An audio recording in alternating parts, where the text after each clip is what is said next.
Hello, and welcome to Sleepy Science. I'm so glad you're here. Whether your thoughts are still swirling, your body is settling, or you simply love drifting off to the soft hum of scientific wonder, you've arrived at a quiet place where curiosity and calm gently intertwine. Tonight, we'll slowly wander through some of the most mind-twisting truths ever discovered.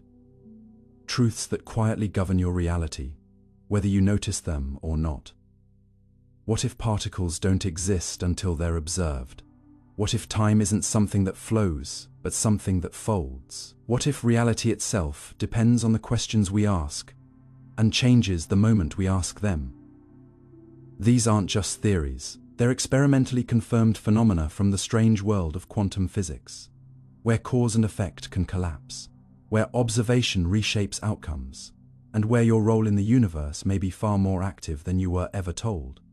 But don't worry, there's no need to grasp it all at once. This isn't a lecture, it's a soft descent into wonder, designed to calm your mind while quietly awakening it.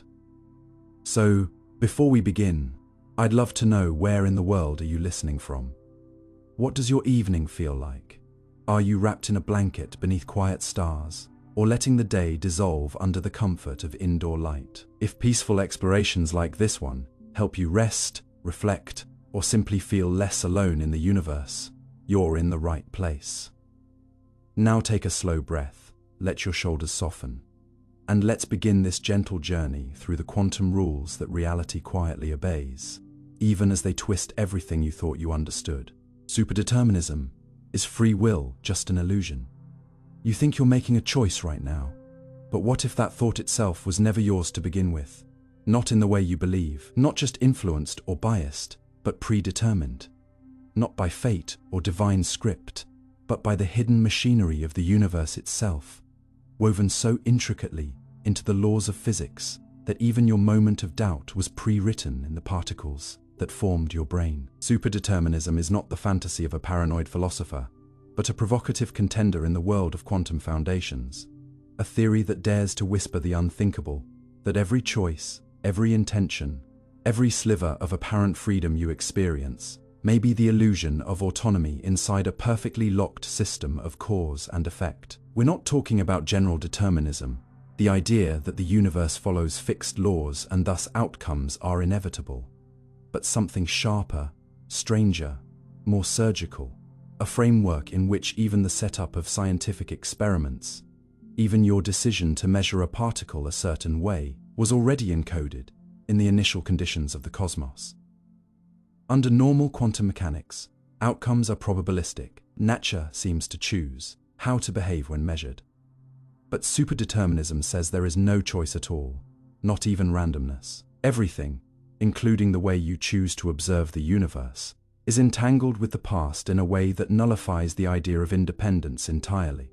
And if this is true, then the fundamental assumption behind virtually every quantum experiment, that the settings of the measuring device are independent of the system being measured, is false. It's a door that's mostly kept closed because of what lies behind it. The suggestion that human freedom, scientific objectivity, and even the randomness of quantum physics might all be illusions crafted by an inescapable cosmic script. Think of the double-slit experiment, the crown jewel of quantum weirdness. Particles fired at a screen behave like waves when unobserved, but like particles, when watched, it looks like nature decides how to behave based on your measurement. But what if your choice of measurement wasn't a choice? What if the way you positioned the detectors, the logic behind your experiment, even the timing of your curiosity, were all chained to the same variables as the particle's outcome, set in motion long before you existed? In this view, the universe doesn't merely evolve according to laws. It choreographs every outcome with such precision that even your belief in unpredictability is accounted for. That's the unsettling core of superdeterminism. Not that free will is constrained, but that it never existed in the first place. And this idea isn't born from mysticism or fatalistic poetry. It's a logical crack that emerges from how quantum physicists try to reconcile reality with measurement. In Bell's theorem, one of the most famous and experimentally tested propositions in physics. It was shown that no theory of local hidden variables, where particles have preset states and don't communicate faster than light, can explain quantum entanglement. But Bell's proof rests on one hidden assumption, that the choices made during an experiment are statistically independent of the properties of the particles being tested. Superdeterminism challenges that assumption. It doesn't try to change the results of Bell tests. It accepts them, but it says, what if the settings themselves weren't free? What if your apparatus, your code, your mind were already correlated with the particles long before the experiment began? Not by conspiracy, but by initial conditions stretching back to the Big Bang, where the whole system, observer and observed, was set in motion as one inseparable whole. In other words, no loophole, just inevitability. It's a chilling but mathematically viable way out of quantum non-locality, because if nothing is truly independent, then the strange correlations we see in entanglement don't require spooky action at a distance. They're just baked into the universal script. But this undermines more than quantum theory. It drills straight into the idea of scientific neutrality. Because if you didn't choose what to measure, if your curiosity was encoded, if every observation is scripted, then how can you trust any interpretation of data? Not in a paranoid way, but fundamentally, what does it mean to do science in a universe where the experimenter was always going to set up the experiment that way? Can we still call it evidence? Or is it narrative, cosmic storytelling masquerading as autonomy? Physicist Gerard Hooft, a Nobel laureate, and one of the most prominent defenders of superdeterminism, believes that quantum mechanics may only be an effective theory, a statistical approximation of a deeper deterministic layer we haven't yet discovered. According to this view, what appears as quantum randomness may just be ignorance, like trying to predict dice rolls without knowing the hand, the angle, the wind. But the dice were never random. We just didn't have the resolution to see the gears beneath the surface. To believe in superdeterminism is to believe that the universe is like a vast, intricate clockwork, a hidden variable theory, but not one where particles carry secret instructions. Rather, one where every cog in the machine, including you, is moving along a path that was determined from the start. This view is appealing to those who crave a universe without loose ends, without ambiguity. It restores a kind of absolute order, but it also extinguishes the spark of freedom. If all is determined, then so are your questions about it, your doubts, your resistance, your hope that maybe this idea is wrong. All of it was always going to happen. Part of the self-consistent loop that defines the dance of atoms and minds alike. And yet, here's the paradox. If you are only playing out a script, then why does it feel like you're improvising? Why do you experience freedom so convincingly that you would bet your life on it? Feel guilt, pride, regret?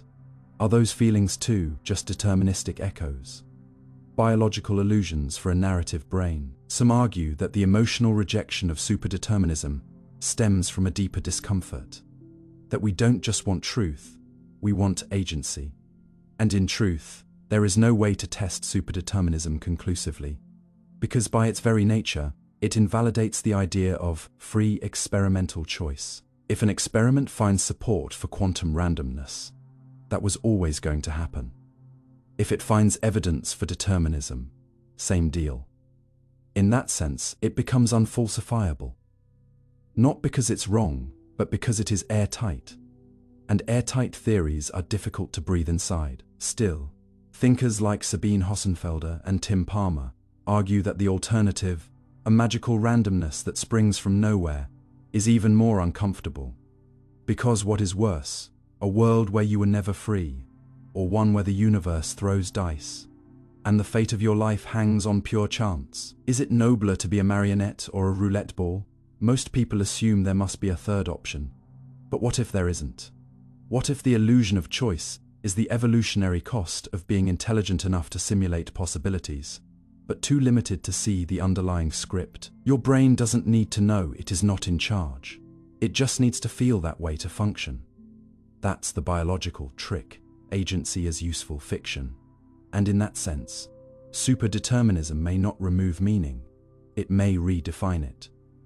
Because even if your decisions were inevitable, they still shape what the universe becomes.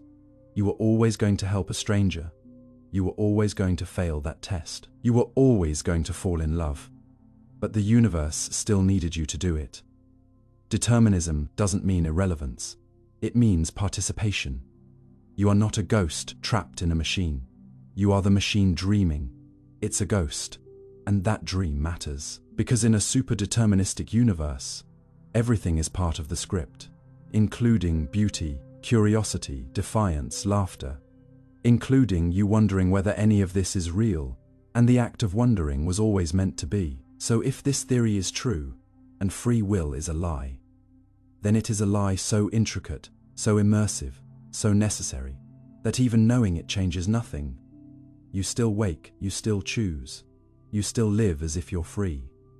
Because there is no other way to live. And maybe that's the final twist. That in a universe where everything is written, the story still needs you to turn the page. Quantum contextuality. Reality changes based on how you ask. You've been taught that facts are stable, that reality is something you uncover, not something that changes shape depending on how you look for it. But what if truth isn't just hiding? It's adapting to your method of inquiry. Quantum contextuality flips the classical script in a way that few outside of physics have fully grasped.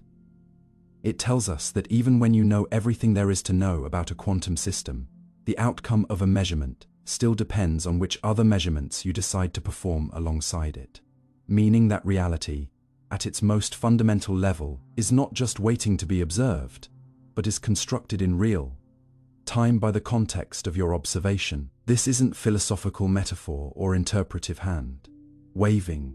It's been experimentally verified, mathematically proven, and logically unavoidable once you accept the core principles of quantum mechanics. Contextuality means that a property doesn't simply exist independently, waiting to be revealed like a fossil in stone. It exists in relationship to the questions you ask. If you change the questions, even subtly, you change the answers. In a classical world, you can measure the temperature and pressure of a gas without worrying that one measurement alters the other's meaning. But in the quantum world, the act of choosing which measurements to perform, what questions to ask, influences the outcome itself, even if the measurements are compatible.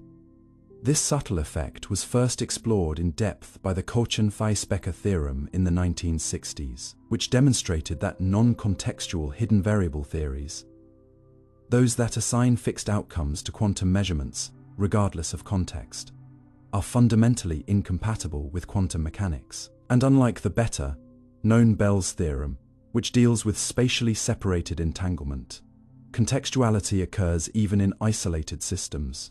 You don't need spooky action at a distance. You just need the unsettling realization that the meaning of a measurement doesn't exist in a vacuum.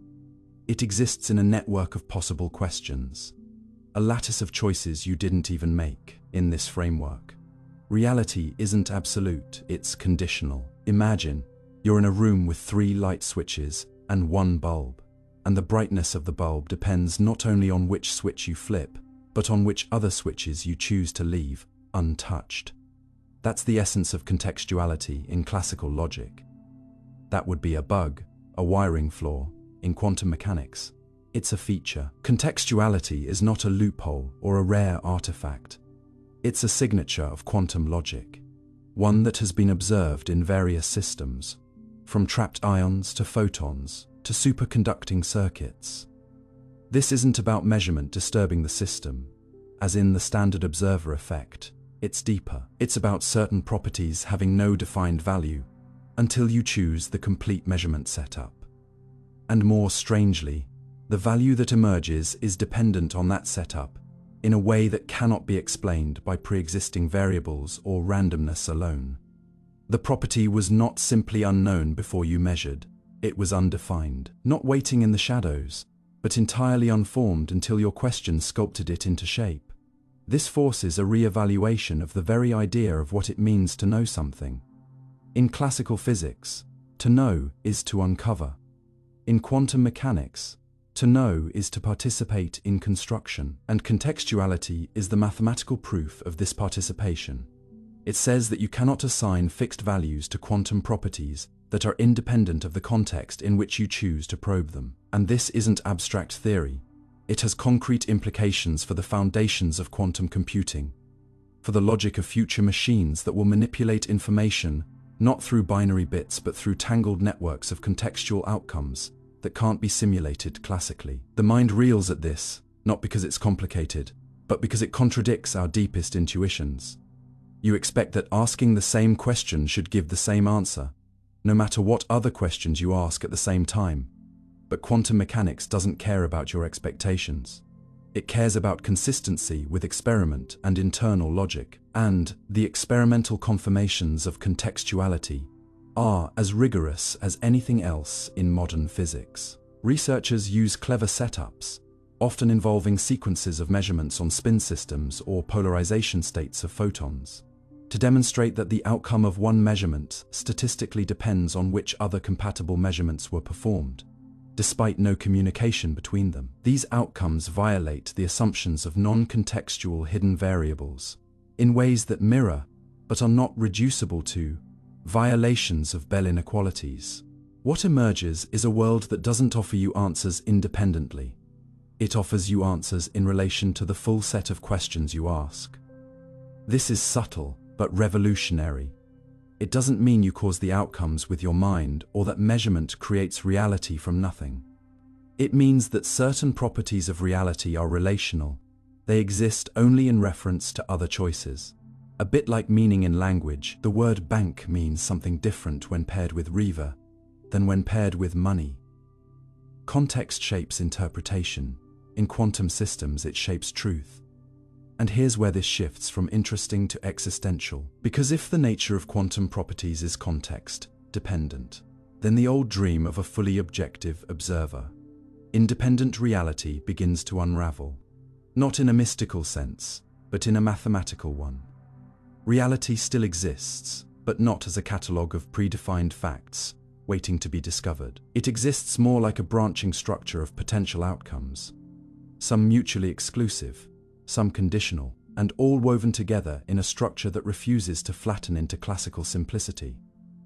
Contextuality says there is no fact of the matter about certain properties until you specify the context.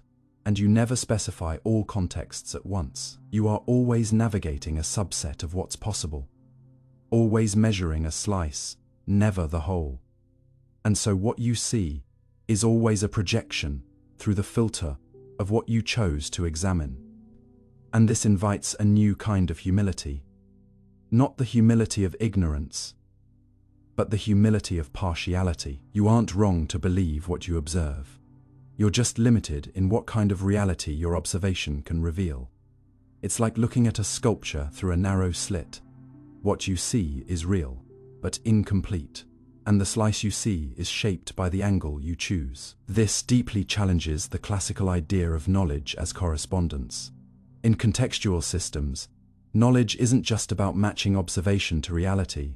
It's about recognizing that some truths have no independent existence apart from the framework in which they are known. And that's not epistemological relativism, it's quantum empiricism. It's been tested, it has constraints, it's predictive, but it breaks the classical mold. And in breaking it, it opens new doors. Quantum contextuality isn't just a weird feature to be explained away. It's a resource. It's what makes certain quantum algorithms more powerful than classical ones. It's what allows for new protocols in quantum cryptography, and perhaps most strangely, it's what gives rise to a new logic, non-Boolean, non-binary, and rooted not in things but in relations. A logic where property A is true is meaningless unless you specify what else was asked, along with a. This makes contextuality not just a feature of quantum systems, but a lens into a different kind of world, one where reality is woven not from fixed points, but from webs of dependency.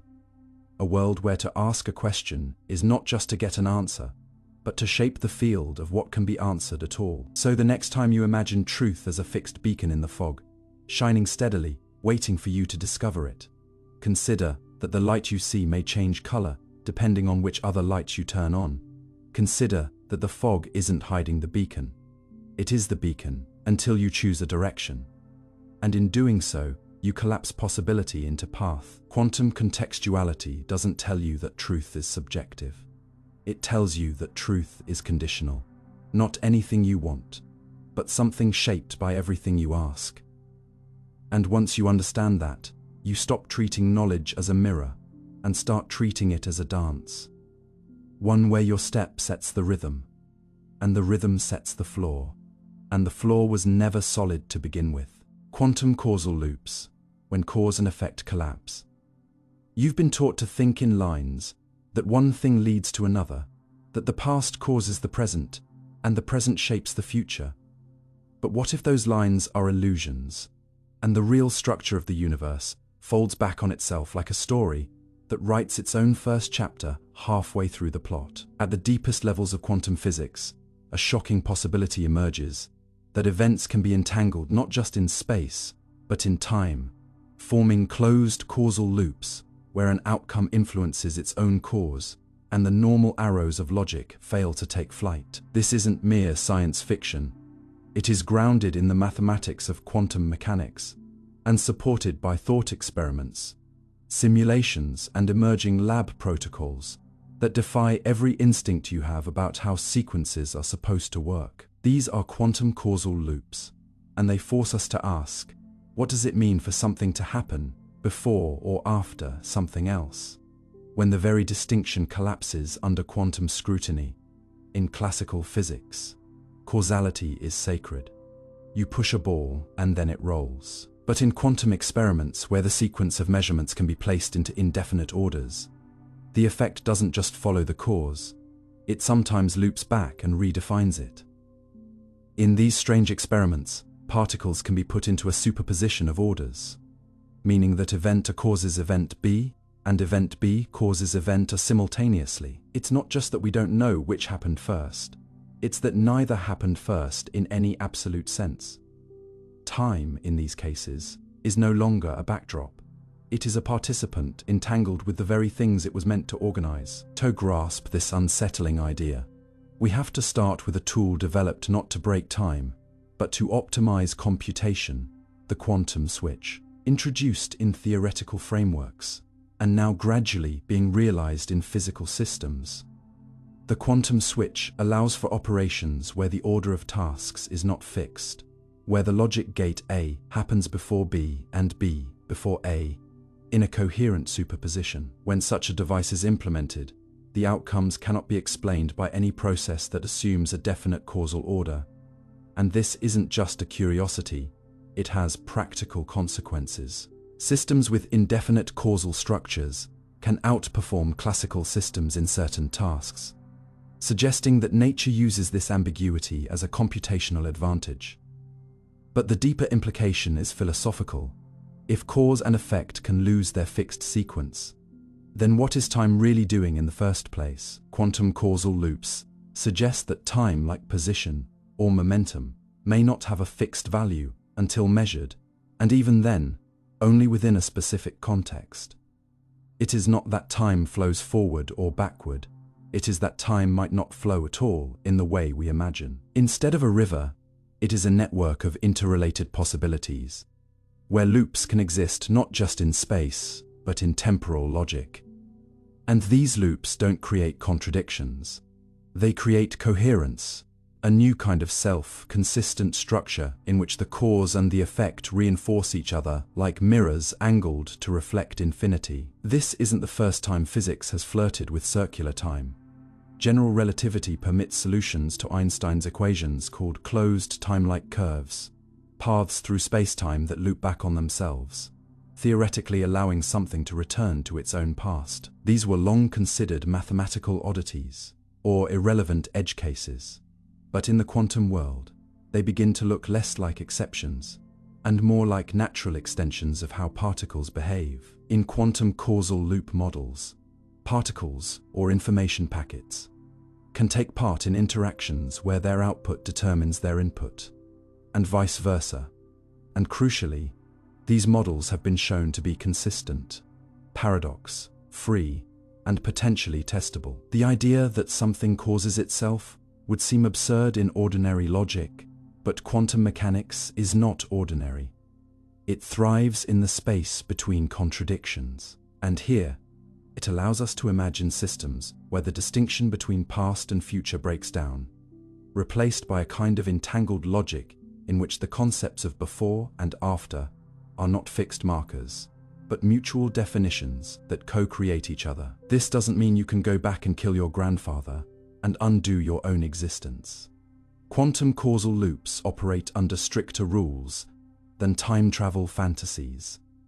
They're causally closed, meaning that any event loop must resolve in a way that preserves consistency. But what it does mean is that our idea of time as a linear causal chain may be a human approximation, a projection we use because it's useful, not because it's true. And if time can loop, if causality itself can become context-dependent, then everything built upon linear time becomes fragile memory, responsibility, prediction, narrative, even identity. Who you are is a story built from before and after. But what if those categories lose meaning at the foundational level? What if your memories of the past are shaped by the future you have not yet lived, and the path you take tomorrow influences the motivations you believe you had yesterday?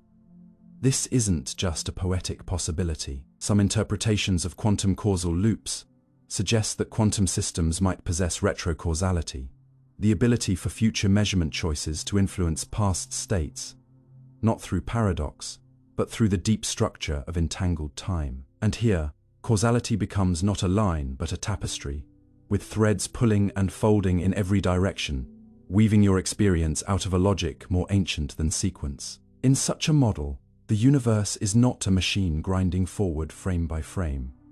It is a resonant field where events arise, not because something pushed them from behind, but because the entire structure needed them to exist. The cause happens because the effect was required, and vice versa. The universe arranges itself so that the loop completes without contradiction, and this throws open the doors to a kind of causality that doesn't march. It self-resolves. But don't confuse this for fate. Loops are not cages. In fact, they may be the very mechanism of creativity and choice. A system that can refer to itself, that can feed forward and backward through time, can generate novelty, not random noise, but structured emergence. And this might be what consciousness is tapping into, a layered interplay of causes and effects across multiple temporal scales. Some so tightly looped that they feel instantaneous, others so vast that they unfold over years. Your sense of making a decision might arise not from a linear accumulation of influences, but from a closed loop that includes your future awareness as part of its structure. And if that sounds speculative, consider that even in everyday brain function, feedback loops dominate perception and intention. We do not experience reality in discrete steps, but in waves of prediction, error correction, and contextual modulation, all hallmarks of loop logic. And quantum physics may be showing us that the very structure of nature mirrors this looped intelligence. This dance between known and unknown, between what was and what must be. So where does this leave you? Floating perhaps, not on a timeline, but on a loop. Not trapped, but sustained by a logic that includes you as a node in its unfolding. Your choices still matter, not because they disrupt the past, but because they resonate with a pattern that folds you into its structure. You are not a puppet of time. You are a participant in the logic of becoming. And when the loop is acknowledged, when the illusion of linearity fades, a strange serenity can settle in. You no longer chase the origin. You no longer fear the ending. Because both dissolve into structure, and structure, unlike sequence, is timeless. You are the effect of your own cause. You are the future answering its own past. And the question is no longer what came before, but what makes the loop complete. Quantum non-Markovianity, systems that remember the past. You've likely assumed that the present is enough, that if you know what's happening now, you can predict what happens next, and the past can safely be forgotten. But what if, at the quantum level, some systems carry memories so deeply embedded that the present alone becomes meaningless, without the echo of what came before. In classical physics and standard probability, this idea of forgetting the past is formalized in what's called the Markov assumption, a principle stating that the future of a system depends only on its current state, not on how it got there. This simplifies models, makes them manageable, and seems to match our intuition of causality. A moment is just a step forward from the last, not a shadowed tunnel leading all the way back. But in the strange reality of quantum mechanics, that assumption doesn't always hold. And what emerges instead is something far more haunting: non-Markovian behavior, where quantum systems retain a kind of memory, a lingering influence from previous states, that reach forward in time and shape their evolution in subtle, measurable ways. This isn't metaphor. It's been observed in controlled experiments, modeled mathematically, and is slowly forcing physicists to rethink one of the core assumptions behind how we simulate, interpret, and even manipulate the quantum world. A non-Markovian system is not one that's broken or distorted. It's one that refuses to forget. And in doing so, it hints at a deeper structure to time, information, and memory itself. To grasp why this matters, imagine you're trying to understand a whisper traveling down a long hallway. In a Markovian world, the sound you hear now tells you all you need to know. You don't need to remember how loud it was 5 steps ago. But in a non-Markovian hallway, the past still lingers, not as noise, but as part of the message. The whisper changes based on how it was shaped earlier. The walls echo in ways that reach backward as much as forward. In the quantum context, this means that when you interact with a system, the environment it's coupled to can feed information back, rather than just absorbing it and moving on. That flow of information, that return loop, is what creates memory. And this is more than an abstract notion. It's visible in how coherence decays in quantum systems. Normally, quantum states lose their delicate superpositions over time due to decoherence, as information leaks into the surrounding environment. But in non-Markovian regimes, that information can flow back into the system, reviving lost coherence, causing rephasing, and creating dynamics that cannot be predicted unless you account for the past. The future becomes entwined, not just with the now, but with the entire path taken to reach it. It's as if the particle not only knows where it is, it remembers where it's been. And this memory doesn't behave like classical storage. It's not a hard drive or a diary. It's embedded in the correlations between the system and its environment, subtle entanglements that persist through time and reactivate under the right conditions. This kind of behavior shows up in various experimental setups, especially in open quantum systems, systems that are not perfectly isolated, but interact with external environments, like electromagnetic fields, heat baths, or even measurement devices. These interactions typically lead to decoherence, reducing quantum weirdness and pushing systems toward classical behavior. But when the environment has structure, or when the coupling between system and environment is strong or long-lasting, non-Markovianity emerges naturally. For instance, in superconducting qubits, the building blocks of quantum computers, researchers have observed coherence revivals and complex feedback effects that suggest memory, like dynamics. In optical systems, where photons interact with delay lines or structured reservoirs, similar memory effects have been quantified, and these are not marginal quirks. They alter predictions, change the efficiency of quantum protocols, and even open up new possibilities for error correction and information recovery. In fact, some researchers now believe that non-Markovianity is not just a nuisance to be suppressed, but a potential resource, something to be harnessed for quantum technologies, enabling more robust control and even new kinds of entanglement management that would be impossible in purely memoryless dynamics. But beyond applications, the existence of quantum memory raises profound questions about how time actually works at the fundamental level. In a memoryless model, time is a clean forward arrow. Each state is a discrete hop, unburdened by history. But non-Markovian systems suggest that time may be textured, that the past is not inert, but imprinted in the quantum fabric, subtly altering each moment that follows. It's not time travel, it's time with feedback. And this feedback doesn't require external observation. It happens naturally through the way systems and environments dance together. The distinction between now and before begins to dissolve. Not because we're confused, but because the universe isn't obeying our simplified expectations. It's as though the quantum world has its own memory trace, its own way of looping causality, just enough to remind itself of what has already occurred. A quiet persistence of context inside the present moment. And once you accept that quantum systems can remember, it's hard not to wonder how far that memory stretches. Does it only affect coherence, or does it reach into the rules of information itself? Could these embedded echoes of the past be part of how entanglement forms? Or why measurements yield the results they do?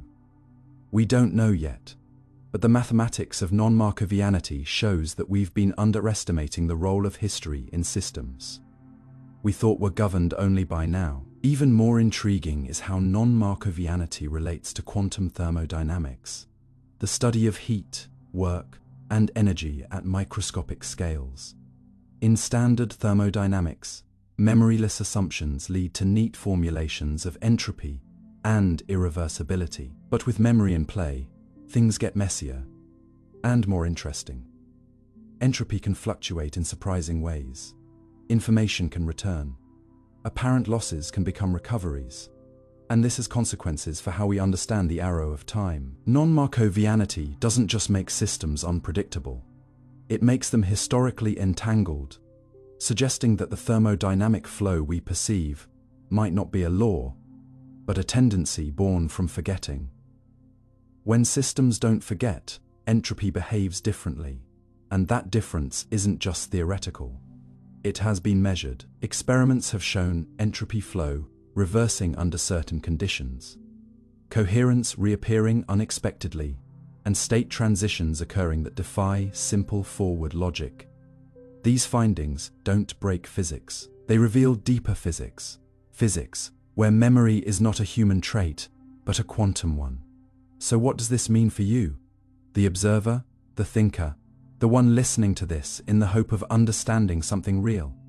It means the world is more nuanced than you've been told, more recursive, more layered. You are not living in a clockwork universe, where the present marches blindly into the future.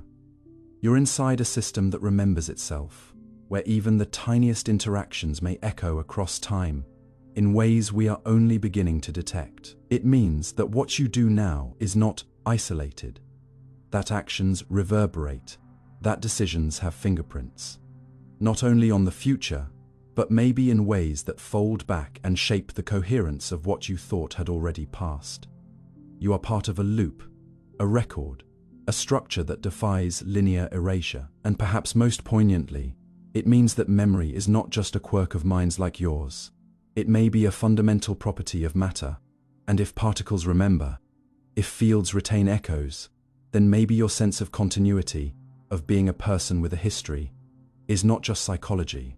Maybe it is resonating with the structure of the universe itself. You are not a moment. You are a trail, and trails matter in a world where forgetting is optional. Quantum reference frames. Reality depends on the observer's world. You've always assumed that reality is universal, that no matter where you stand or how you look, the truth remains fixed. But what if reality itself is relative, not just in motion or speed, but in logic, in structure, in meaning, so much so that what is real for one observer may not even exist for another? In the classical world, reference frames are simple. If you're standing still and someone else is moving, you can both agree on what's happening, once you adjust for speed or angle.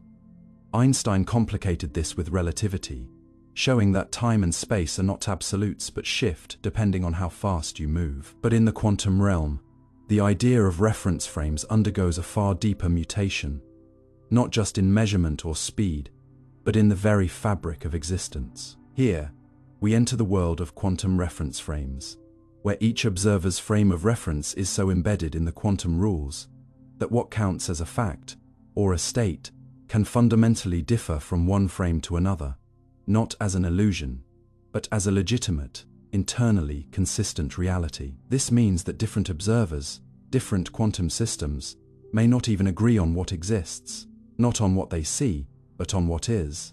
And this idea isn't hypothetical, it's built into quantum theory itself, and is now being formalized mathematically, with growing experimental implications. It suggests that there may be no global view of the universe, no single vantage point that contains all truths simultaneously. Instead, reality becomes a mosaic of perspectives, each self-contained and valid, yet unable to be fully reconciled with others, without collapsing into contradiction. You are not a passive observer of the universe. You are part of the coordinate system that defines what the universe is, to you, in classical mechanics. Reference frames help describe motion, whether a car moves at 60 kilometers per h. Depends on whether you're standing on the sidewalk or inside the vehicle. In special relativity, reference frames affect space and time, creating measurable effects like time dilation and length contraction. But the key was that you could still transform between frames using universal equations. Everyone could agree on the laws, even if their measurements differed. In quantum mechanics, however, things are more radical. Recent research suggests that quantum states themselves may be frame-dependent, not just how we describe them, but what they are. For example, if two observers each define their own reference frame, each with their own sense of position, orientation, or even quantum phase, then the state of a particle may appear pure to one observer and mixed to another. The entanglement structure, the unitarity of evolution, even the causal relationships between events, can shift depending on the quantum reference frame used. This goes beyond relativity.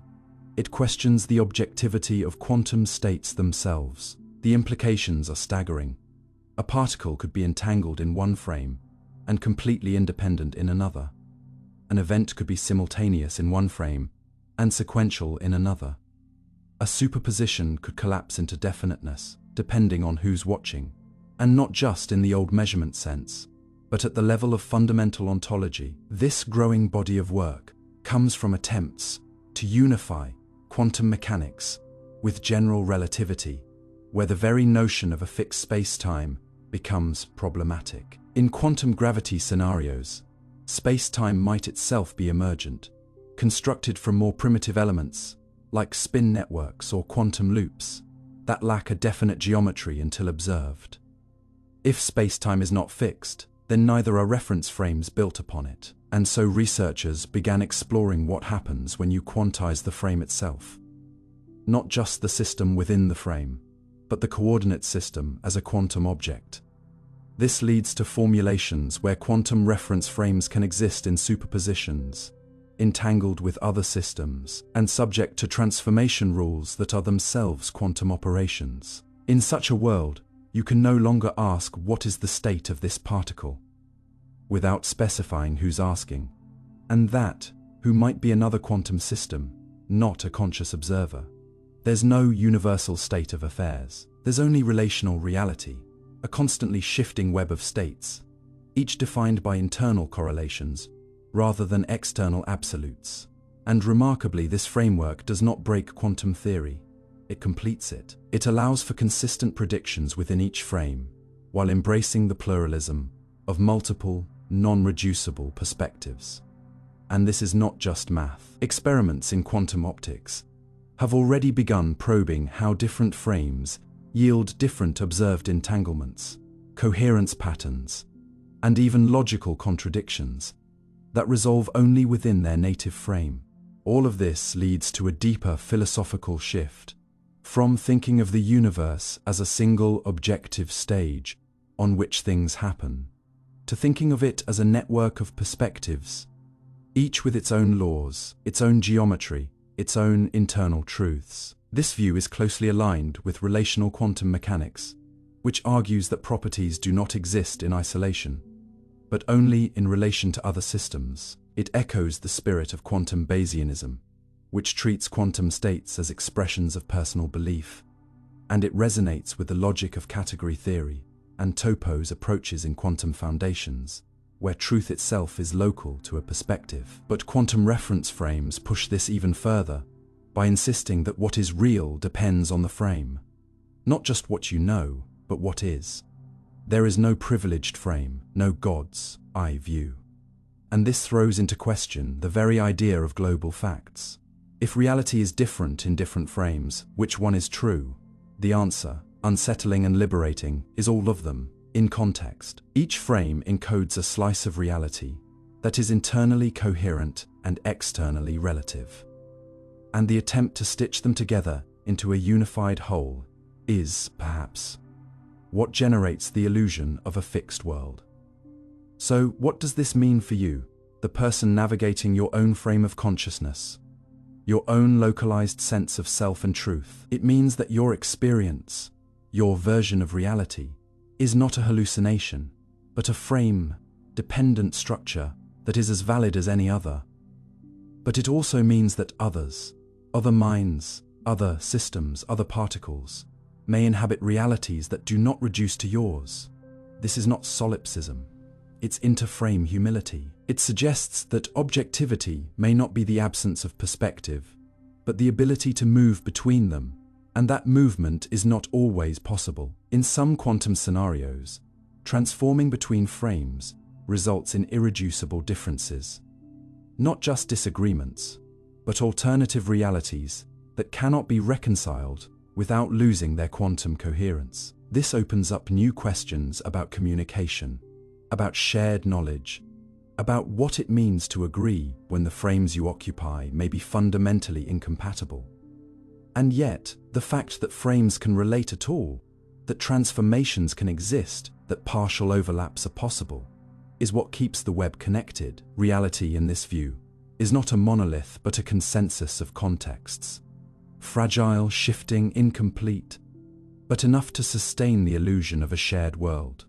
Enough to let you look up and assume that the stars you see are the same ones someone else sees, even if the physics beneath that agreement is far stranger than either of you can imagine. And so, the next time you ask, what is real?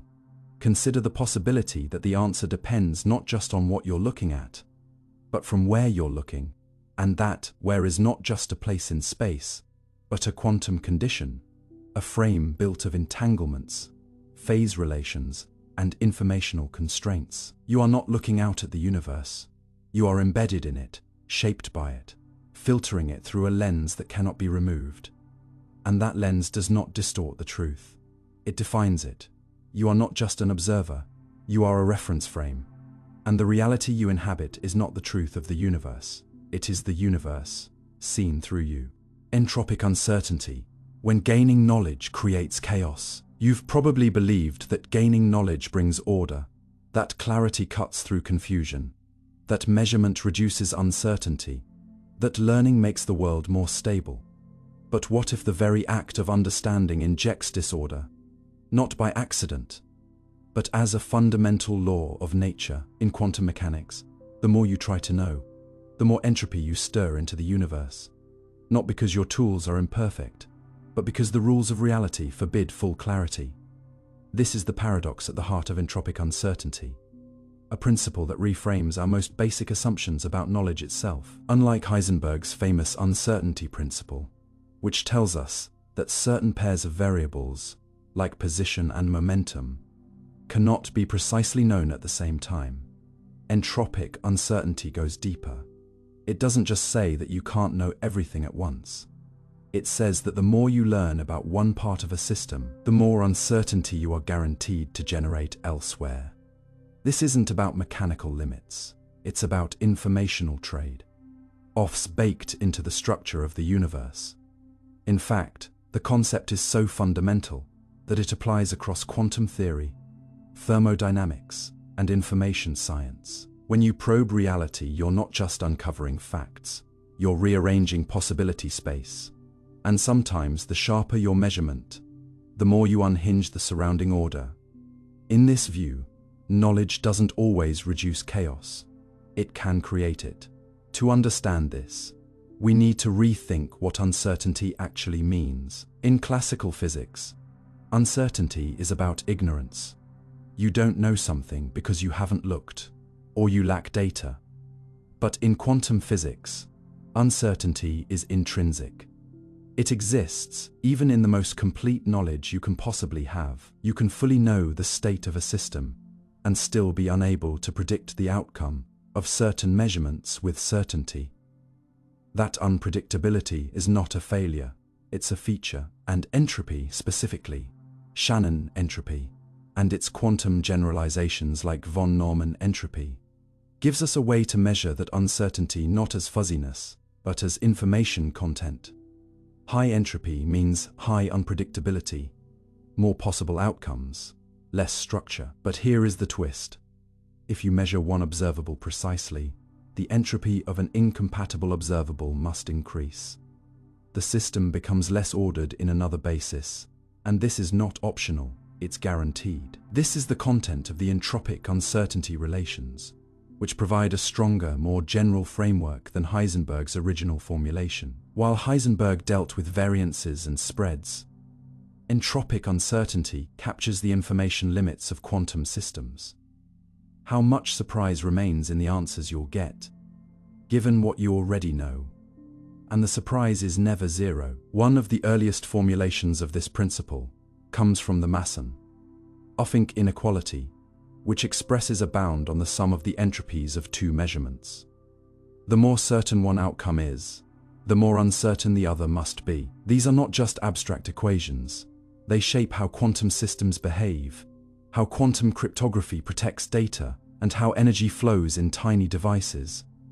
But beyond utility, they whisper something deeper, that every gain comes with a loss, not just in energy or momentum, but in structure, predictability, and possibility. The universe doesn't give up information for free. You pull on one thread, and the rest of the fabric wrinkles. You focus your lens, and everything outside your frame becomes blurrier. You know by creating a boundary, and that boundary scatters entropy into the rest of the system. This is especially profound when you consider entangled systems, where measuring one particle affects the other. The entropic uncertainty relation can be extended to account for quantum memory. If you have access to an entangled partner, you can reduce uncertainty in ways that seem to bypass the standard bounds. And yet, even here, the entropy doesn't disappear. It simply shifts. What looks like order from one perspective is still chaos from another. The universe balances its books. This becomes even more compelling when entropic uncertainty is tied to quantum thermodynamics, where entropy isn't just about ignorance, but about heat, work, and irreversibility. In this setting, every act of measurement and control requires energy, produces entropy, and imposes limits on what can be done next. You can't extract perfect work from a quantum system without pushing entropy somewhere else. There's no free ride, not even for information. This connection between knowledge and thermodynamic cost was foreshadowed by Landauer's principle, which states that erasing a bit of information requires a minimum amount of energy and thus generates a minimum amount of heat. But now, in quantum systems, we see a richer tapestry, not just energy for information, but uncertainty for structure. And this echoes back into biology, computation, and even perception. Every system that learns, that senses, that adapts, must manage entropy, must face the price of knowing. And this is not merely philosophical. In quantum communication and encryption, entropic uncertainty relations are used to quantify how secure a channel is. If someone tries to eavesdrop on a quantum key distribution line, the act of measurement introduces entropy, disturbs the correlations, and reveals the intrusion. Security is not just a matter of keeping secrets. It's a matter of managing entropy flow. But let's return to the emotional heart of this. The idea that learning can create chaos. It's not that knowledge is bad. It's that knowledge is not neutral. To observe is to affect. To sharpen clarity in one direction is to scatter noise in another. And this is not merely due to the clumsiness of instruments or the fallibility of the observer. It is quantum law. Even if you had a perfect apparatus, a flawless mind, and infinite time, you would still face trade-offs. You could never measure everything precisely at once. You could never freeze the entire configuration of reality and catalog it without loss. The world refuses to be pinned down completely. And this has philosophical consequences. It suggests that truth is not an object you can hold. It's a tension, a balance, a negotiated contract between what is known and what must remain unknown. And the more certain you are about one thing, the more uncertain the rest of the world becomes. This undermines the fantasy of total knowledge, of perfect control. It tells us that understanding is always local, partial, and entangled with uncertainty. And maybe that's not a bug. Maybe that's what keeps reality dynamic. The churn of entropy is not a defect in the cosmic machine. It is the hum of the machine itself. So where does this leave you, the one seeking clarity structure? Meaning it leaves you in a world where knowledge must be earned carefully, where truth is not a snapshot, but a moving edge, and where certainty is always purchased with a shadow of ambiguity. You can know deeply, you can measure beautifully, but the more precise your focus, the more entropy you will seed in the surroundings. Reality resists total comprehension because it needs room to breathe. It is not broken.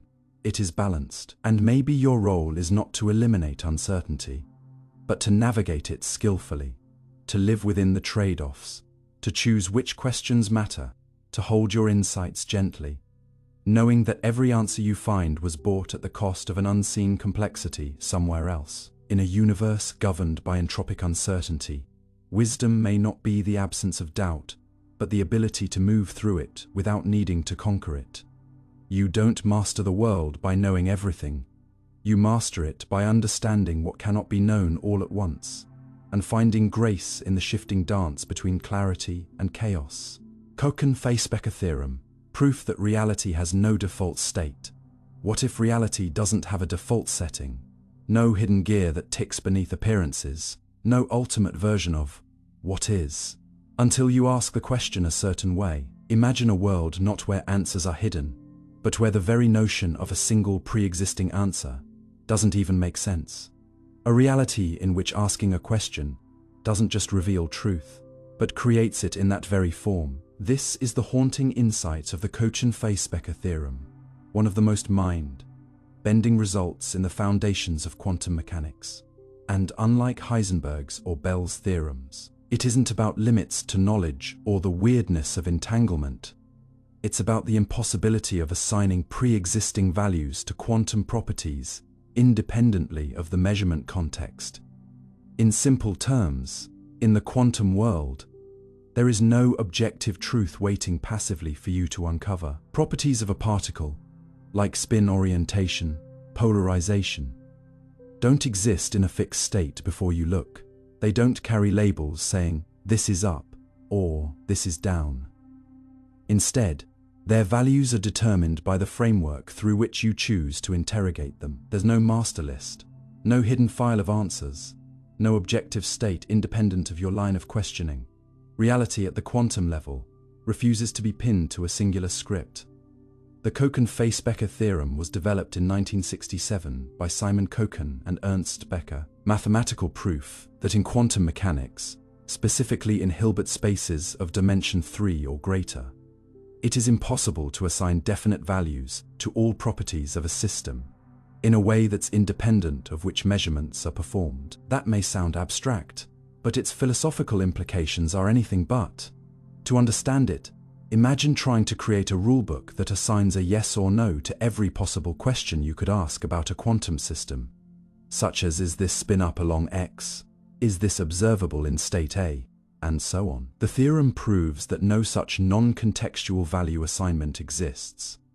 The outcome of a quantum measurement depends irreducibly on what other measurements you choose to make alongside it. In other words, context matters.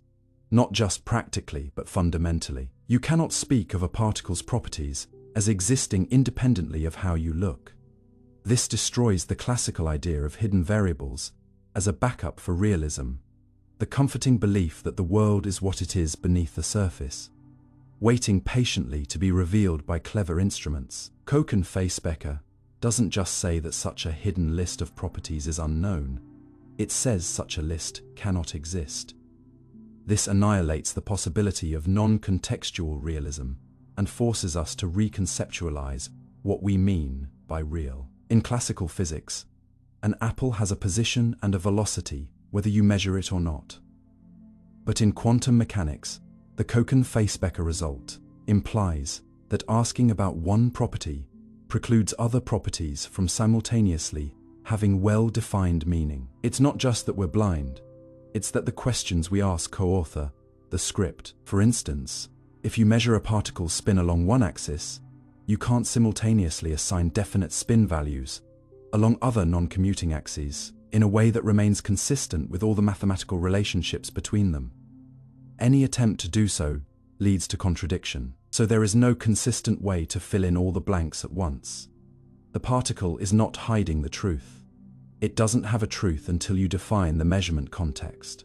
This makes reality contextual by necessity, not by choice, not by error, but by structure. It's as if the act of observation doesn't just reveal the play, it casts the actors, builds the set, and writes the lines in real time. To make this more concrete, think of trying to assign colors, say, red or blue, to points on a sphere where each color corresponds to a true or false value of a quantum property. The theorem constructs a specific arrangement of points and logical constraints, now famously demonstrated with configurations like the pairs Fermions square or Kochen-Specker sets, that make it logically impossible to assign the colors consistently across the whole set. You are trapped. Any way you try to fill in the values, you end up in contradiction. The lesson is unyielding. There's no way to assign objective context, free truth values to all observables. And this isn't a quirk of flawed experiments. It's a theorem.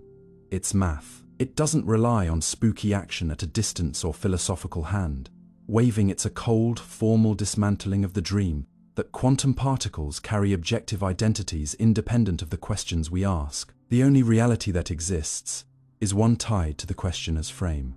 A universe not of being, but of interrogated becoming. So what does that mean for you, the observer? It means that reality is not like a fixed canvas you merely look at. It's a malleable surface, more like a holographic sheet that warps under your gaze. There's no God's eye view, no final blueprint behind the curtain. There's only the ever-changing dance between observer and observed, question and outcome, context and coherence. The very idea of a property existing in advance of a question dissolves under this theorem's weight. And this opens a deeper philosophical can of worms. If reality has no default state, then what doesn't truth even mean? Can we still speak of the world as something out there if all of its measurable traits are entangled with the lenses we use to look? Kochen-Specker tells us that there is no universal is. There is only is, if you ask it this way. And perhaps this isn't a defect or a limitation. Perhaps it's what makes quantum reality so radically unlike anything classical intuition prepared us for. The truth is not out there, waiting. It's co-produced, co-emergent, and context-bound. In a poetic sense, the Kochen-Specker theorem invites humility. It warns us against the seductive illusion of final answers, against the belief that the world carries a fixed identity, regardless of how we engage with it. It's a mirror that reflects not what's out there, but how our framing of questions shapes the shadows we see. And maybe, in a world built not from nouns but from verbs, not from things but from interactions, this is how it was always meant to be.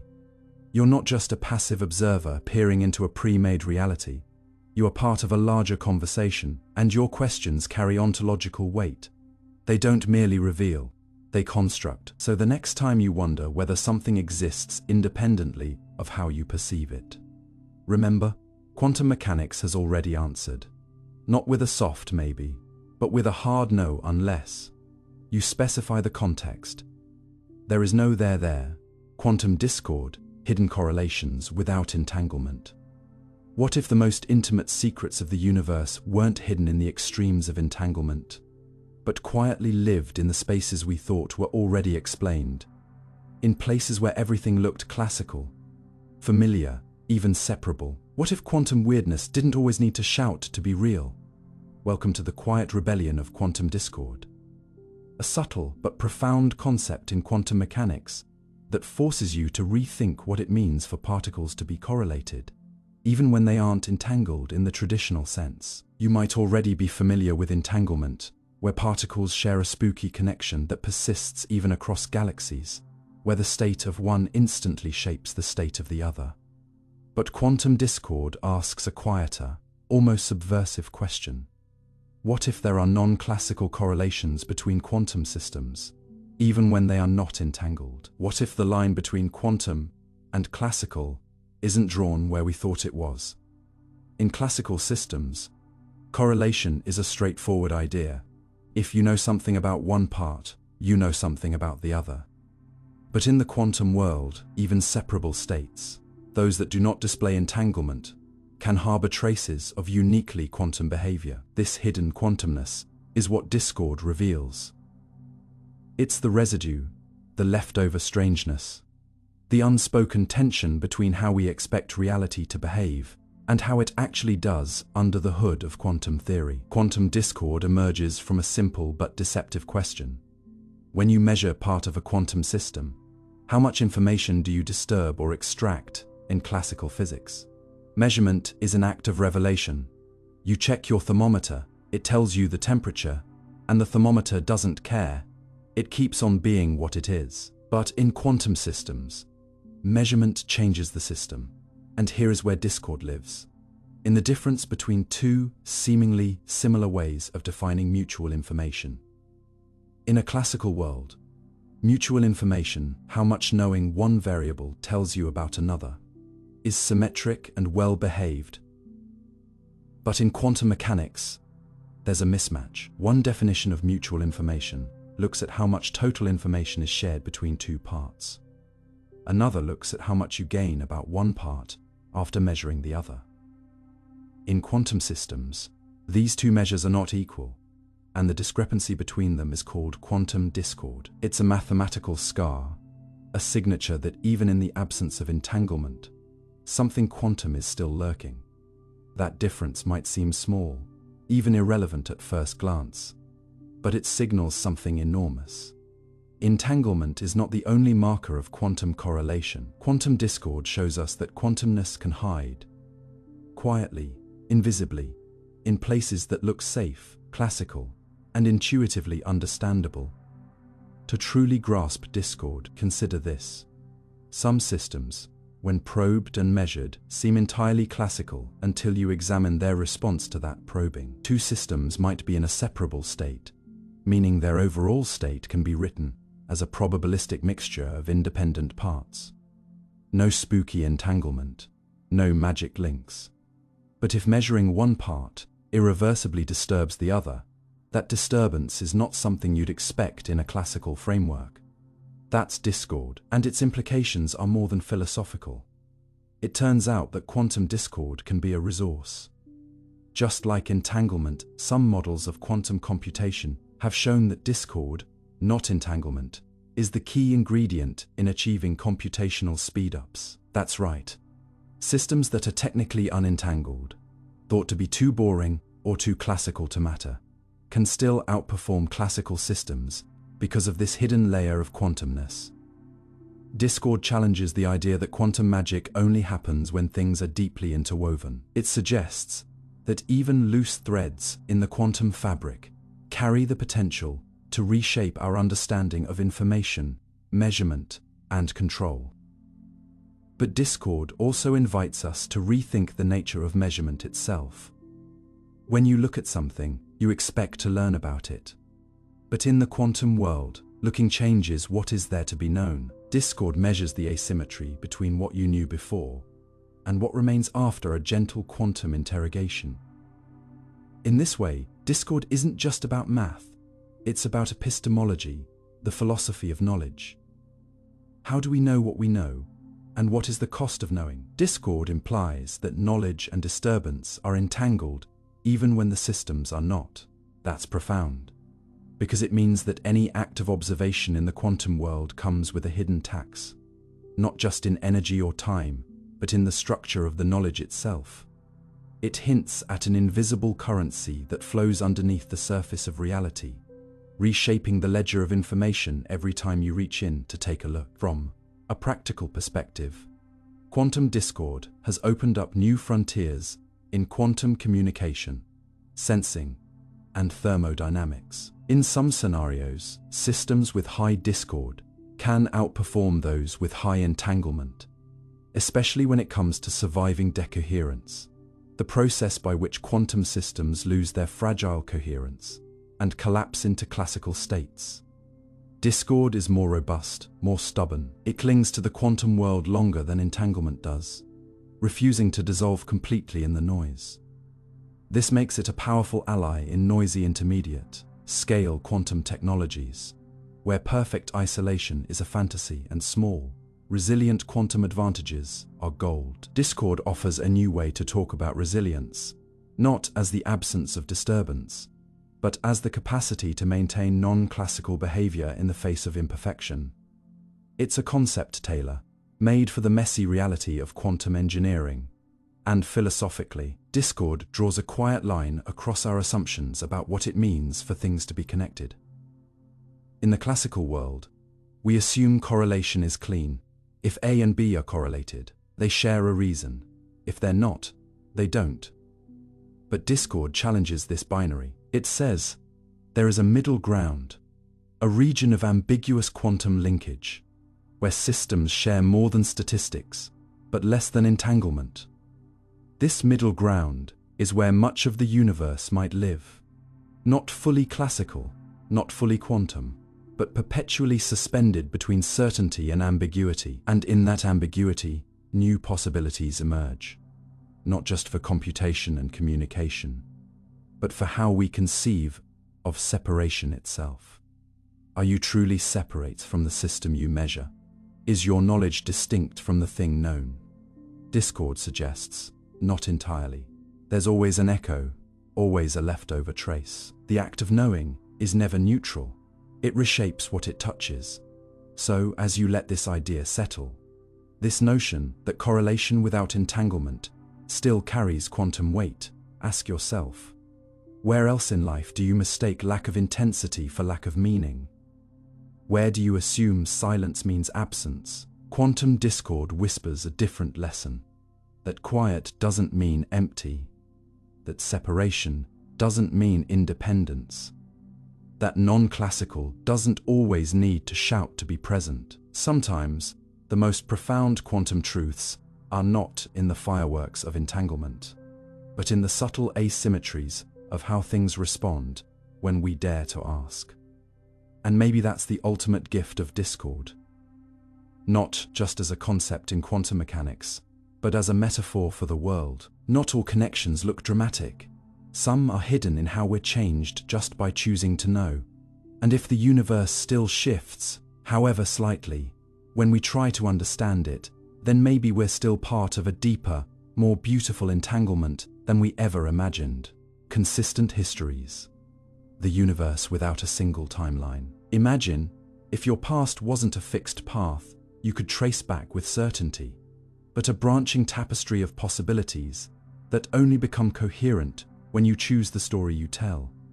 Where memory isn't a record, but a version selected from competing truths, and where even the universe itself doesn't insist on a single timeline, but instead permits multiple, self-consistent histories to coexist, silent and invisible, until a question is asked that forces one to emerge.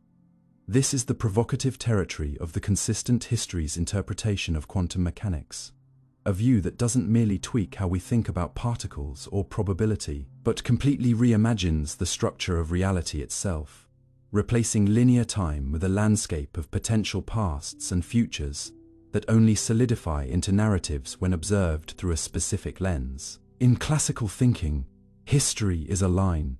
We assume events unfold in a single sequential order, where a cause is B, and B leads to C, with every moment tucked safely behind us, like a row of bricks laid down by time's arrow. But in quantum mechanics, where particles exist in superpositions, where outcomes remain undefined until measured, and where causality itself can blur, the idea of one objective history becomes fragile. What if the universe doesn't evolve along one chain of events, but along many parallel chains, each internally consistent but mutually incompatible. And what if we, by asking questions, by making measurements, by choosing perspectives, select one thread from this quantum tapestry, collapsing all others into irrelevance, not because they were wrong, but because they no longer harmonize with the world we've chosen to see? The Consistent Histories formulation, developed by Robert Griffiths and later expanded by Murray Gell, Mann and James Hartle, suggests that rather than forcing quantum systems into classical logic via measurement collapse or many-world bifurcation, we should instead view the universe as offering sets of possible histories, each with its own probability, and each obeying a key constraint: internal consistency, meaning that the chain of quantum events within any single history must not interfere with itself, must follow a logic that doesn't contradict quantum rules. Unlike other interpretations that focus on what happens during a measurement,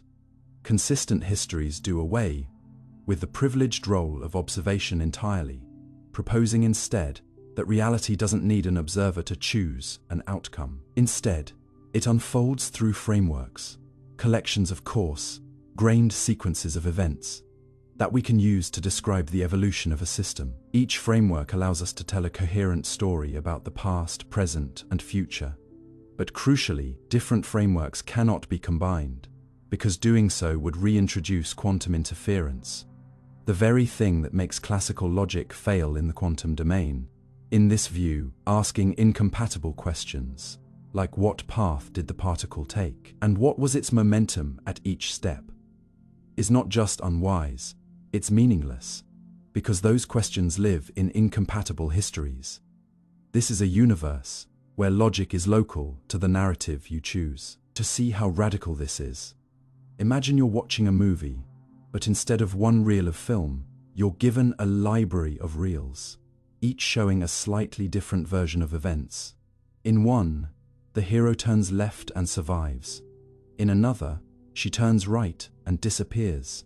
In a third, she never appears at all. All these versions exist, but depending on the lens you view them through, the questions you're allowed to ask, the context you build, only one becomes your consistent story. Importantly, the other versions don't become false or erased. They simply belong to different narratives that don't mix. This isn't the many worlds interpretation, where every possible outcome happens in a separate, real universe. In Consistent Histories, the multiplicity is in the description, not in reality. The world doesn't need to split. Instead, it offers you multiple consistent ways to describe what's already there. These histories don't compete like divergent paths in a multiverse. They coexist in superposition, each with its own logic, and each valid only within the context of its internal coherence. What's unsettling and deeply fascinating is that in this framework, the past is not a single objective record. You can't always ask what really happened, because there may be no answer that's valid across all contexts. Instead, you ask, what happened according to this consistent set of histories? And the answer depends on the questions you don't ask, just as much as those you do. The price of consistency is exclusivity. You can't have all histories at once. This raises profound questions, not just for physics, but for how we think about memory, identity, and the flow of time. In our everyday experience, we assume time moves forward and memories are static. But if the universe permits many pasts, and the act of description helps determine which past becomes coherent, then perhaps our sense of continuity is not a mirror of what's out there, but a carefully chosen narrative stitched from quantum cloth. Memory itself may be a kind of measurement, collapsing a superposition of possible histories into a stable tale we call what happened.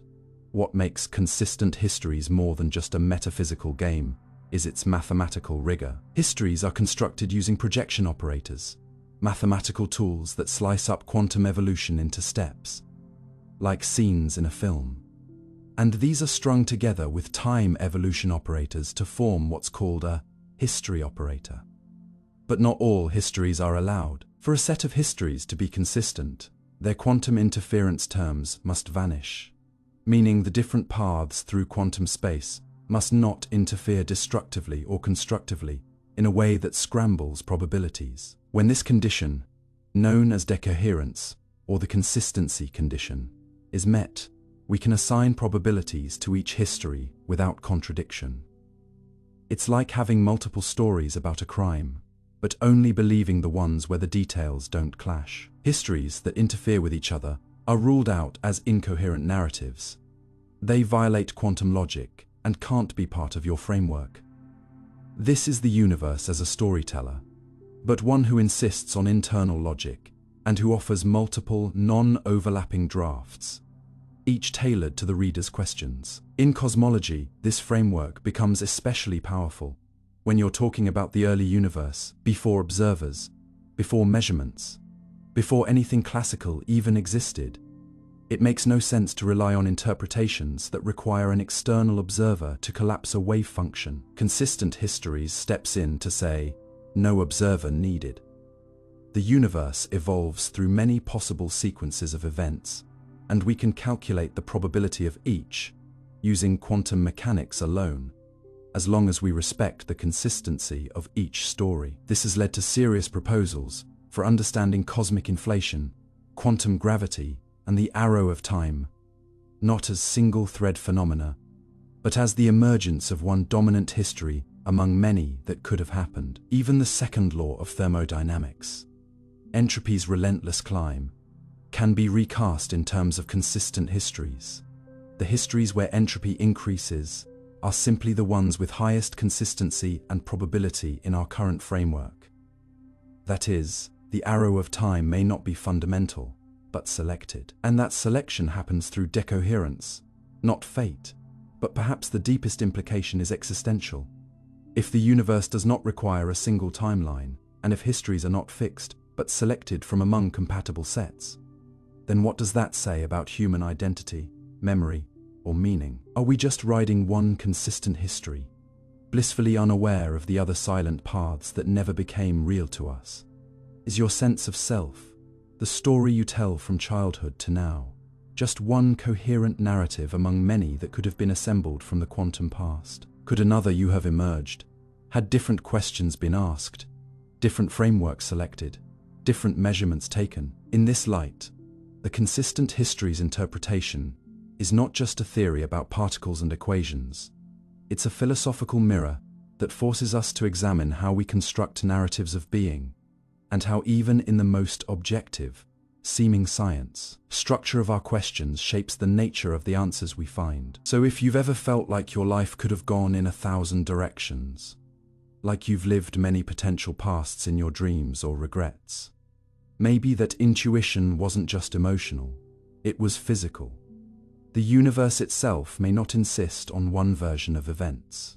It allows multiplicity, but only in silence. And in that silence, it offers us a choice, not of what is true, but of what is coherent, what is consistent, and what can be known without contradiction. The rest, it may be waiting, still possible, in the shadowed branches of quantum time, never realized, but never erased. Superseparability, when separate particles aren't truly separate.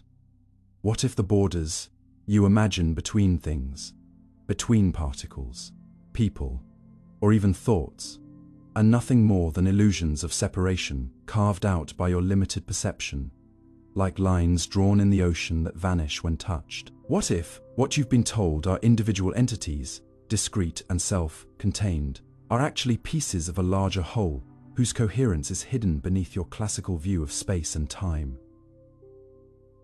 The idea of separability, the comforting notion that distant objects are truly distinct, has long been baked into our thinking, forming the basis of how we understand identity, independence, and causality. But in the strange territory of superseparability, quantum physics flips that certainty on its head. It suggests that two particles that seem entirely unentangled, uncorrelated, and non-interacting may still not be truly separate in a deeper quantum sense. They may reside in entirely different sectors of the Hilbert space, meaning that not only are they incapable of influencing each other, They are literally invisible to one another within the mathematical framework that defines all possible quantum states. And yet, this invisibility is not due to distance, shielding, or randomness. It's baked into the very structure of the universe's mathematical underpinnings, revealing a hidden architecture where certain quantum objects can exist in the same universe, and yet be fundamentally unaware of each other's presence, like ghosts walking past one another through non-overlapping realities. This is not science fiction. It's a legitimate, experimentally motivated frontier in quantum theory that challenges everything we thought we knew about what it means for something to be separate. To understand superseparability, we must first let go of our everyday assumptions about what it means for two systems to be independent. In classical physics, separability is intuitive. If two objects aren't touching, aren't exchanging signals, and aren't part of a shared causal chain, they are considered separate. But quantum mechanics rewrote that rulebook with entanglement, showing that particles can remain mysteriously linked, no matter how far apart they are. Spooky action at a distance, as Einstein called it. But superseparability takes us further, into even stranger terrain.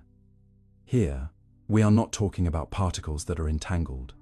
Quite the opposite. We're talking about particles that are so unentangled, so radically uncorrelated, that they cannot even in principle be part of the same quantum universe as far as each is concerned. In the mathematical landscape of quantum mechanics, this concept arises when certain quantum states belong to orthogonal sectors of the Hilbert space, the abstract arena where all possible quantum states live. If two states exist in different superselection sectors, say, one with an even number of particles and one with an odd number, they cannot be coherently superposed or measured relative to each other. They are in a deep way non-interacting not because of isolation, but because of structural incompatibility. They cannot interfere, correlate, or even be compared within any meaningful physical experiment. To one particle, the other does not exist.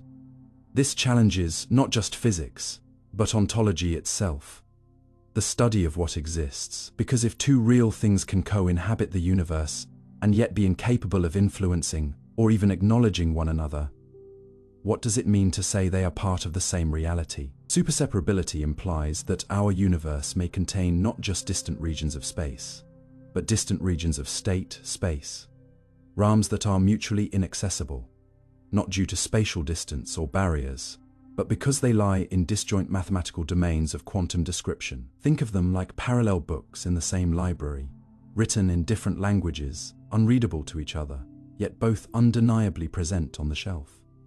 You could say the particles are separate, but that would be a shallow description. They are non-overlapping in principle, not merely in position. And that's a much deeper kind of separateness. So deep, in fact, that it begins to look like a different form of connection. Because just as entanglement binds particles across distance, superseparability binds particles in exclusion. They define one another by what they cannot share. Where does this concept come from? Superseparability emerges naturally when exploring superselection rules in quantum field theory, which forbid certain superpositions of states. For example, it's generally considered impossible to have a quantum state that is a superposition of one electron and no electron, or of an even number of fermions and an odd number. This isn't due to measurement limitations. It's a rule imposed by symmetry and conservation laws. The conservation of charge, parity, or baryon number, for instance, leads to divisions in the Hilbert space that act like walls that no coherent state can tunnel across. Particles on opposite sides of these walls are superseparated. They cannot even, in theory, interfere. This has profound implications. It means the universe may not be a single, undivided quantum realm, but a patchwork of disconnected fabrics, each obeying its own internal logic, its own conserved quantities, and its own definitions of possibility. And you, the observer, are locked into one of these fabrics by the properties of the particles that make up your brain, your tools, and your measurements.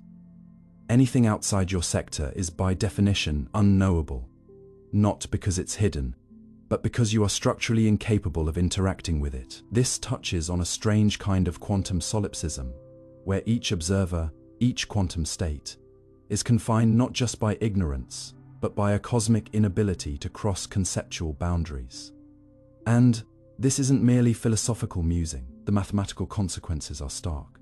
You cannot define an operator, an action, that takes you from one superselection sector to another. There is no bridge. There is no symmetry transformation that rotates you from one to the other. This is the ultimate quarantine, imposed not by nature's indifference, but by its structure. And here's the paradox.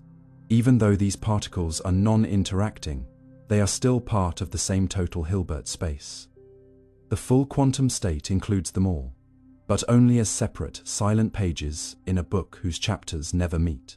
It means that our idea of everything might only ever be partial, that what we call the universe is not all that is, but only the sector we are able to describe within our symmetry constraints. Now imagine the implications if this idea were extended beyond particles to minds, languages, or conscious systems. If superseparability applies to any sufficiently complex quantum structure, then perhaps different minds, not just individuals, but entire cognitive systems, could exist within disjoint sectors, unable to communicate, understand, or observe one another. Could this be why consciousness remains so resistant to scientific definition? Are we looking in the wrong sector? Are we building instruments that can only ever interact with phenomena that fall within our narrow superselection domain? Perhaps what we think of as reality is only the sliver we're wired to see, and everything else, every form of mind or matter that lies outside our symmetry, is simply beyond us, not lost, not hidden. That would make the universe not a single song, but a choir of inaudible voices, each perfectly in tune with itself, but forever silent to the rest. This is why superseparability matters, not just as a mathematical curiosity, but as a challenge to the assumption that the observable world is the whole world. It humbles us. It reminds us that absence of evidence is not evidence of absence, especially in a universe where some truths may live in sectors we can never enter.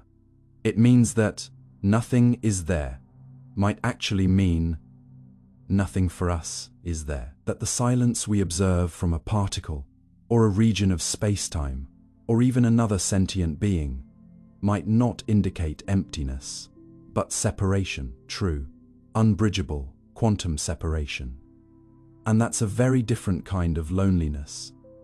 One that doesn't arise from distance, but from incompatibility of being. In the end, superseparability suggests that the quantum world is not just a theater of bizarre interactions and spooky connections, but also of quiet disconnections, of entities that are real and present, but so deeply foreign to each other that they may as well be living in separate universes. And maybe, just maybe, some part of you, the part that wonders whether you've missed something essential, the part that feels like there's more to reality than what you've been shown, is tuned to that silence. Not because it can hear it, but because it knows intuitively that separation is never the whole story. Topological qubits, braids in quantum reality.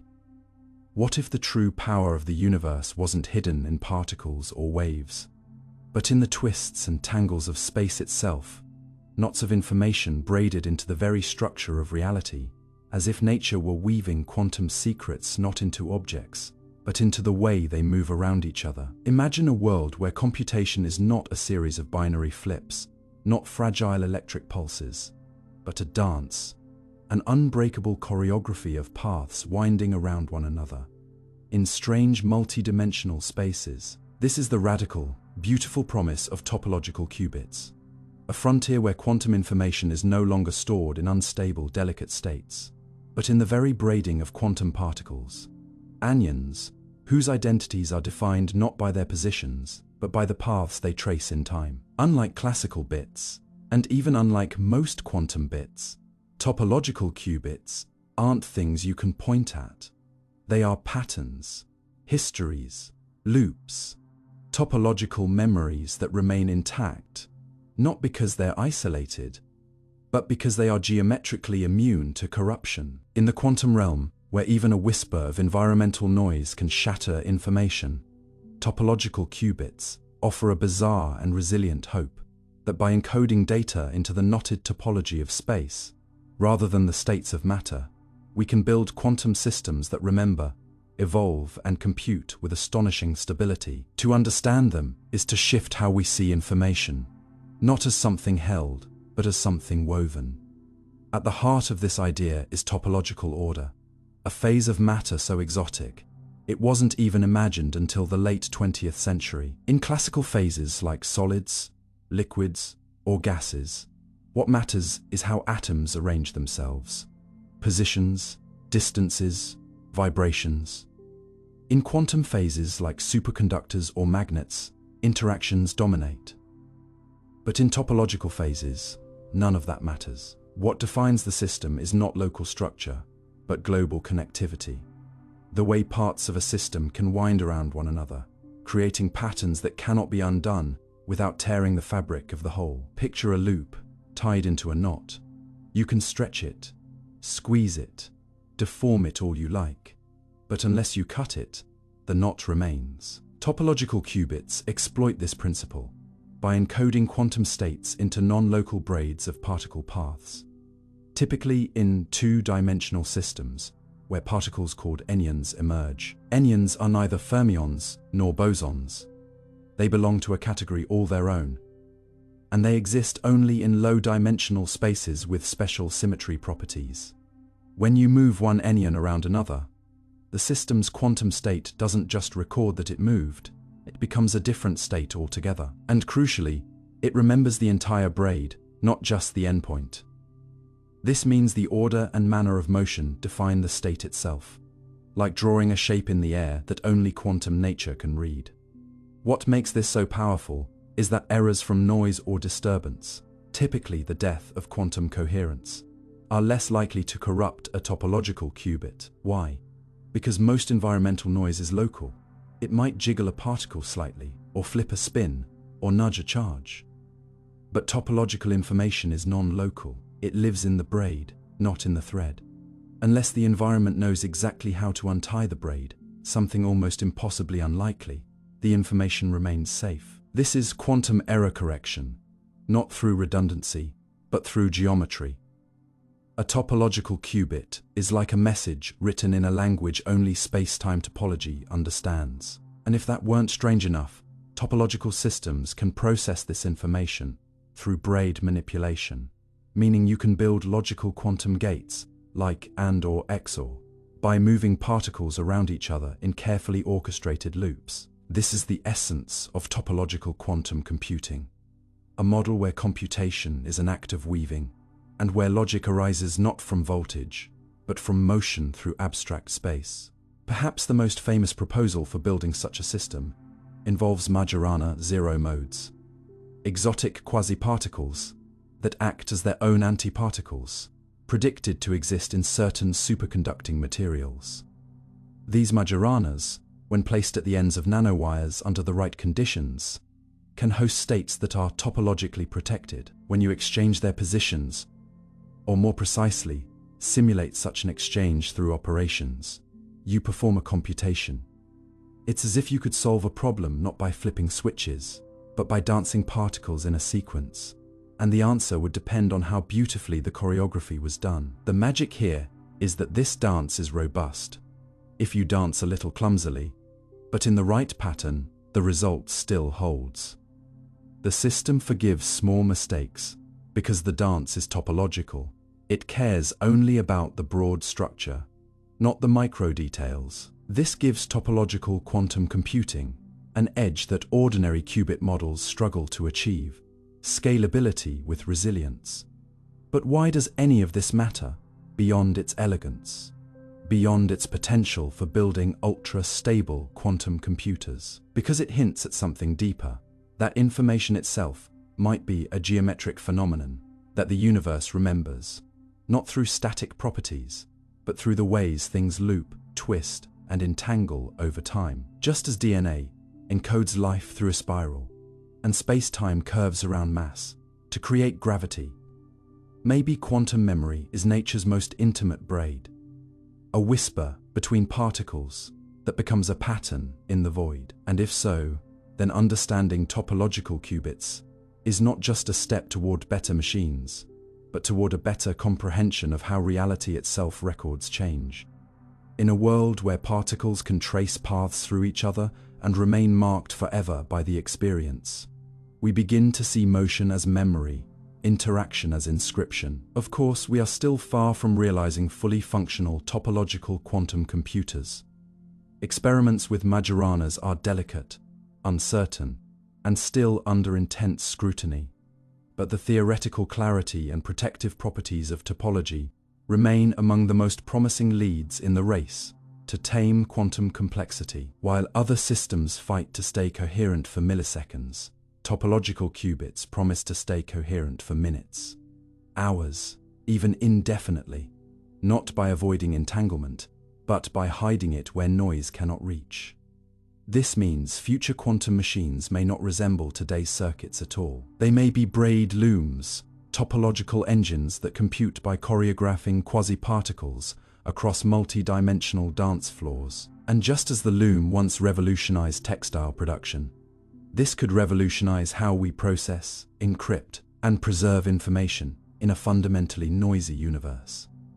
Yet beyond utility, there is awe, the realization that truth can be protected by shape. That reality, in its deepest layers, doesn't just respond to force or energy, but to form, to the topology of motion itself. It's a kind of poetry in physics, that a knot, a loop, a braid could become the guardian of knowledge in a world of chaos. And when we reflect on that, we are led to question everything we thought we understood about boundaries, permanence, and computation. Perhaps permanence is not found in the things themselves, but in how they move through each other. A story not of being, but of becoming. Anyons and fractional statistics. Neither fermions nor bosons. If you were told, there's an entire category of particles that defy the basic rules that define everything you've ever seen. Particles that exist, not in the known realms of fermions or bosons, but in a hidden in-between that allows them to obey strange fractional laws of identity and motion. You might think you're hearing about science fiction, not quantum reality. And yet, this uncharted third path is very real, and its name is Enyon. These are not particles you find floating in empty space, like electrons or photons. You won't see them forming atoms or transmitting light. Instead, they emerge in highly constrained, two-dimensional quantum systems, where the topology of space allows for something impossible in the rest of our universe. Particles that remember how they moved around each other, not just where they are, but the very path they took to get there. In a world dominated by binary categories, fermions that cannot occupy the same state, and bosons that eagerly do, anyons step outside the dichotomy. They obey fractional statistics, meaning they accumulate strange phase shifts when they're exchanged, forming a class of behavior that was long thought to be impossible. They are the rule, breakers of quantum identity, and they only reveal themselves when space itself flattens down to two dimensions, allowing quantum mechanics to explore geometries that defy our intuitive grasp of particles as solid, permanent, and categorizable. To understand why anyons exist and why they matter, you have to let go of the comforting idea that particles have fixed labels that stay with them no matter what. In 3 dimensions, when two identical particles are exchanged, the system's quantum wave function either flips sign or remains the same, a binary result that defines the foundation of the periodic table and all the forces of nature. But in 2 dimensions, something radical happens. Exchanging 2 identical particles is no longer just a matter of swapping places. It becomes a braid, a topological loop where the path matters. You can now create any phase shift, not just one, allowing for continuous possibilities between fermionic and bosonic behavior. This fractional phase, known as a Berry phase, reflects the memory of movement, meaning the system doesn't just care what particles are where, but how they got there. The result is a class of quantum particles that are neither one nor the other, and yet both in some sense enyons, so named because they can behave like anything in between. What makes this more than just a mathematical curiosity is that these exotic particles have actually been observed, not directly, as one would see a photon or an electron, but through their statistical fingerprints in systems like the fractional quantum Hall effect. This remarkable phenomenon arises when electrons are cooled to near absolute zero and subjected to strong magnetic fields in two-dimensional materials, such as semiconductor layers, only a few atoms thick. In these conditions, the electrons organize themselves into a strange quantum fluid whose excitations behave as if they are quasi-particles carrying fractional electric charge. These are not full electrons. They are slivers of charge created from the collective behavior of many electrons acting in synchrony. And crucially, these quasi-particles exhibit fractional statistics when braided direct evidence of anyonic behavior. The world of the fractional quantum Hall effect is one of topological order, where the ground state of the system is degenerate, meaning there are multiple equivalent configurations separated, not by energy, but by geometry, by the ways in which the particles have looped around one another. In this sense, enyons are less like individual things and more like knotted histories, defined by the memory of their exchanges. They challenge not only how we categorize particles, but how we understand identity itself at the quantum level. If two particles are indistinguishable, what does it mean for them to have a history of movement? And if their statistics depend not on what they are, but on what they've done, then we are no longer dealing with objects, but with narratives of interaction. It's as though nature is saying, "You are not who you are, but who you have been in relation to others." This deepens quantum theory into a kind of relational framework, where topology and memory play as large a role as mass and charge. It's a subtle, non-local way of encoding information that opens the door to new forms of quantum computation, where logic gates are formed, not by changing energy states, but by braiding enyons in deliberate patterns. That's precisely why enyons are now at the forefront of attempts to build fault-tolerant quantum computers. In most quantum computing approaches, qubits are easily disturbed by the environment, leading to decoherence and loss of information. But enyons, by encoding information in their braided trajectories, offer a kind of topological protection. Local noise, small disturbances, or thermal fluctuations cannot easily undo a braid. It's like trying to untangle a complex knot by shaking the string randomly. Unless you follow the entire pattern in reverse, the knot holds. This makes enyon-based systems ideal candidates for topological quantum computing, where operations are performed by weaving particles through each other, and where stability arises from geometry, not energy. Microsoft, among others, has been investing heavily in this line of research, seeking to create and manipulate non-abelian enyons, a subtype with even richer computational potential. Non-abelian enyons don't just accumulate a phase. They change the state of the system in a way that depends on the order of braiding, meaning the computation becomes path-dependent in a deeply quantum way. And yet, despite their promise and their observed traces in condensed matter experiments, enyons remain elusive to direct observation.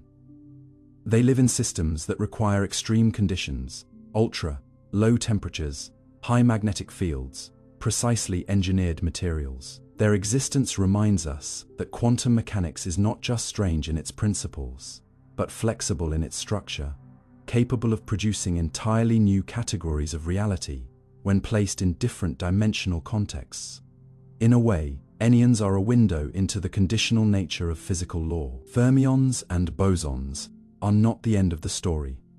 They are just the visible parts of a much broader landscape that only unfolds when we challenge the assumptions of dimensionality and locality. If the world had evolved in 2 dimensions instead of 3, enyons might be the only particles we'd ever know, and our entire physics would be rewritten accordingly.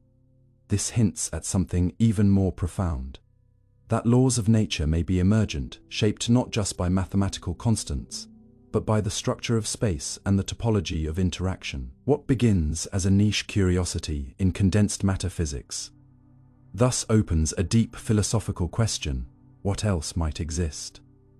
Not because of what matter is, but because of how it is allowed to move. What other categories of identity lie waiting in higher or lower dimensions, hidden from our view, simply because we've never given particles enough freedom to reveal their full behavior? If the universe allows not just for objects, but for braided, path-dependent, history-sensitive agents, then we are forced to reconsider everything from the definition of a particle to the architecture of reality itself. And in doing so, we find ourselves staring at a startling possibility that identity, motion, and memory are not separate concepts, but intertwined aspects of quantum being. In this light, Ennions are not just a new kind of particle. They are a new kind of story, one that rewrites what it means to exist in a quantum world. They show us that physics is not a frozen collection of definitions, but a living grammar of possibility, where even the basic roles of reality — what is, what can be, what changes when things move — are up for negotiation when the conditions are just right. And when you finally understand how these fractional, braided creatures behave, not as fermions, not as bosons, but as something beautifully in between, you realize that quantum mechanics still holds many secrets, not in what we can observe directly, but in what happens when we allow the unseen paths to matter just as much as the positions. Quantum Hall effect, edge states defying classical rules. Imagine a world where electrical resistance doesn't gradually increase with temperature or impurities, but instead drops to a perfectly crisp, quantized value, unchanged, untouchable, invincible, like nature carving a number into the fabric of a material, immune to the noise of the real world.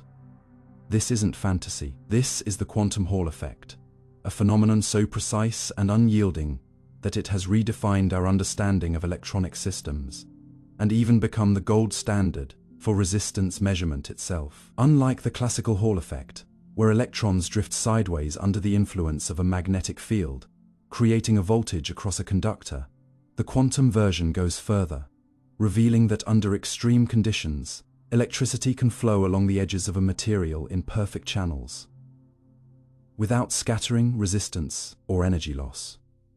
These are not ordinary currents.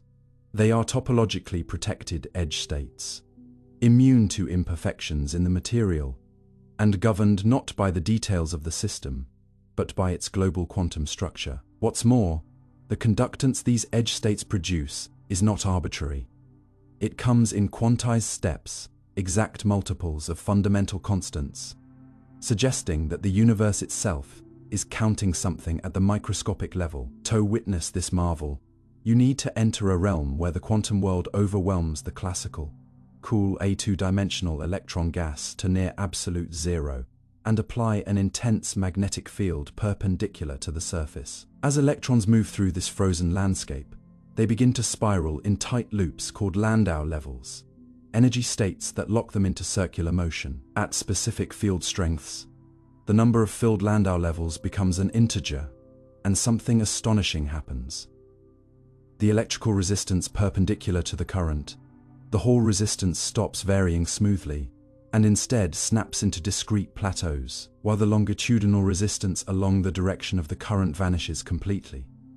That's right, zero resistance in one direction, perfect quantization in another. It's like electricity suddenly deciding to behave with mathematical elegance, as if the laws of physics revealed a secret preference for neatness, when the environment is cold and calm enough to listen. This behavior isn't caused by individual electrons acting independently, but by their collective behavior as a quantum fluid, organized into a robust state that cannot be disturbed by small fluctuations, akin to a sheet of music that remains the same, no matter how much you wrinkle the paper. But the real magic isn't just the precision, it's where the current flows.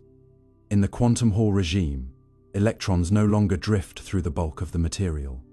Instead, they hug the edges, moving in one direction only, in what are known as chiral edge states. These edge states are like one-way streets for electrons.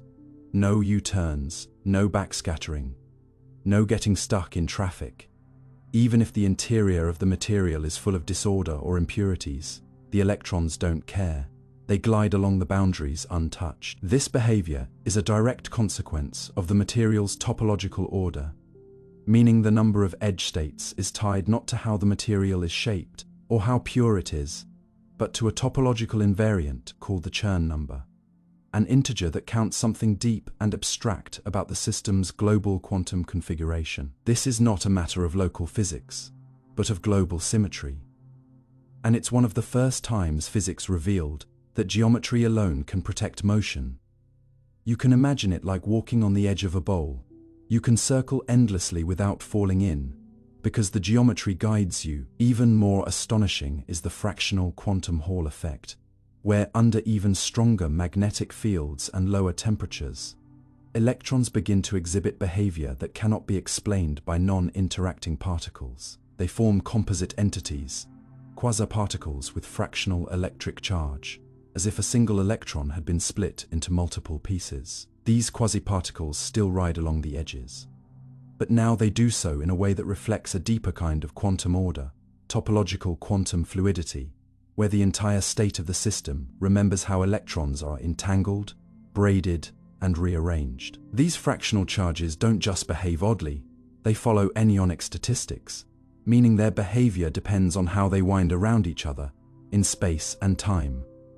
You can't think of them as miniature particles moving in a straight line. Instead, you have to imagine them as threads in a quantum tapestry whose patterns change depending on the choreography of exchange. The fractional quantum Hall effect gave rise to the entire field of topological matter, which has now expanded to include exotic states like topological insulators, quantum spin Hall systems, and potential platforms for fault-tolerant quantum computation. Why does this matter beyond the lab? Because it tells us something profound, that reality can encode robustness through shape-alone topology. Normally a branch of pure mathematics concerned with the properties of objects that stay constant under stretching or bending, has become the guiding principle for understanding some of the most stable, noise-resistant quantum phenomena known in a classical system. Properties are fragile. A little heat, a little disorder, and everything changes. But in a topologically ordered system like the quantum Hall state, the essential features are immune to small perturbations, because they are stored not locally, but globally. That's why quantum Hall systems can be used to define resistance standards more precise than any other method. They allow scientists to say, this is what a standard unit of resistance truly is. Not because of any particular material, but because the universe, under these conditions, agrees on a fundamental number, h-Fa, Planck's constant divided by the square of the electron charge. That's not a human-made rule, that's a law, carved into the structure of space, whispered through the symmetry of the quantum vacuum when it's pushed into revealing its deeper architecture. But perhaps the most mind-bending implication of the quantum Hall effect is philosophical. It challenges our idea that the behavior of particles is always tied to their position and momentum, and instead suggests that the shape of space and the boundaries within it can dictate how nature flows. In these systems, the bulk doesn't matter, only the edges. That's a radical inversion of how we typically think, where the inside defines the system, and the boundaries are just where it ends. Here, it's the opposite. The boundary is the message. The electrons trapped inside are silent, frozen in place by the magnetic field, while the ones on the periphery dance with perfect coordination, carrying all the current, all the signal, all the life. It's a poetic twist.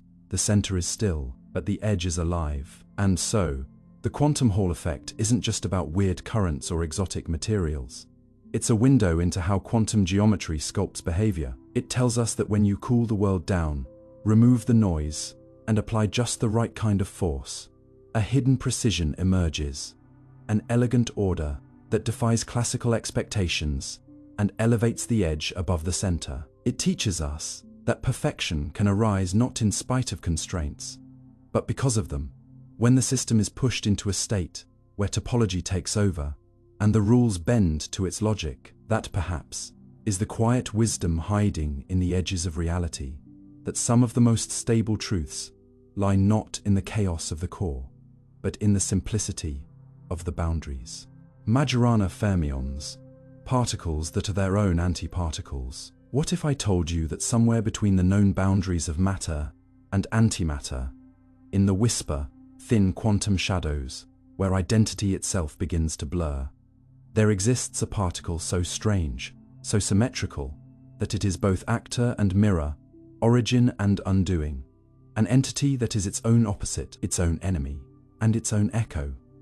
Welcome to the paradoxical realm of Majorana fermions, particles that stand defiantly in the face of conventional physics, by violating the very dichotomy we've long accepted between matter and antimatter. While most particles come in pairs, a familiar particle like the electron, accompanied by its antimatter twin, the positron, carrying the same mass but the opposite charge. Majorana fermions shatter this duality. They are astonishingly their own antiparticles, a concept so counterintuitive that it wasn't just a theoretical curiosity, but for decades, a ghost of a possibility buried in the abstract corners of quantum theory. First proposed in 1937 by the brilliant yet enigmatic Italian physicist Ettore Majorana, whose own life ended in mysterious disappearance, befitting the particles he predicted. The idea of a particle annihilating itself in perfect symmetry seemed almost poetic, too elegant, too eerie, perhaps too fragile to belong in the rough machinery of the universe. And yet, nearly a century later, scientists are on the cusp of proving that this ghost might not just exist, but may hold the key to the next generation of quantum technology. To grasp what makes Majorana fermions so unique, one must first revisit the foundations of quantum fields. In the standard model of particle physics, all fermions, matter particles, like electrons, quarks, and neutrinos, are described by quantum fields that distinguish between particles and their antiparticles. This distinction is typically essential. When a particle meets its antiparticle, they annihilate into pure energy, a symmetry dance with a violent end. But what if, mathematically, a solution to the equations allowed for a fermion whose field operator is self-conjugate, meaning the particle and its antiparticle are not just similar, but the same entity? That is the radical elegance of the Majorana fermion. Unlike a Dirac fermion, which has distinct particle and antiparticle states, a Majorana fermion is described by a real valued quantum field. Real in the mathematical sense, with no imaginary component, indicating a kind of mirrored purity, a state of being that contains within itself the seed of its own reversal. The implications of such a particle are not just theoretical curiosities. They touch on some of the deepest questions in particle physics, cosmology, and quantum computing. But do they actually exist in nature? For decades, the only serious candidate has been the neutrino, that elusive, nearly massless ghost particle that passes through matter with almost no interaction. If neutrinos are Majorana particles, they would occasionally annihilate with themselves, producing a very specific kind of decay known as neutrinoless double beta decay. Detecting such a process would be revolutionary.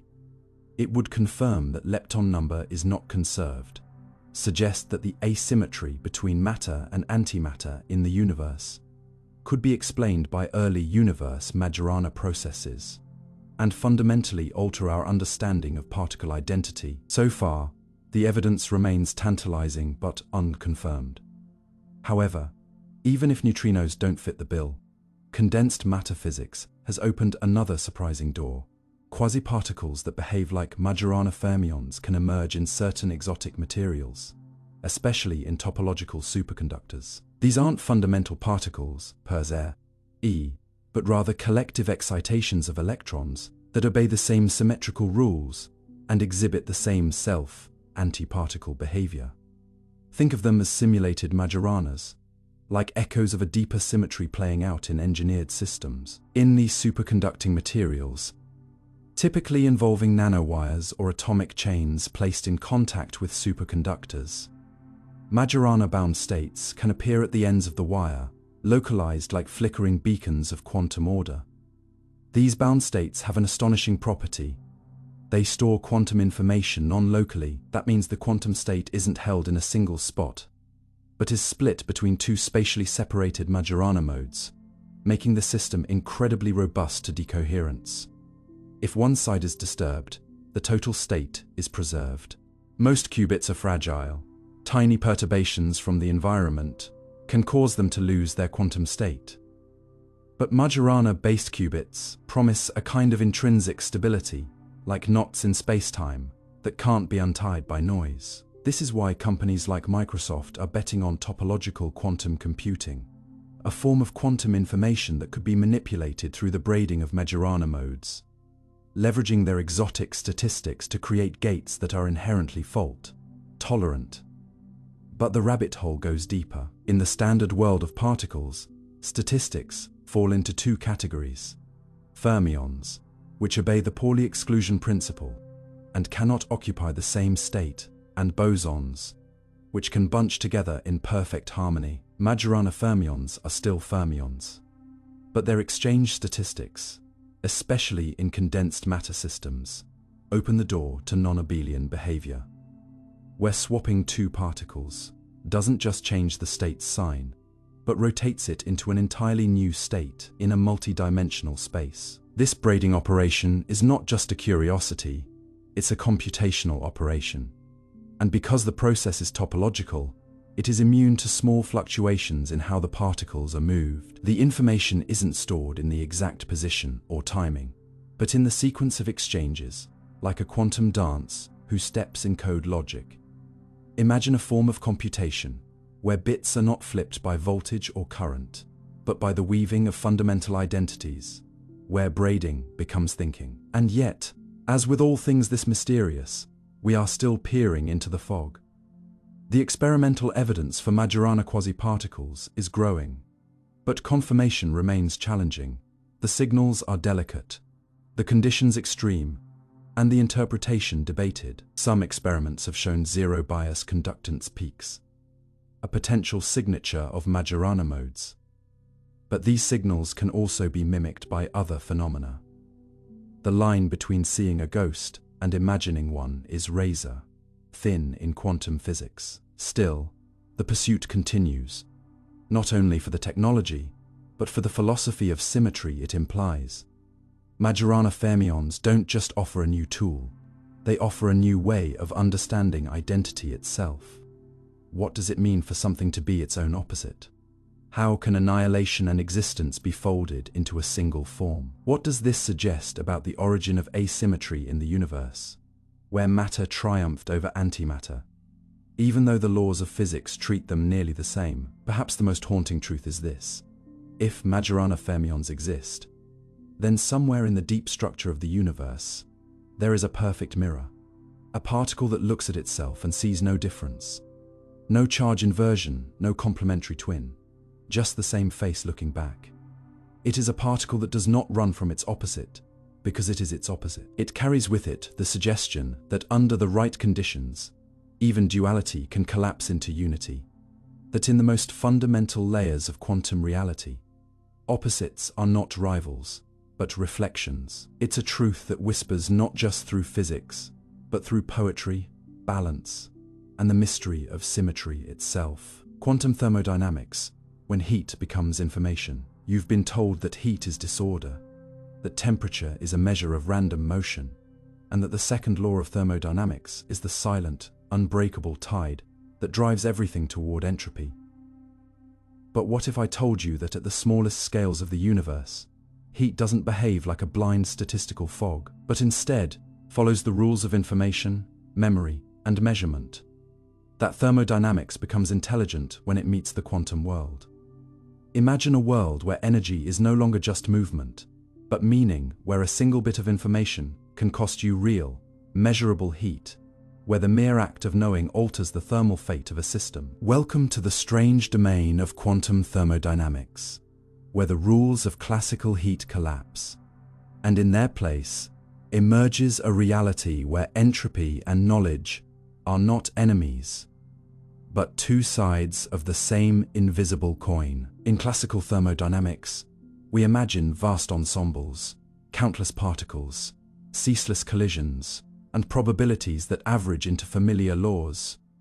But in the quantum world, systems are small, states are superposed, and energy is entangled with knowledge itself. The graininess of nature means that heat, work, and entropy must now be redefined, not by statistics alone, but by the deep principles of quantum measurement, coherence, and uncertainty.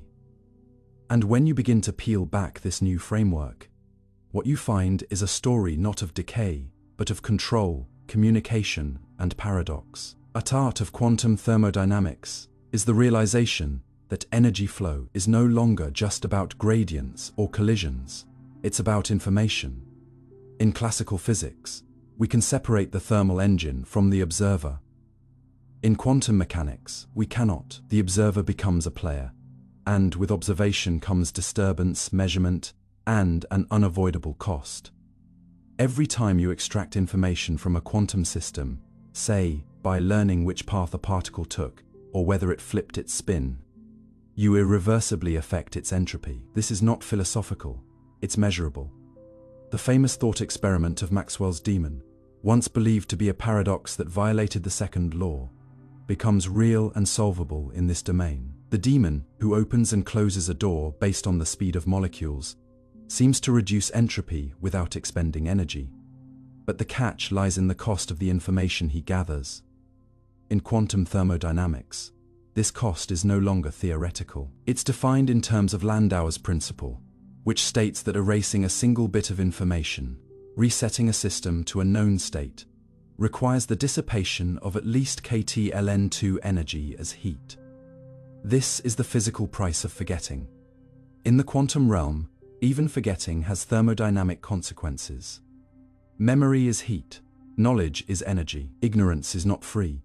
But quantum thermodynamics doesn't just add informational bookkeeping to classical heat. It reshapes the very idea of thermal equilibrium. In the classical world, systems tend toward a state where probabilities are spread out, entropy is maximized, and fluctuations average out. But in the quantum world, coherence, the ability of a system to maintain phase relationships between states, throws a wrench into this tidy picture. Coherence can store usable energy that does not register as heat or work in the classical sense. It's like a hidden reservoir accessible only through quantum operations. This leads to a startling insight.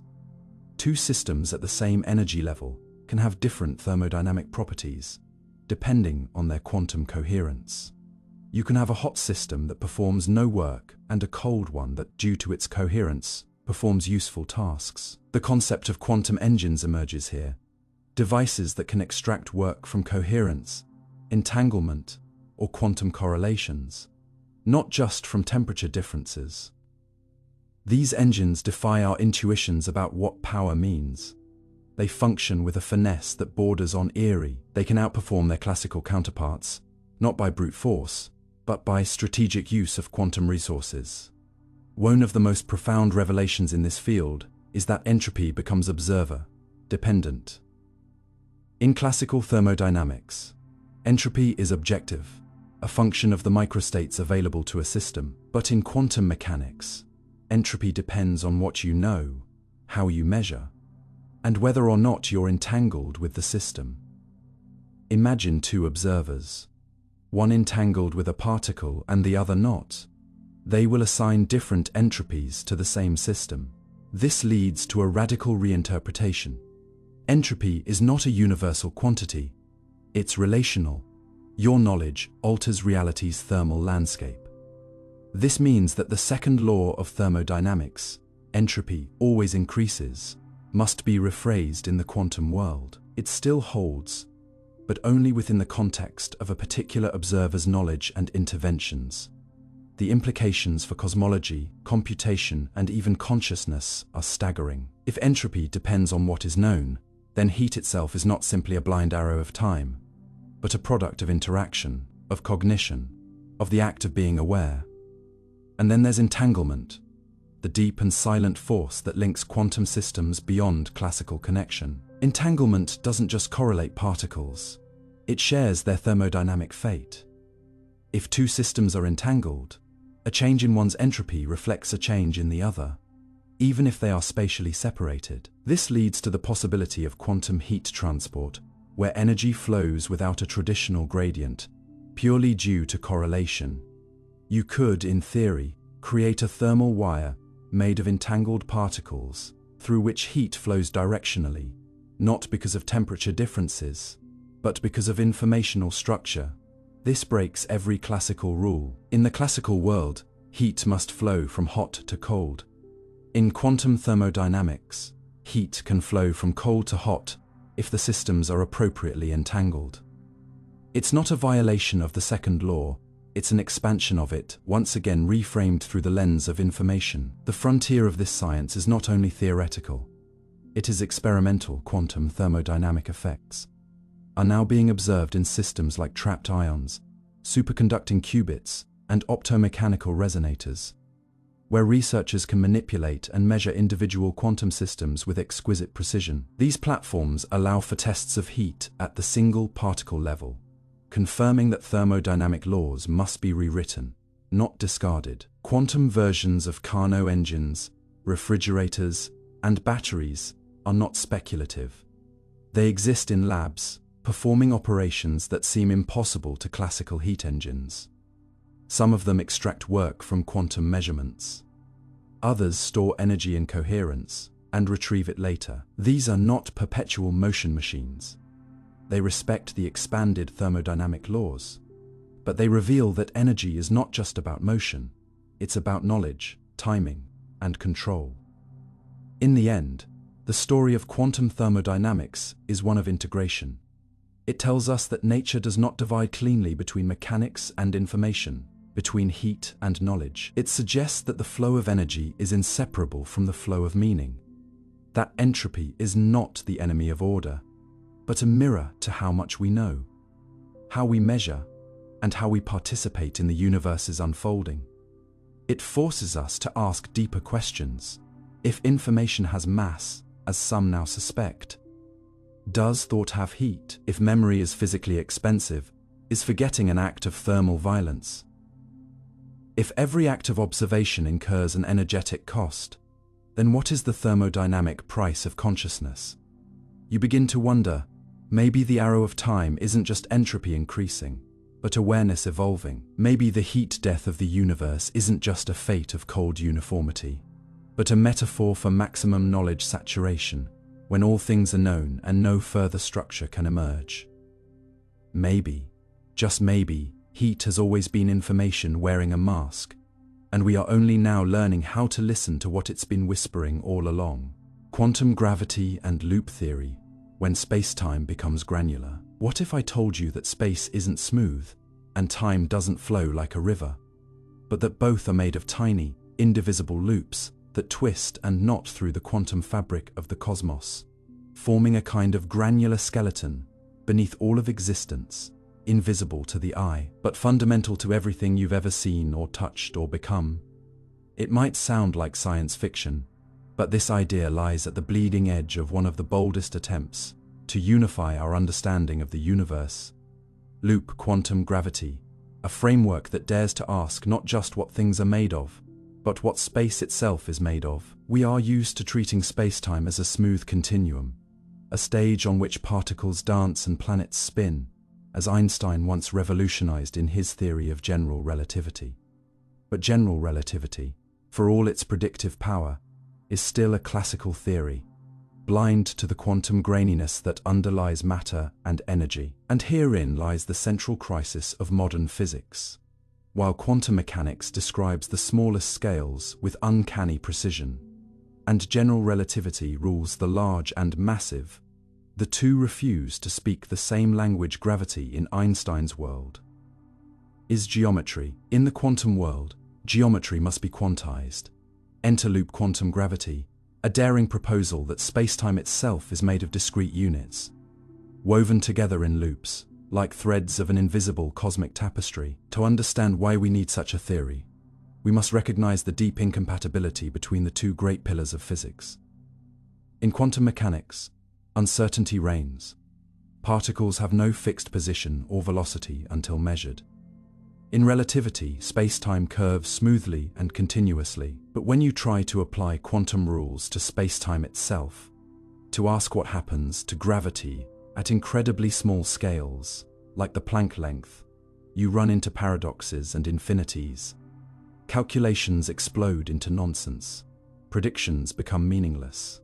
It's like trying to draw a perfect circle with a pencil made of sand. So physicists began to suspect that the problem lies in our assumption that space is smooth and continuous. What if it isn't? What if, at the smallest possible scale, space is pixelated? Not in squares, but in loops. What if geometry itself has an atomic structure? Loop quantum gravity says it does. And it doesn't just stop at speculation. It builds a mathematical framework where space is quantized, made of loops of gravitational fields that form a spin network. These loops don't float in space. They are space.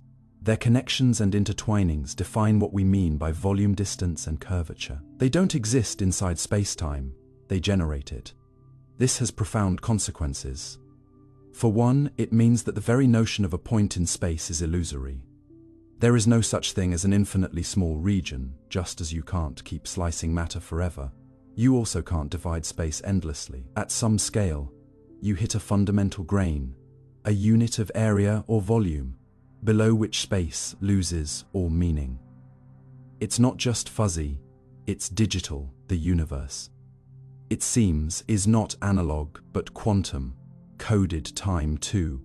Becomes granular. It does not flow like a smooth stream, but ticks in discrete steps, though too fast and too small for us to perceive. In loop quantum gravity, these atoms of space are governed by the language of spin networks, mathematical graphs where each edge carries a quantum of area and each node holds a quantum of volume. The evolution of these graphs through time forms spin foams, structures that show how geometry itself changes, not continuously, but in quantum jumps. One of the most powerful insights of loop theory is that it does not require a background spacetime. Unlike quantum field theory, which places fields within a fixed geometric setting, loop quantum gravity is background independent, meaning that the geometry arises from the dynamics of the loops themselves. Space isn't a canvas. It's the painting. This is one of the rare theories that takes Einstein's idea, that gravity is geometry, and makes it quantum fully. And unlike string theory, which requires extra dimensions and supersymmetry, loop quantum gravity works in our universe's real, observed dimensions, 3 of space and 1 of time. It doesn't need a multiverse.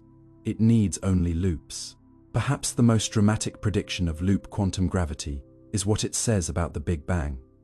In classical relativity, the universe begins with a singularity, a point of infinite density and curvature, where time and space themselves begin. But singularities are signs of a breakdown in the theory, a place where the math gives up. Loop quantum gravity offers an escape.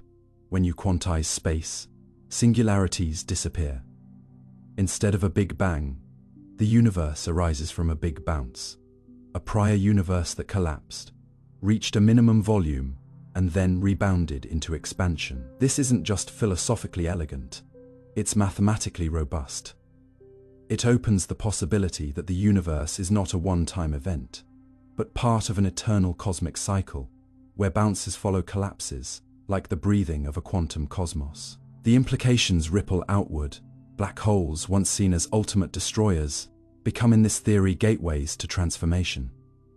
At their core, classical theory predicts another singularity, an infinite density where known laws break down. But loop quantum gravity suggests that inside a black hole, matter does not vanish into infinity. It compresses until the quantum geometry pushes back, potentially causing a bounce that leads to a white hole, spewing matter back into another region of space-time. Some even speculate this could be the birth of a new universe, nestled within ours, like a cosmic nesting doll. If true, it means every black hole could be a portal, and our own universe could have been born in one. But loop quantum gravity doesn't just offer dramatic cosmological pictures. It also challenges our most basic assumptions about time and causality. If time is not a flowing river, but a network of quantum transitions, then what we perceive as cause and effect may be emergent, not fundamental. The idea of before and after might be approximations, arising from the collective behavior of loops, not from the fabric of the universe itself. In fact, in some formulations, time disappears completely from the equations, replaced by relational changes between states. You begin to question if there's no universal time. What does it mean to exist? If space is made of loops, and time is an illusion, then what is movement? What is now, and where are we? We are just beginning to glimpse this reality. Experiments like gravitational wave detectors and quantum cosmology models are trying to find signatures of this loop structure. Could subtle imprints in the cosmic microwave background, echoes from the Big Bounce, confirm this theory? Could black hole evaporation reveal quantum geometry in its last gasp? These are not fantasies. They are scientific pursuits, grounded in equations that challenge and inspire. Loop quantum gravity does not yet answer every question. It struggles with unifying matter fields, with producing certain classical limits, and with connecting cleanly to all known forces. But what it gives us is a new way to imagine space. Not as emptiness, but as a fabric that vibrates, not with waves, but with knots of being, woven from the very logic of reality. So the next time you look into the night sky, remember, the vastness between stars may not be smooth and empty. It may be granular, made of loops and nodes you cannot see, but which hold up everything you are. You are not moving through space, you are riding on its loops. And as those loops evolve, twist and intertwine, they build not just galaxies and atoms, but the possibility of knowing, of wondering, of being. Loop quantum gravity teaches us that even emptiness has structure, that even silence has architecture, and that perhaps the deepest truth of the cosmos is that nothing is truly empty, not even space itself. The holographic principle is reality encoded on a surface. Imagine standing in a dark room where you see a three-dimensional object, a floating cube, a spinning planet, or even your own hand. Yet when you reach out to touch it, your fingers pass through thin air. Because what you thought was real was only an illusion projected from a flat surface nearby. Now imagine that this is not a metaphor, but a serious scientific proposal about the universe you live in, that all of three-dimensional reality, including you, might be nothing more than a projection from a two-dimensional boundary, and the space you move through, the thoughts you have, the stars you see, and the atoms in your body might be mere encoded patterns on a distant cosmic screen. This startling possibility is known as the holographic principle. And while it may sound like science fiction, it emerged from the most serious efforts to understand black holes and the information paradox that shattered physicists' understanding of space, time, and entropy. The idea is rooted in a simple but radical observation. If you try to pack information into a region of space, say, a box or a black hole, there is a limit not to how much you can fit based on the volume, but based on the surface area of the boundary. That's not how we normally think. We imagine that more space inside a volume should mean more room for bits, particles, or matter. But nature, it seems, disagrees. According to calculations stemming from black hole thermodynamics and quantum gravity, the maximum information that can be stored inside a region is proportional to its surface area, not its volume. A result first proposed by Jacob Bekenstein and later expanded by Stephen Hawking, who showed that black holes radiate energy and thus must contain entropy. This counterintuitive surface-based limit to information is not just a quirk of black holes. It may be a deep property of the universe itself. When theoretical physicist Gerard Hooft and later Leonard Susskind began to explore this strange result, they proposed something astonishing. Perhaps everything inside a region of space is fully described by the information encoded on its boundary. Just as a hologram stores a full three-dimensional image on a flat dimensional film, the universe might store its entire interior, matter, energy, motion, life, on a surface at its edge. The mathematics of this idea gained support from string theory, and particularly from the ADS and CFT correspondence. A landmark result by Juan Maldacena in 1997, which showed that a gravitational theory in a five-dimensional space, called anti-de Sitter space, is exactly equivalent to a quantum field theory, without gravity on its four-dimensional boundary. This is not a vague resemblance or poetic analogy. It's an exact mathematical duality, where every event in the bulk of the space has a precise counterpart on the lower dimensional edge. While our universe is not an anti-de Sitter space, this correspondence gave physicists a working model where gravity itself can emerge from non-gravitational interactions in lower dimensions. Suddenly, the fabric of space wasn't fundamental. It could emerge from quantum bits, entangled and interacting, living not in the volume, but on the skin of reality. This is a radical departure from our intuition. We grow up assuming that the world is three-dimensional, because that's how we experience it. Width, height, depth. But if the holographic principle is true, then those dimensions are not intrinsic properties of reality, but emergent phenomena. Illusions that arise from something more fundamental. Think of a video game. The world in the game has height, depth, motion, but it's all generated by code running on a flat circuit board. In the same way, the space you live in may be a kind of cosmic simulation, not fake, but emergent, real to us, but projected from something deeper. The equations of gravity under this lens become thermodynamic relations, entropy gradients, and information flows. Even spacetime curvature might emerge from patterns of entanglement between quantum bits on a boundary. The geometry of the universe could be the shadow of a deeper, more abstract quantum dance taking place where you cannot see. In such a view, entanglement becomes the glue that holds space together. If you take away enough entanglement, space itself starts to tear apart, hinting that space-time geometry is not a backdrop, but a consequence, a byproduct of quantum information. But this principle doesn't just challenge geometry, it forces us to rethink identity and locality. If what's happening inside a space is actually determined by what's on the edge, then locality breaks down. What you think is a cause happening here might actually originate far away on a boundary, woven into a larger informational network. The universe becomes less like a stage and more like a vast compression algorithm, where three-dimensional events are unfoldings of lower dimensional instructions, and the implications reach deep into cosmology and quantum gravity. Could the early universe, so hot and dense, have been born from a boundary condition? Could black holes, often seen as information sinks, actually store and reflect every bit of what falls into them on their horizons, preserving the totality of information in a holographic memory? If so, then death by black hole is not annihilation, but re-encoding. This could resolve one of the greatest paradoxes in theoretical physics. How can quantum mechanics preserve information when general relativity allows it to vanish behind an event horizon? The holographic principle suggests it doesn't vanish at all. It gets written on the surface. But if our universe is holographic, how would we know?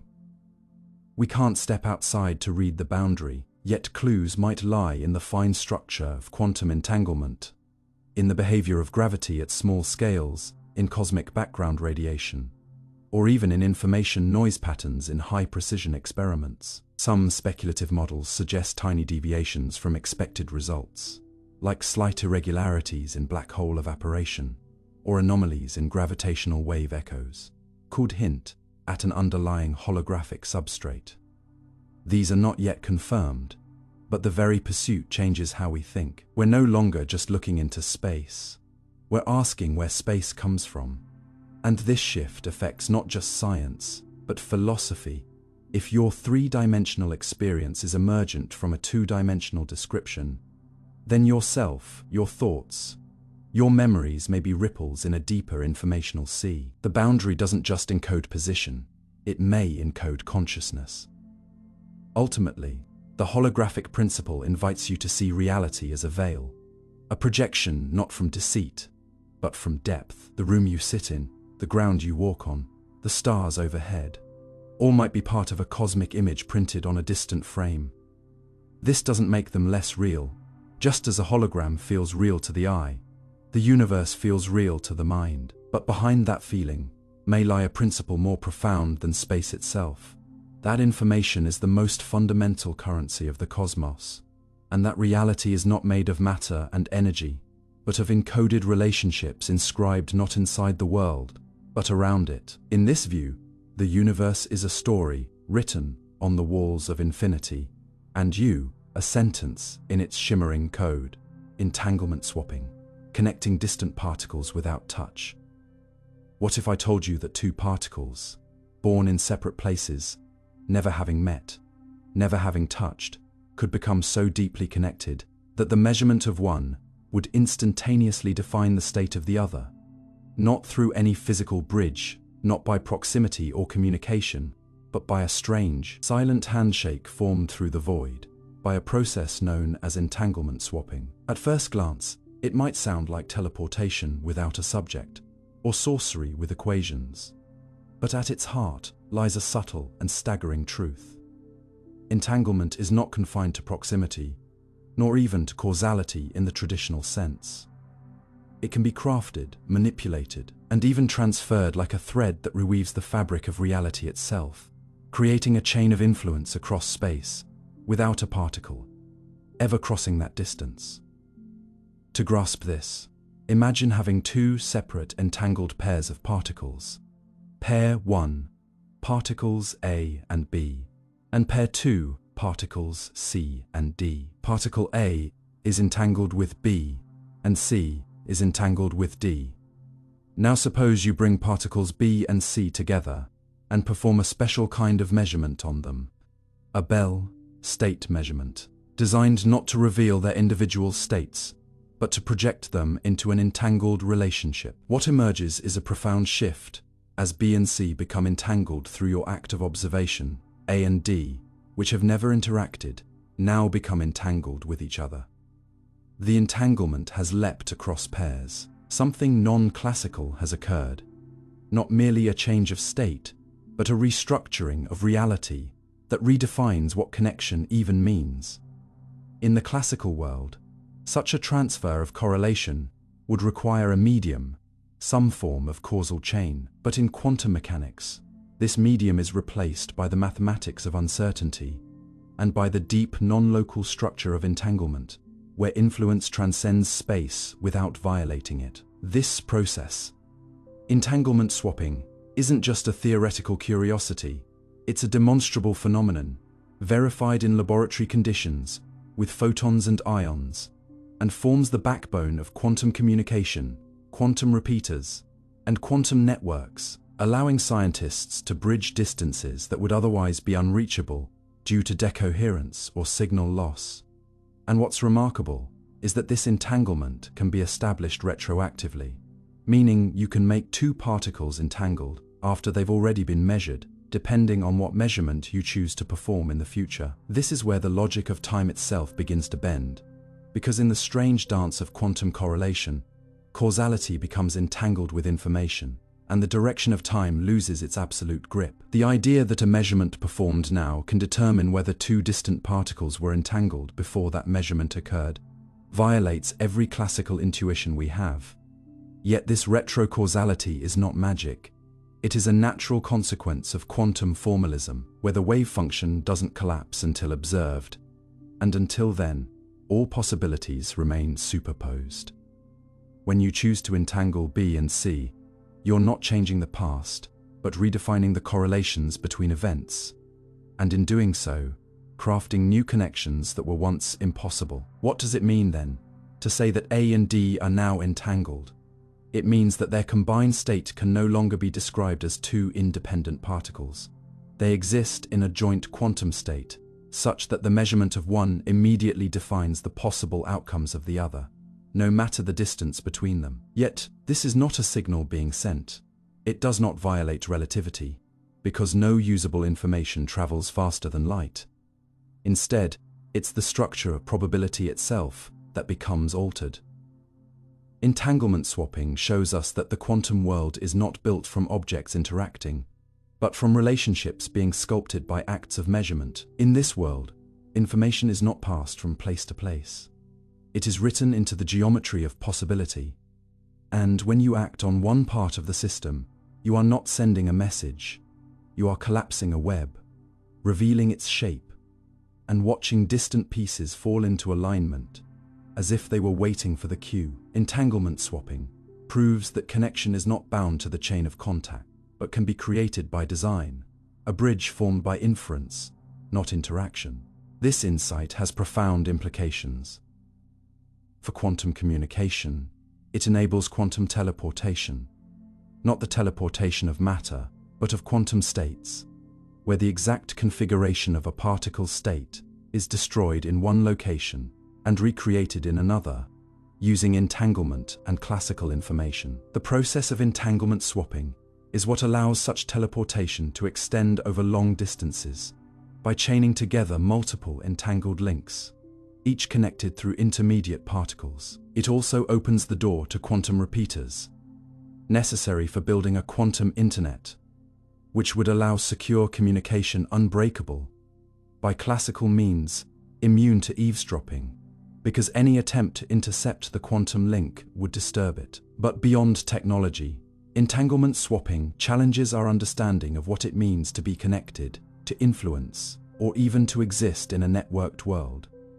If particles can be made to share a fate they never touched, what does this imply about the universe's ontology? Is the fabric of reality less a continuum of objects and more a matrix of potential correlations, waiting to be activated by the right kind of question? The act of entanglement swapping also underscores a deeper theme in quantum mechanics, that reality is not a pre-existing story, but a choose your own adventure, where what is true depends on what is asked. It's not that the universe is vague, but that it offers you multiple consistent perspectives, each formed through your choice of interaction.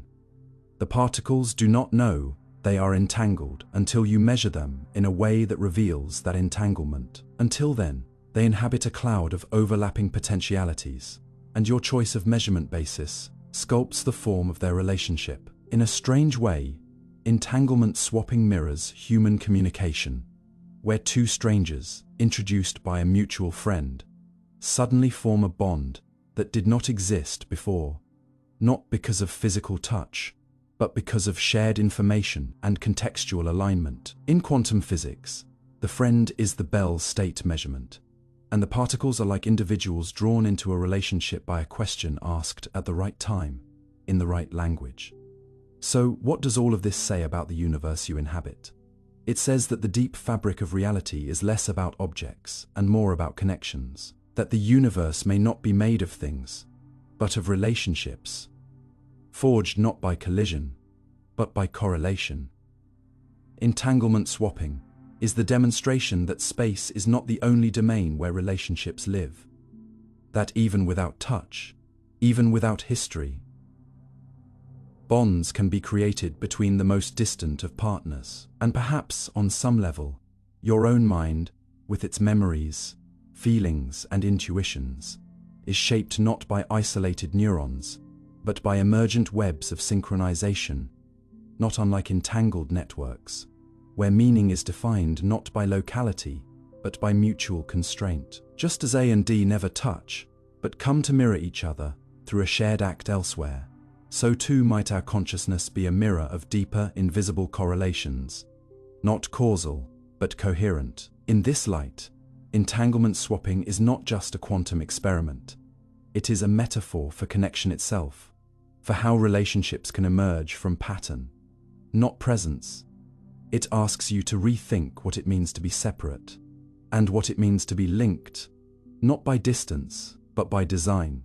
Quantum interactions are reversible. So why isn't the world? You've probably never noticed how confidently the world flows in one direction. Water spills from the glass but never leaps back into it. A vase shatters but never reassembles. Memories accumulate while the future remains blank. And all of it feels so obvious, so irreversible, that you might assume this arrow of time is baked into the laws of nature themselves, an unshakable truth of existence. But what if I told you that, deep down in the very code of the universe, this flow is not only optional, it's entirely absent, that at the level of the quantum, the interactions of particles are reversible, their equations perfectly symmetric with respect to time, offering no preferred direction, no hint that the universe should be moving forward rather than backward. This is not science fiction or poetic license. This is a fundamental fact of quantum mechanics, the mathematics governing the evolution of quantum systems. Specifically, the Scharf-Feidinger equation is time reversal symmetric, meaning if you filmed a quantum process and played it backward, the laws would not object. They would work just as smoothly in reverse.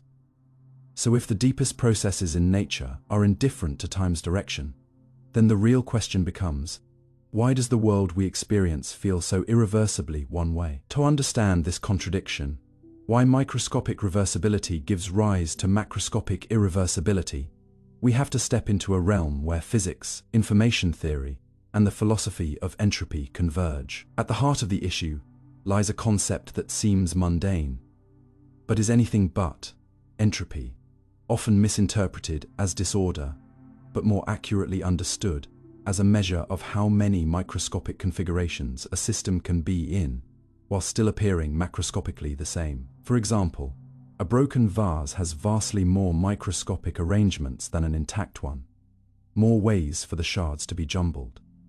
And so, statistically, systems tend toward those states. This tendency is encapsulated in the second law of thermodynamics, which declares that the entropy of an isolated system tends to increase over time. But here's the twist. This law is not derived from any fundamental asymmetry in the microscopic laws. It is statistical, emerging from the improbability of order reassembling itself. Quantum systems, when left alone, evolve unitarily, preserving information and reversible in nature. It is only when we observe, measure, or interact with them on large scales that this symmetry begins to break, not because of the laws themselves, but because of the contexts in which we use them. In a pure quantum world, there is no collapse of the wave function, only endless evolution of superpositions. But once measurement enters the picture, especially in complex, entangled systems like our macroscopic world, decoherence occurs. This is the process by which quantum systems lose their quantum behavior, not by magic, but by becoming entangled with their environment in such a way that the interference between different branches of the wave function becomes undetectable. The system effectively selects an outcome, and from our perspective, it looks like irreversible collapse. But again, the equations are still reversible. It's just that undoing decoherence would require reconstructing the quantum state of the entire environment, which is practically impossible. This impossibility is not due to the equations, but due to the astronomical complexity involved. It is like trying to unscramble an egg, not by reversing time, but by following every microscopic air molecule and photon that carried away heat and information. Technically possible, yes, but so profoundly improbable that we label it impossible. And so, the irreversibility we experience is not a property of the universe, but a consequence of the scale and structure of our experiences within it. This brings us to the unsettling realization that time's arrow may be an illusion of perspective, a shadow cast by our ignorance of microscopic detail, and our reliance on statistical descriptions of large systems. Imagine an omniscient observer who could track every single particle in the universe, including all the air molecules in the room and the photons escaping your body.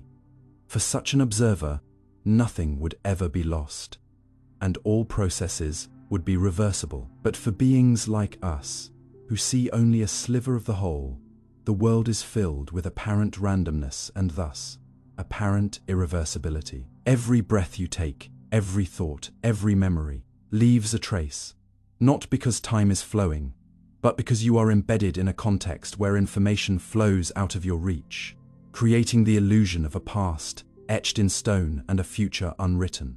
We define the direction of time by the direction in which entropy increases. But this is circular. Entropy increases because we define it as increasing. The universe doesn't care.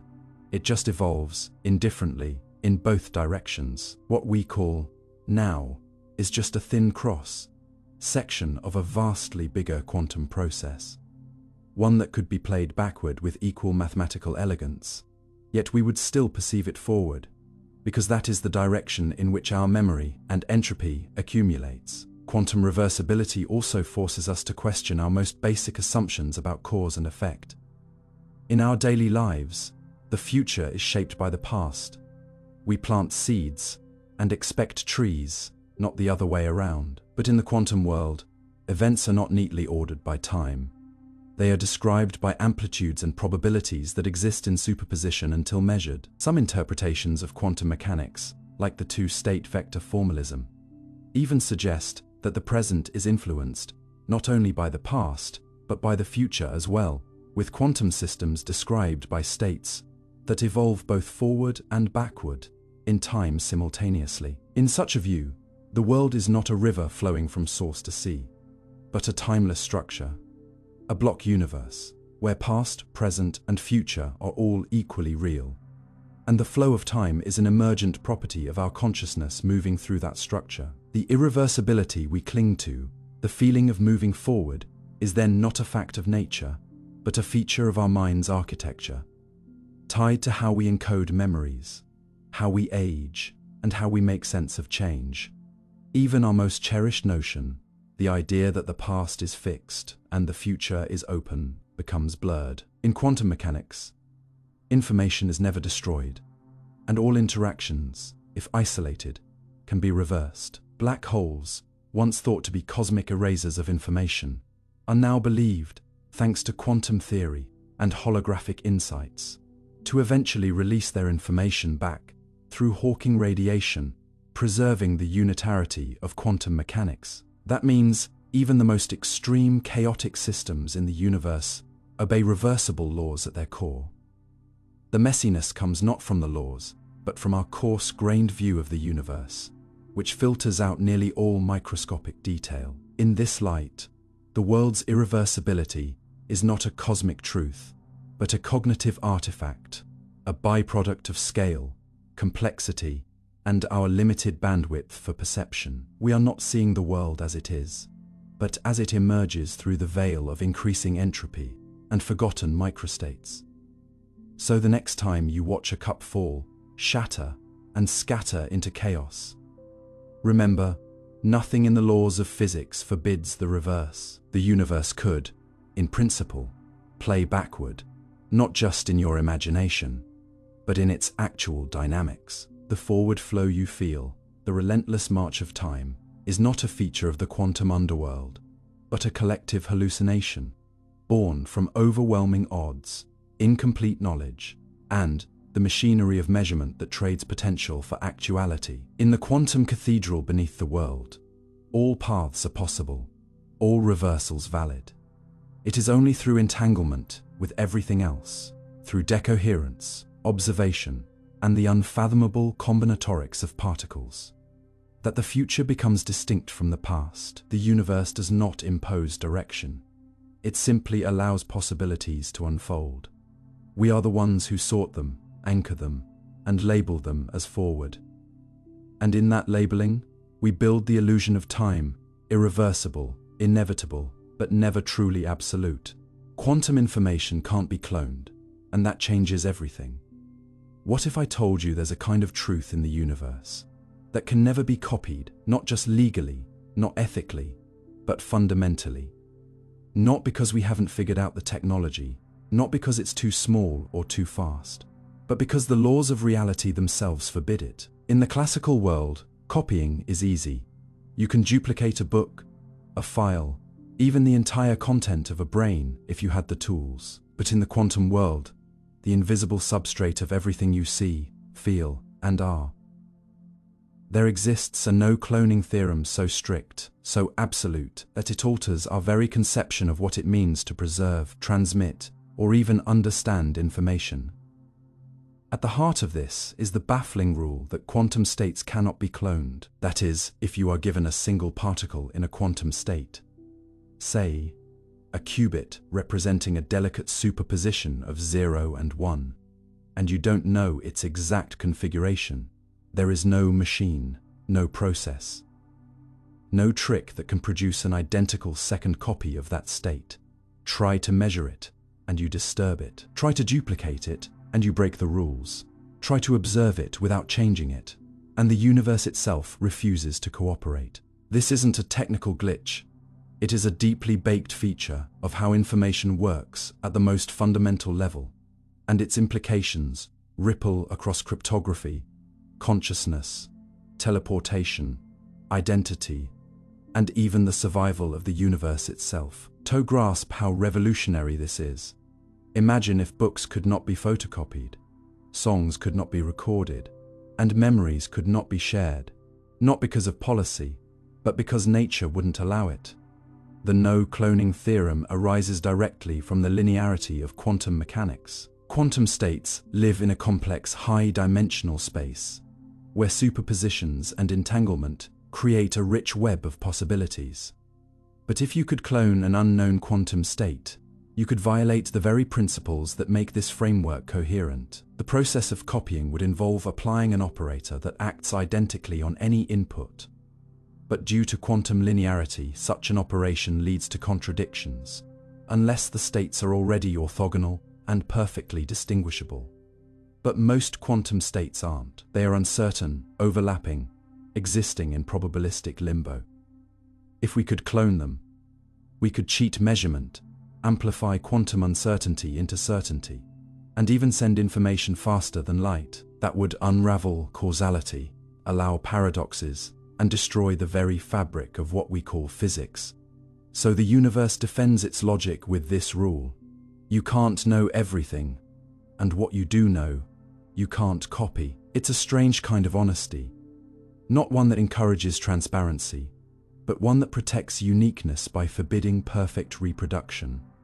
This unique restriction turns out to be not a limitation, but a powerful advantage. In the world of quantum cryptography, for example, this rule guarantees something unprecedented in classical systems: unconditional security. In quantum key distribution, information is encoded in quantum bits, and if an eavesdropper tries to intercept and copy them, the act of measurement disturbs the state, exposing the intrusion immediately. There is no silent theft in the quantum world. Observation leaves fingerprints. No. Cloning ensures that secrets remain secret, not through elaborate encryption, but through the very structure of reality. It's like trying to sneak up on a mirror. You are seen the moment you look. And beyond security, this principle also underpins the science fiction, fey-sounding realm of quantum teleportation, where a quantum state is transferred from one particle to another, not by copying, but by destroying the original in the process of transmission. It's not duplication, it's displacement. The information physically moves, leaving no trace behind. A quantum teleported state is never two places at once. It is here, then gone, then elsewhere. And the no-cloning rule is the sword that severs duplication in favor of pure transfer. You can't copy quantum souls. You can only send them through sacrifice. But the philosophical depth of this goes even further, because if quantum information can't be cloned, then perhaps you, whatever you are equally uncopyable. Consider your brain as a collection of neurons, each governed by physical laws, firing in classical patterns.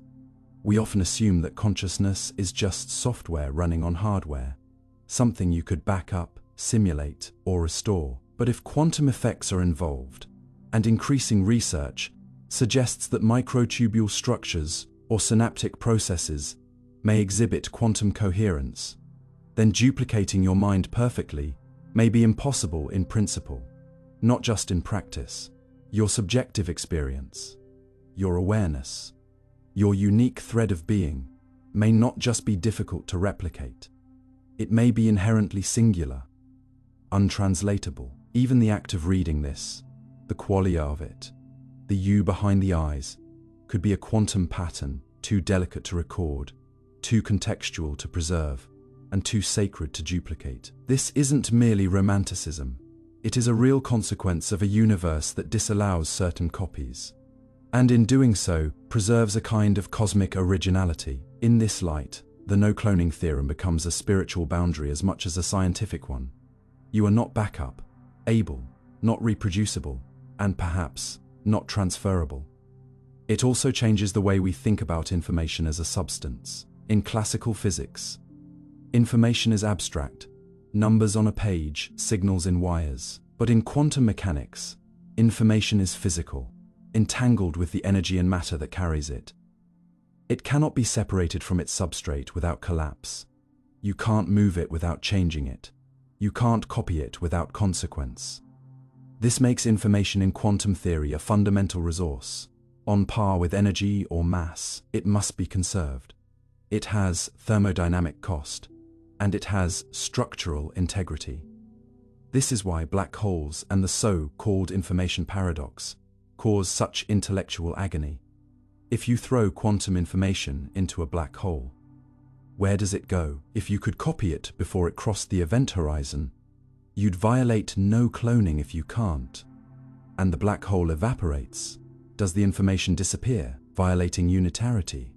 Or is it encoded on the surface, holographically preserved, waiting to be released in Hawking radiation? All these puzzles depend not on what information is, but on whether it can be cloned. And the universe's answer is, no. You get one shot, one instance, one version of each quantum truth.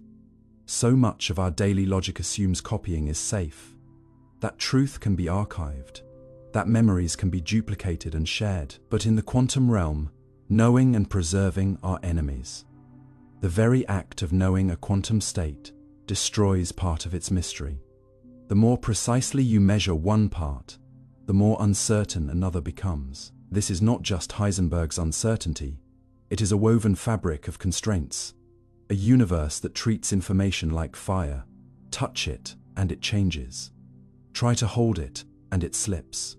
Try to split it, and it vanishes. No, cloning is the grammar behind this paradox, the law that enforces the mystery. The reason quantum computing must build from entanglement and interference, not repetition and redundancy. It is why quantum backups don't exist, why quantum computers are fragile yet powerful, and why quantum memories are more like dreams than hard drives. In this strange new world, preserving something requires letting it go, and knowing something requires not asking too much. And this matters more than you might think, because in a world rushing to digitize, simulate, and duplicate everything, from genomes, to cities, to human consciousness, the quantum realm whispers a gentle but firm no. Some things are unclonable. Some truths cannot be preserved without being destroyed. Some memories live only once, and some patterns cannot be copied, only lived. This isn't a technical failure. It's a profound rule of being. And as we build a future with quantum technologies, computers that calculate through entanglement, sensors that see through walls, networks that transmit unbreakable secrets, we are also confronting a philosophical frontier, a place where not everything is copyable, and not every truth wants to be known twice. In that realization, perhaps, we discover something humbling. The universe does not owe us perfect understanding, nor does it allow perfect memory. It gives us one reality at a time, one measurement, one path, one self, unclonable, unpredictable, and impossibly, beautifully unique. The Pusey-Barrett-Rudolph theorem, the wave function must be real. What if everything you thought about reality, everything science ever told you about quantum states, turned out to be incomplete? Not because it was wrong, but because it was avoiding the most uncomfortable question of all: is the wave function real? For decades, physicists have danced around this issue like it was a philosophical landmine, cautiously avoiding the implications of taking the wave function too literally. After all, quantum mechanics works. Its predictions are extraordinarily accurate. But what the wave function means has always remained ambiguous. Is it a real physical object, something that actually exists out in the world? Or is it just a mathematical tool for calculating probabilities? a kind of knowledge about a system, rather than the system itself. For nearly a century, both views coexisted in uneasy tension, but then came 2012, and with it a theorem that changed the rules of the game, the Pusey-Barrett-Rudolph theorem. It didn't scream, it didn't shout, but in the quiet precision of logic and probability theory, it delivered a devastating blow to the epistemic view, the idea that the wave function is merely a reflection of our ignorance. With a clean, elegant argument, the PBR theorem suggested that the wave function cannot just be a summary of our knowledge. It must be, in a specific, testable sense, real, something out there in the world.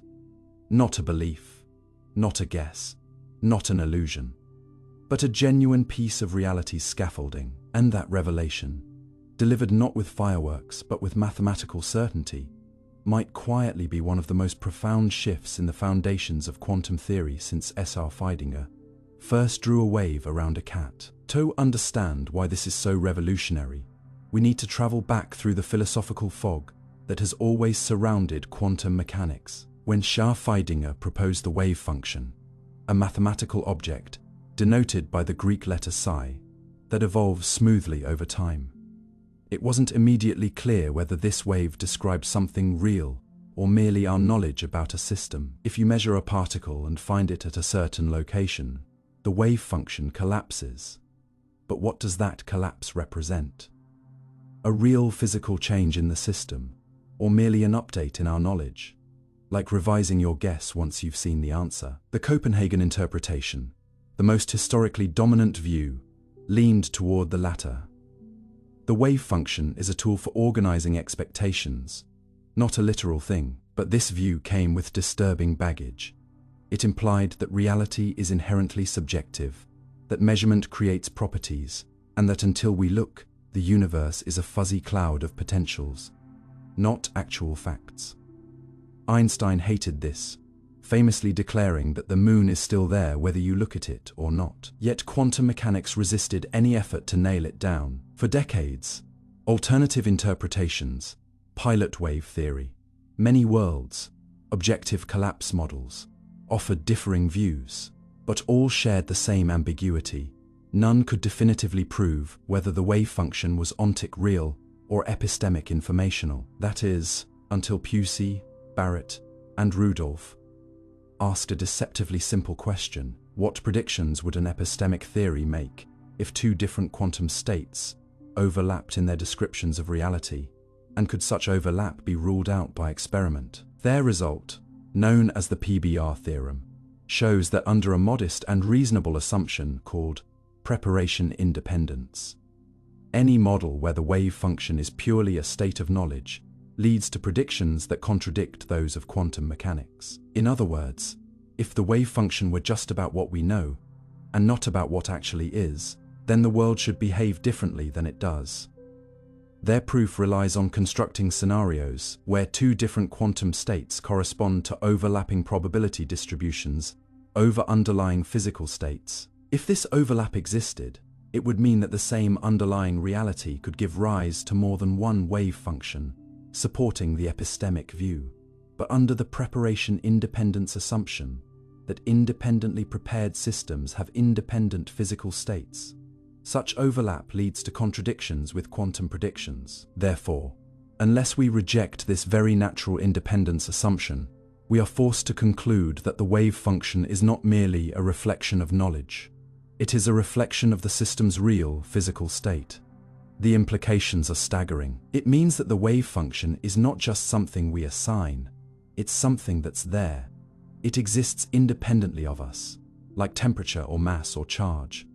Psi is not a story we tell, it's part of what the universe is made of. But what does it mean for something to be real in quantum physics? Reality in this realm doesn't look like our everyday experience. The wave function exists in a high-dimensional configuration space, not in our familiar fade space. And it doesn't localize until measurement. This makes the claim of its reality deeply counterintuitive. But the PBR theorem doesn't demand that we intuitively grasp what a real wave function is. It merely demands that we accept the consequences of quantum predictions. If those predictions are right, and so far every experiment agrees. Then the wave function must correspond to a real, physical feature of the system.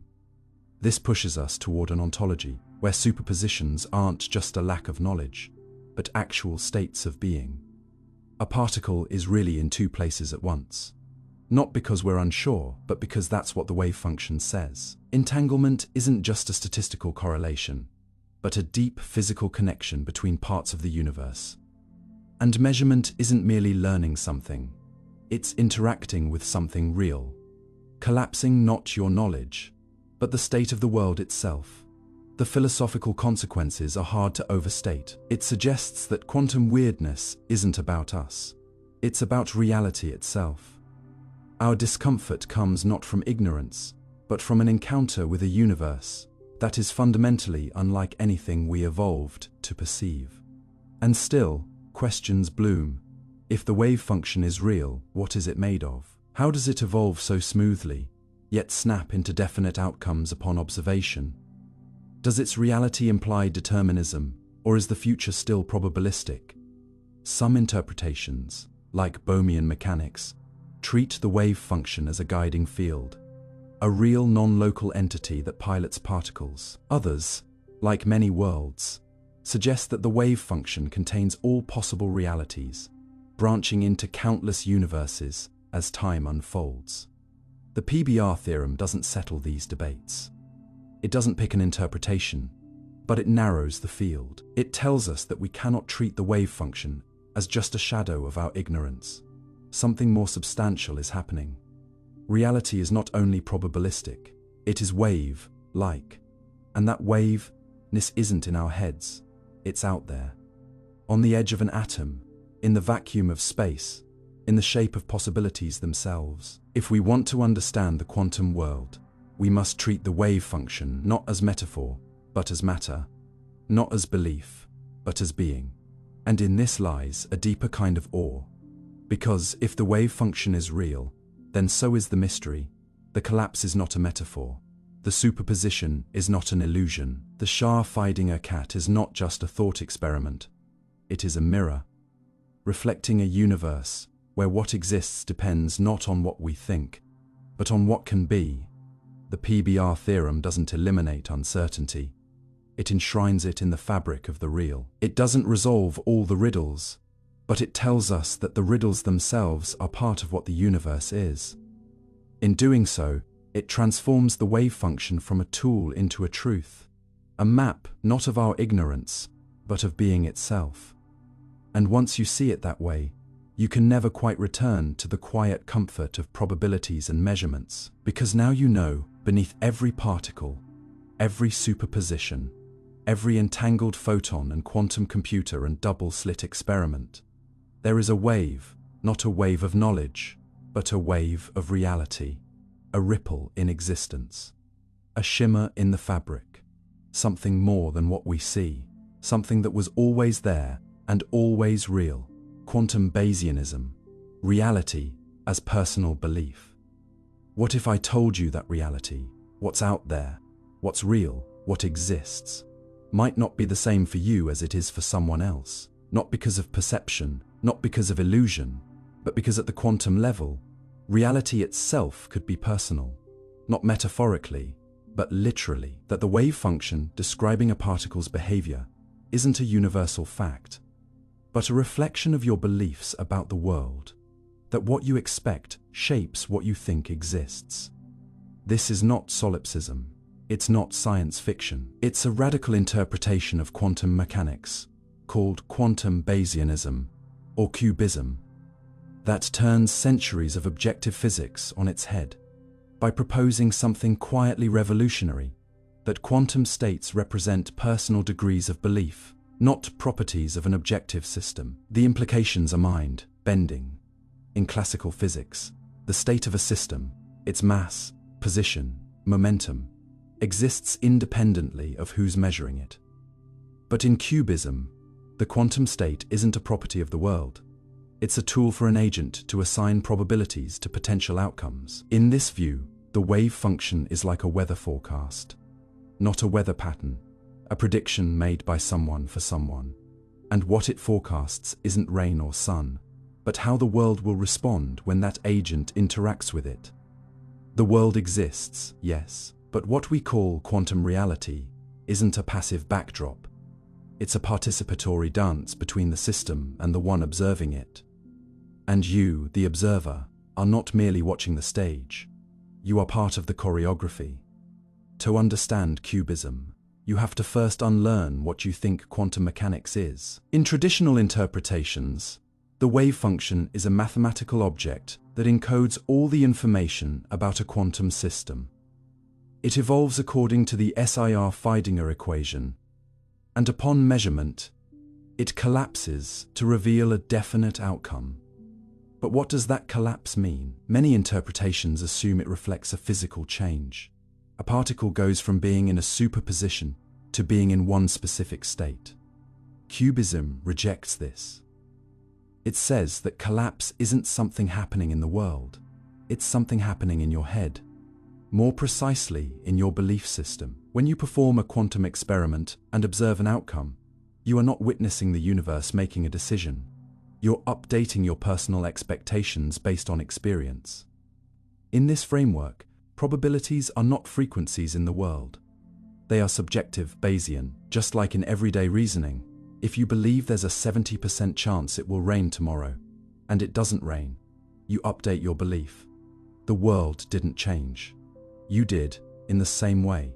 When you assign a quantum state, you are encoding your expectations about the consequences of your actions on the world. And those expectations are yours alone. But doesn't this make physics alarmingly personal?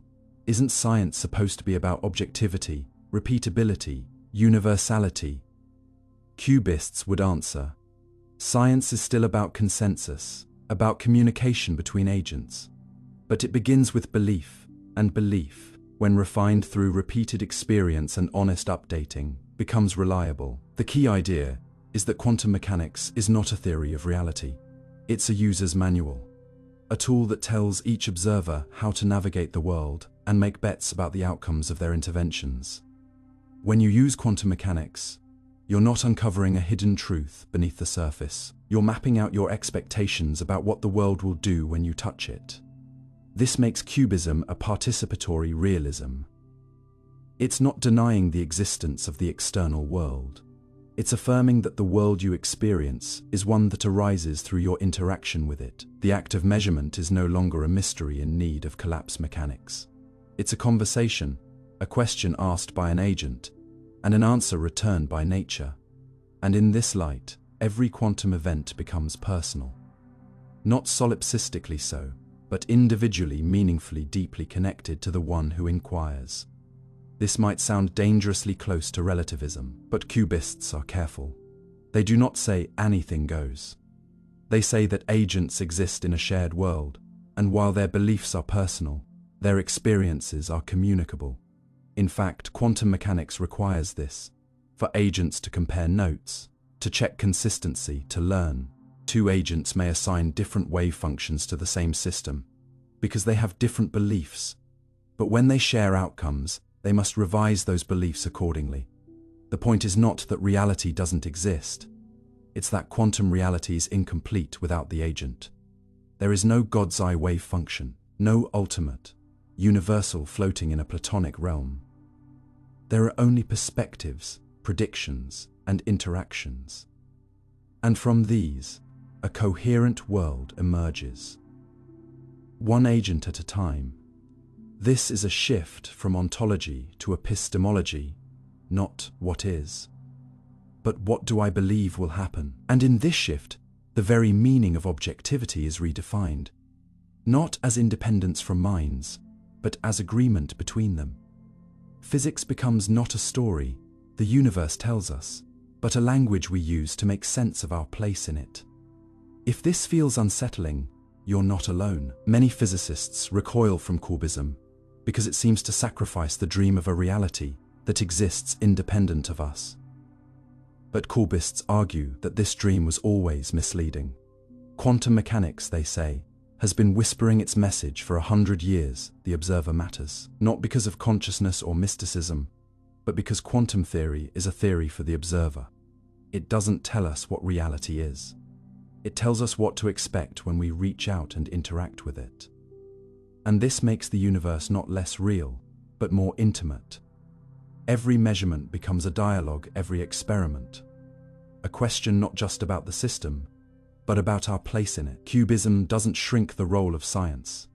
It expands it, inviting us to take responsibility for the predictions we make, to see ourselves not as detached spectators, but as active participants in the unfolding of phenomena.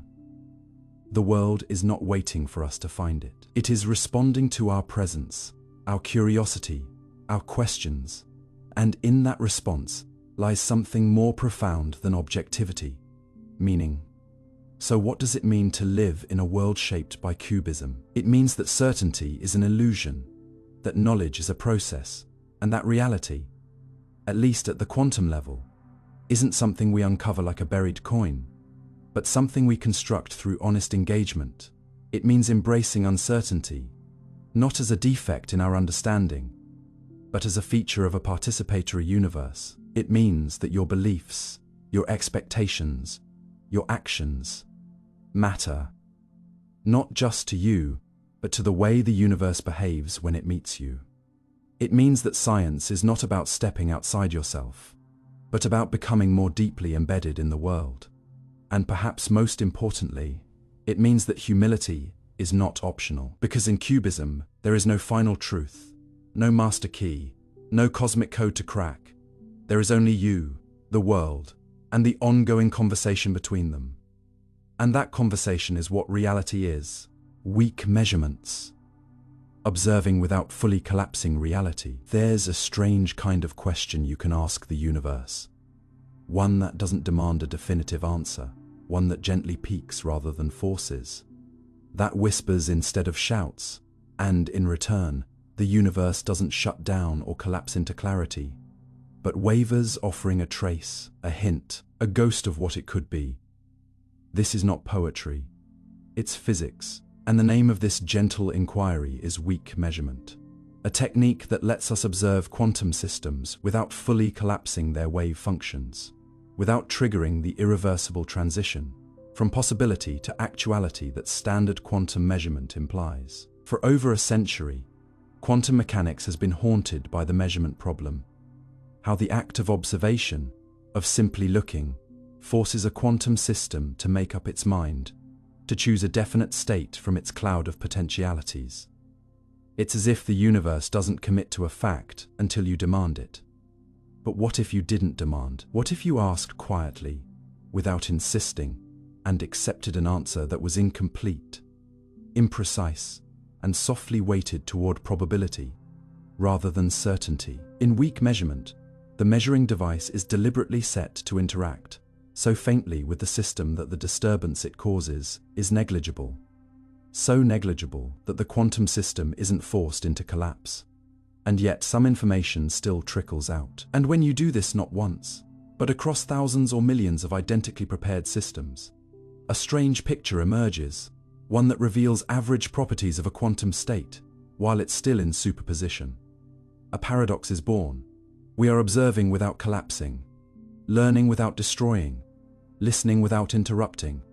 This goes against everything classical logic tells us. In classical measurement, to know something is to measure it precisely, and to measure it is to accept that precision means intrusion. But quantum systems are fragile, contextual, probabilistic. The very notion of value becomes blurry before observation. Particles do not have positions or momenta until they're observed, and yet weak measurements claim to report on those properties while they are still undefined. How is that possible? The trick lies in what physicists call the weak value, a strange number derived from a pre-selected quantum state and a post-selected outcome. You prepare a system in an initial state, perform a weak measurement in between, and then only consider the results for which the system ends up in a specific final state. The result, called the weak value, can be startling. It can lie outside the normal range of expected values. It can even be complex, like the square root of -1.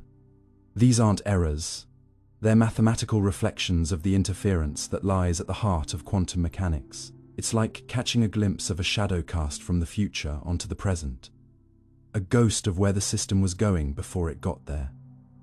It's not a direct picture of reality. It's a contour map of probabilities, seen through a lens that doesn't quite focus. Yet, what we learn is no less astonishing. One of the most famous experiments using weak measurement is the so-called witch path experiment in the double-slit setup. Normally, if you try to determine which slit a particle goes through, you destroy the interference pattern. It collapses the wave function, converting the system into classical behavior. But using weak measurement, researchers have claimed to gather partial witch path information while still preserving the interference fringes. This is like asking a person which route they took to a destination, and they somehow tell you without retracing their steps or losing the memory of their journey's quantum superposition. The interference remains, and yet some path's information is extracted. Critics argue about what this really means. Are we truly learning something about the system, or just about our own beliefs and statistical patterns? But regardless of interpretation, weak measurements open a door that seemed forever locked. The door to seeing inside a quantum process without breaking it.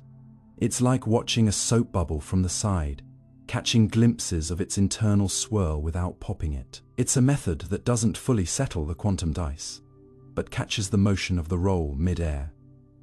This technique has gone beyond mere thought experiment. In laboratories, weak measurements have been used to track the average trajectories of single photons, to measure quantum tunneling times, and to test fundamental questions about the uncertainty principle. And every time, the results raise new questions. What does it mean to measure something that hasn't yet resolved into being? Is this information about the system, or about our interaction with it? Weak measurements blur the line between epistemology and ontology. They challenge whether facts exist independently of observation, or whether they're sculpted softly from interaction. They do not offer absolute truths. They offer probability, weighted echoes, and yet, in their whispers, they reveal patterns we would otherwise never see. Imagine trying to understand the shape of a mountain, not by looking at it directly, but by tossing thousands of soft, bouncing pebbles toward it, and observing the statistical shape of their rebounds. No pebble pierces the mountain, no direct touch is made, but the average trajectory begins to sketch its contour. Even more intriguing, weak measurements invite a reinterpretation of quantum paradoxes. Consider the quantum Cheshire cat experiment, where properties like a particle's spin and position seem to be found in different places, like a smile lingering after the cat is gone. This bizarre separation, made visible through weak measurement techniques, makes us ask, can quantum properties be delocalized, not only in space, but in logic? Can a particle's attributes float independently, waiting for context to rejoin them into coherence? Such questions border on the philosophical, yet they arise from hard empirical data, and they suggest that what we consider real may not be bound to one place, time, or even identity. Weak measurements let us trace the shadows of these properties as they drift through quantum liminality. They don't solve the mysteries, they let us observe them dancing. But why is this important? Why should anyone care about such esoteric techniques? Because at its heart, weak measurement challenges the very structure of how we know what we know. It reminds us that information and reality are not always tightly coupled, that sometimes seeing doesn't require breaking, that in the quantum world, asking gently can reveal more than demanding. It has implications for quantum computing, where maintaining coherence is essential, for quantum communication, where subtle interaction matters more than brute measurement, and even for consciousness studies, where the nature of observation itself remains under question. It also teaches a broader lesson, one that echoes beyond physics, that understanding doesn't always come from force or certainty. Sometimes it emerges from quiet attention, from watching patterns emerge over time, from surrendering the need to be absolutely right. Weak measurement is a metaphor for humility in science. It's an invitation to look, not with the expectation of conquering the unknown, but with the hope of coexisting with its mystery. And perhaps that is the deepest value of all. In a world that increasingly craves instant certainty, weak measurements offer an alternative way of knowing, one that accepts ambiguity, that honors the fragility of systems, that respects the unfinished. They ask us to slow down, to look gently, to listen to the world without shouting over it. They reveal that even the most fundamental levels of nature are not binary or brittle, but fluid and relational. They show us that the universe can be asked questions without being demanded answers, and that those subtle responses, while faint, carry meaning. Weak measurements do not offer the thunderous clarity of collapse. They offer the quiet murmur of coherence before the fall. And in that murmur, if we listen carefully, we might hear not just how the universe behaves, but how we might better live within it. Time-symmetric quantum mechanics, where past and future are equal. What if time didn't flow in just one direction? What if the universe, at its most fundamental level, didn't care whether something happened before or after? What if the laws of nature themselves made no distinction between past and future? In the world of time-symmetric quantum mechanics, such unsettling questions are not only entertained, they are embraced. It begins with a simple but profound observation. The equations that govern microscopic quantum behavior, like the Sayre-Feidinger equation, work equally well forward or backward in time. There is no built-in preference, no bias toward yesterday or tomorrow. Time symmetry is mathematically embedded in the structure of quantum evolution. And yet, in our everyday experience, time feels like a river rushing downstream. We remember the past, but not the future. Causes precede effects. Broken glass doesn't reassemble, and people age forward, not in reverse. So where does this apparent contradiction arise from? Could it be that our macroscopic sense of time's direction is not a law, but a story told by entropy and observation? Time-symmetric quantum mechanics dares to go further. It posits that the full description of a quantum system should include not just its initial conditions, but also its final ones. That is, the state of a particle isn't just defined by how it began, it's equally shaped by how it ends. This idea, often referred to as the two-state vector formalism, radically reframes what it means to describe a system. In classical physics, we trace a system's evolution from a known starting point and compute where it will go. But in this time-symmetric framework, you assign one vector to describe the system from the past, and another from the future. Only together do they provide the full picture. It's as if a particle is walking through a maze, not just guided by where it started, but also by where it must end up. The result is a quantum view of reality that doesn't merely evolve, it is bidirectionally constrained. The future, in this picture, is not a blank canvas, but an influence. And this changes how we think about causality itself. In such a universe, an event now can be the result of both a past cause and a future condition. A photon detected here and now could be responding not just to the laser that emitted it minutes ago, but to the fact that it will be absorbed in a detector yet to be triggered. This backward influence doesn't violate the laws of physics, it aligns with them. It merely defies our habitual sense of time. What emerges is a world where every quantum event is nestled between boundary conditions, both ahead and behind, like a chord strung between two fixed ends that shapes the music in between. What makes this so much more than a mathematical curiosity is that it changes what we mean by reality. Traditional quantum mechanics is already strange enough. Particles don't have definite positions or properties until they're measured, and the act of observation seemingly collapses all possibilities into one. But time-symmetric quantum mechanics suggests that this collapse might not be a one-time forward event. It might be the midpoint of a conversation between past and future. Some interpretations even propose that measurements don't cause collapse, but instead reveal a consistent meeting point between pre- and post-selections. Under this lens, the wave function isn't something that flows from past to present. It's a two-way bridge, with influences moving in both directions. In this view, what we see as randomness in quantum measurement could be a result of not knowing both ends of the timeline. When we prepare a quantum system and measure it later, we assume the future is undetermined. But what if it isn't? What if there's already a hidden endpoint, and the apparent chance in the middle is simply the gap in our knowledge of future conditions? This idea has inspired real experiments. Physicists have used weak measurements on pre- and post-selected systems to uncover properties that seem to defy classical logic. Sometimes the results yield anomalous values, like measuring a spin of 100 for a particle that can only have spin 1. These aren't errors.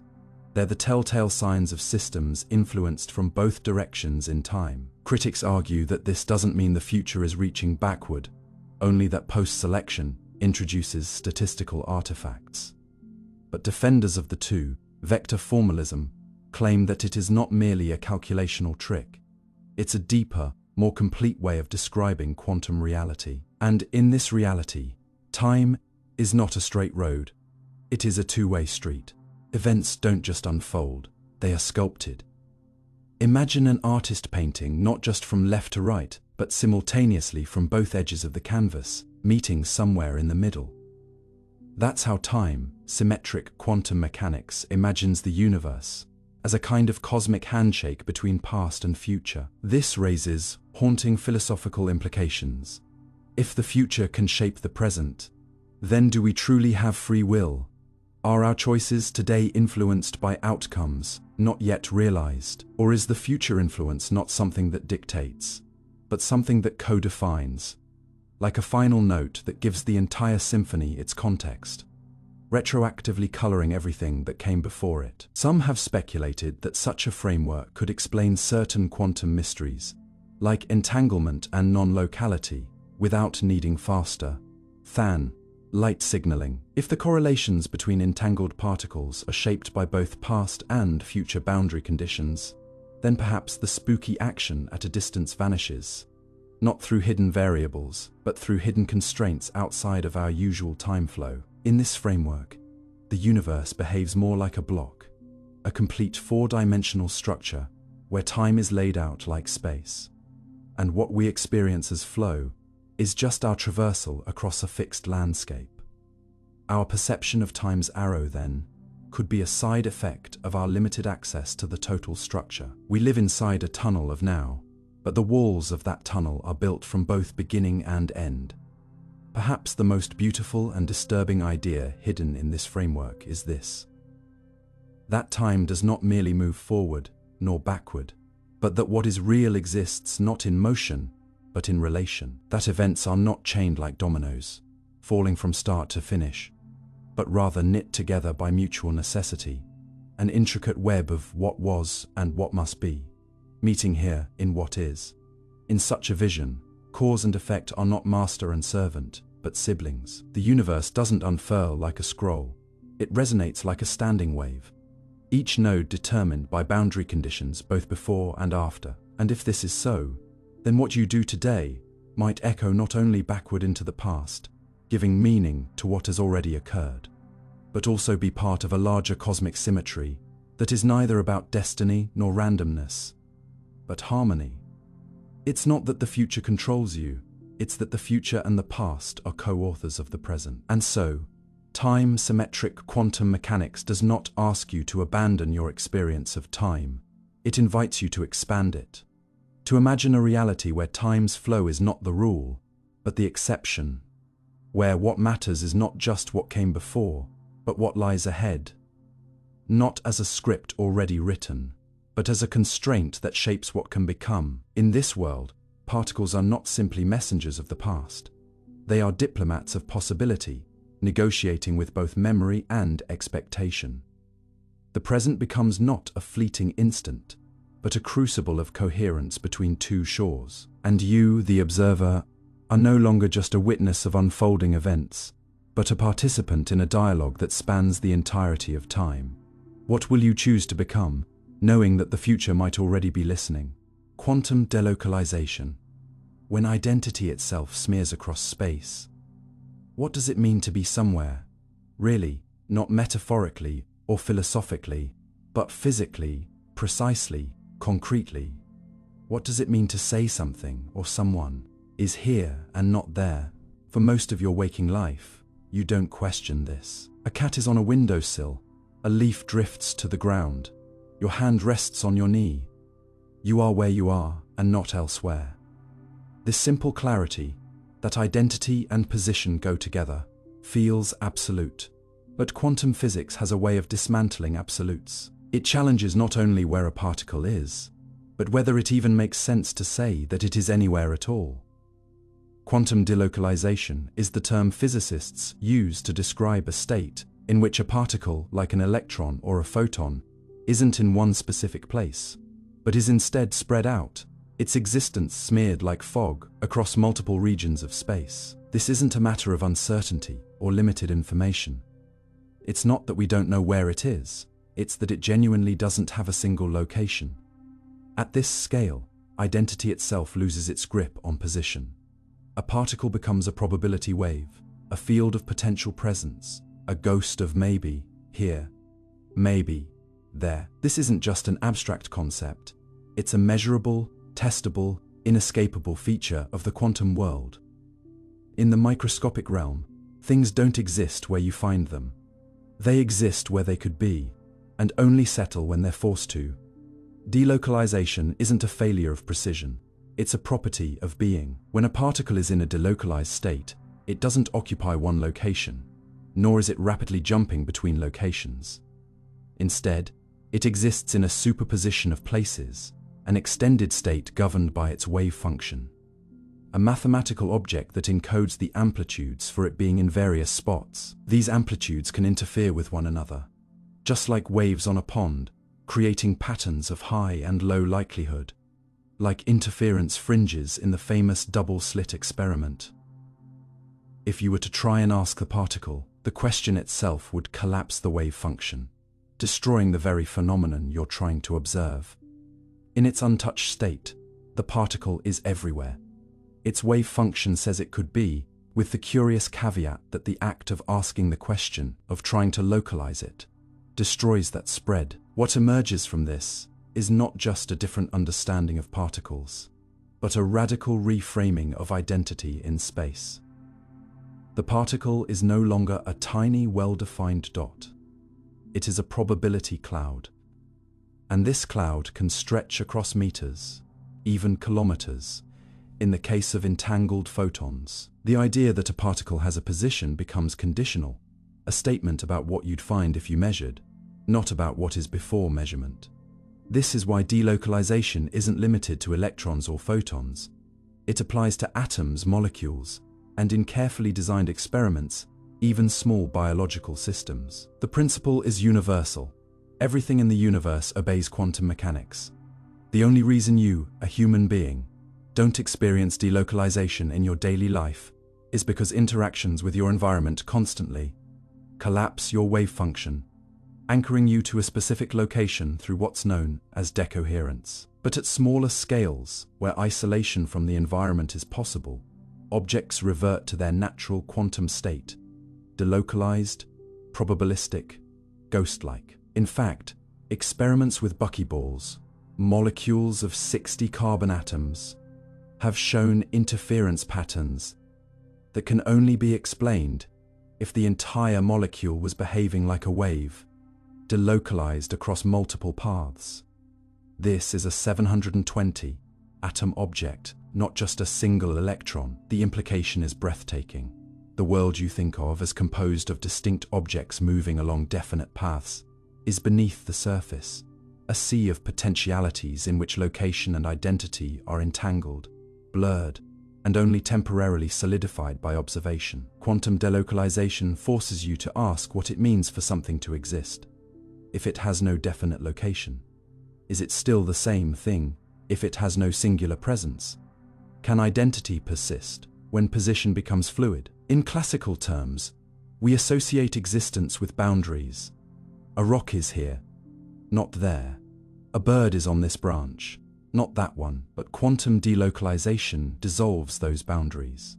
It introduces a condition of being between, of occupying a landscape of probability instead of a point. In doing so, it suggests that identity is not a fixed label, but a fluctuating presence, dependent on context and interaction. Even more perplexing is the phenomenon of tunneling, where a particle appears to vanish from one side of a barrier and reappear on the other, without traversing the space in between. This isn't teleportation. It's a natural consequence of the particle's wave function having non-zero amplitude on the other side. In other words, the particle is already partially there, even before it moves.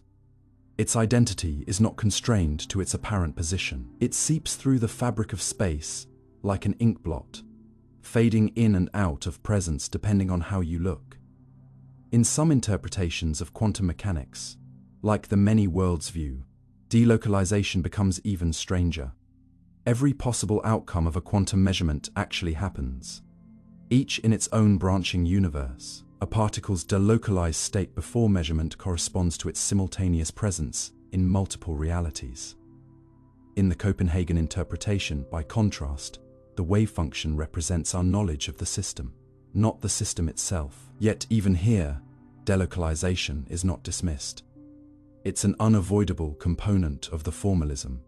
Regardless of interpretation, the mathematics insists that the particle behaves as if it is in many places at once. And this as if is not poetic license. It's predictive, it matches experiments, and it works. Even Feynman once remarked that nature isn't just stranger than we suppose, it's stranger than we can suppose. Delocalization is a prime example. It asks us to relinquish our grip on location as a fundamental property, to embrace a more fluid ontology where particles are not points but spreads, not static but dancing waves of possibility. But what about us? What about consciousness, memory, self? Could delocalization ever apply to a person? Not in practice. Your body is too large, too warm, too entangled with its surroundings, to remain in a coherent superposition of places. But in principle, nothing in the quantum formalism says no. If you could isolate a brain, suspend it perfectly from environmental noise, it too would be subject to delocalization. This isn't just a sci-fi fantasy. It touches on ongoing debates in quantum biology and quantum cognition. Some researchers believe that delocalized states may play a role in photosynthesis, avian navigation, or even decision-making in microtubules of the brain. These ideas remain controversial, but they hint at a broader question. Where is the boundary between quantum and classical, between delocalized fog and localized self? And is that boundary absolute, or a matter of scale, temperature, and noise? Quantum delocalization teaches humility. It reminds us that what we take for granted, this sense of being here, may be a temporary illusion, a convenient localization of a deeper, more ambiguous identity. We are beings evolved to navigate a classical world, but we are built from quantum parts. Each of your atoms obeys the same rules that let an electron be in multiple places at once. You are a tower of collapsing wave functions, a cascade of localized outcomes emerging from a sea of possibilities. You are, in some sense, always more than where you stand. This does not mean you are delocalized in any practical way, but it does mean your solidity is contingent. Your presence is the result of countless interactions. Particles bumping, photons scattering, fields collapsing. Strip those away, and you vanish not into nothing, but into potential. And maybe that's the most important lesson delocalization offers. Not just for physicists, but for all of us. That being isn't a point, it's a pattern. That identity isn't locked to location. It's smeared across influence, interaction, entanglement. The world isn't made of isolated, punctual things. It's made of relationships, possibilities, overlaps. In that sense, to exist is not to occupy a spot on a map, but to resonate across the space of what could be. And if that's true of particles, maybe it's true of people too. Maybe your presence in someone's life isn't about where you stand, but about how you echo, how you interfere, how your probability wave leaves a mark. You are not simply here. You are partially everywhere you've mattered. And in the quantum fabric of being, that just might be the most grounded kind of presence there is. Anhomomorphic logic, a new kind of quantum truth. What if everything you've ever believed about logic, about truth, falsehood, and how reality must behave, suddenly broke apart in the subatomic fog of quantum mechanics, leaving behind a different kind of truth, one that doesn't just bend our classical reasoning, but rewrites the very rules of consistency. Imagine standing at a crossroads, where both paths claim to be taken and not taken, where a proposition and its contradiction can both be relevant, and yet no contradiction arises. Not because logic has failed, but because logic itself has changed. This is the world of anhomorphic logic, a radical reformulation of logical structure designed not for human common sense, but for the ghostly behaviors of quantum systems. In ordinary logic, especially in classical physics, we are taught that every proposition is either true or false. If the cat is on the mat is true, then the cat is not on the mat must be false. This binary certainty is the bedrock of reasoning, law, computation, and mathematics. But quantum mechanics doesn't care for such neatness. It offers events that are not definitively true or false until observed, situations where particles seem to take multiple paths yet interfere with themselves, and results that depend on whether you asked a question, even retroactively. In this paradox, riddled landscape, classical logic begins to look like an outdated map for a terrain that was never linear to begin with. Anhomomorphic logic emerges not as a correction, but as a liberation.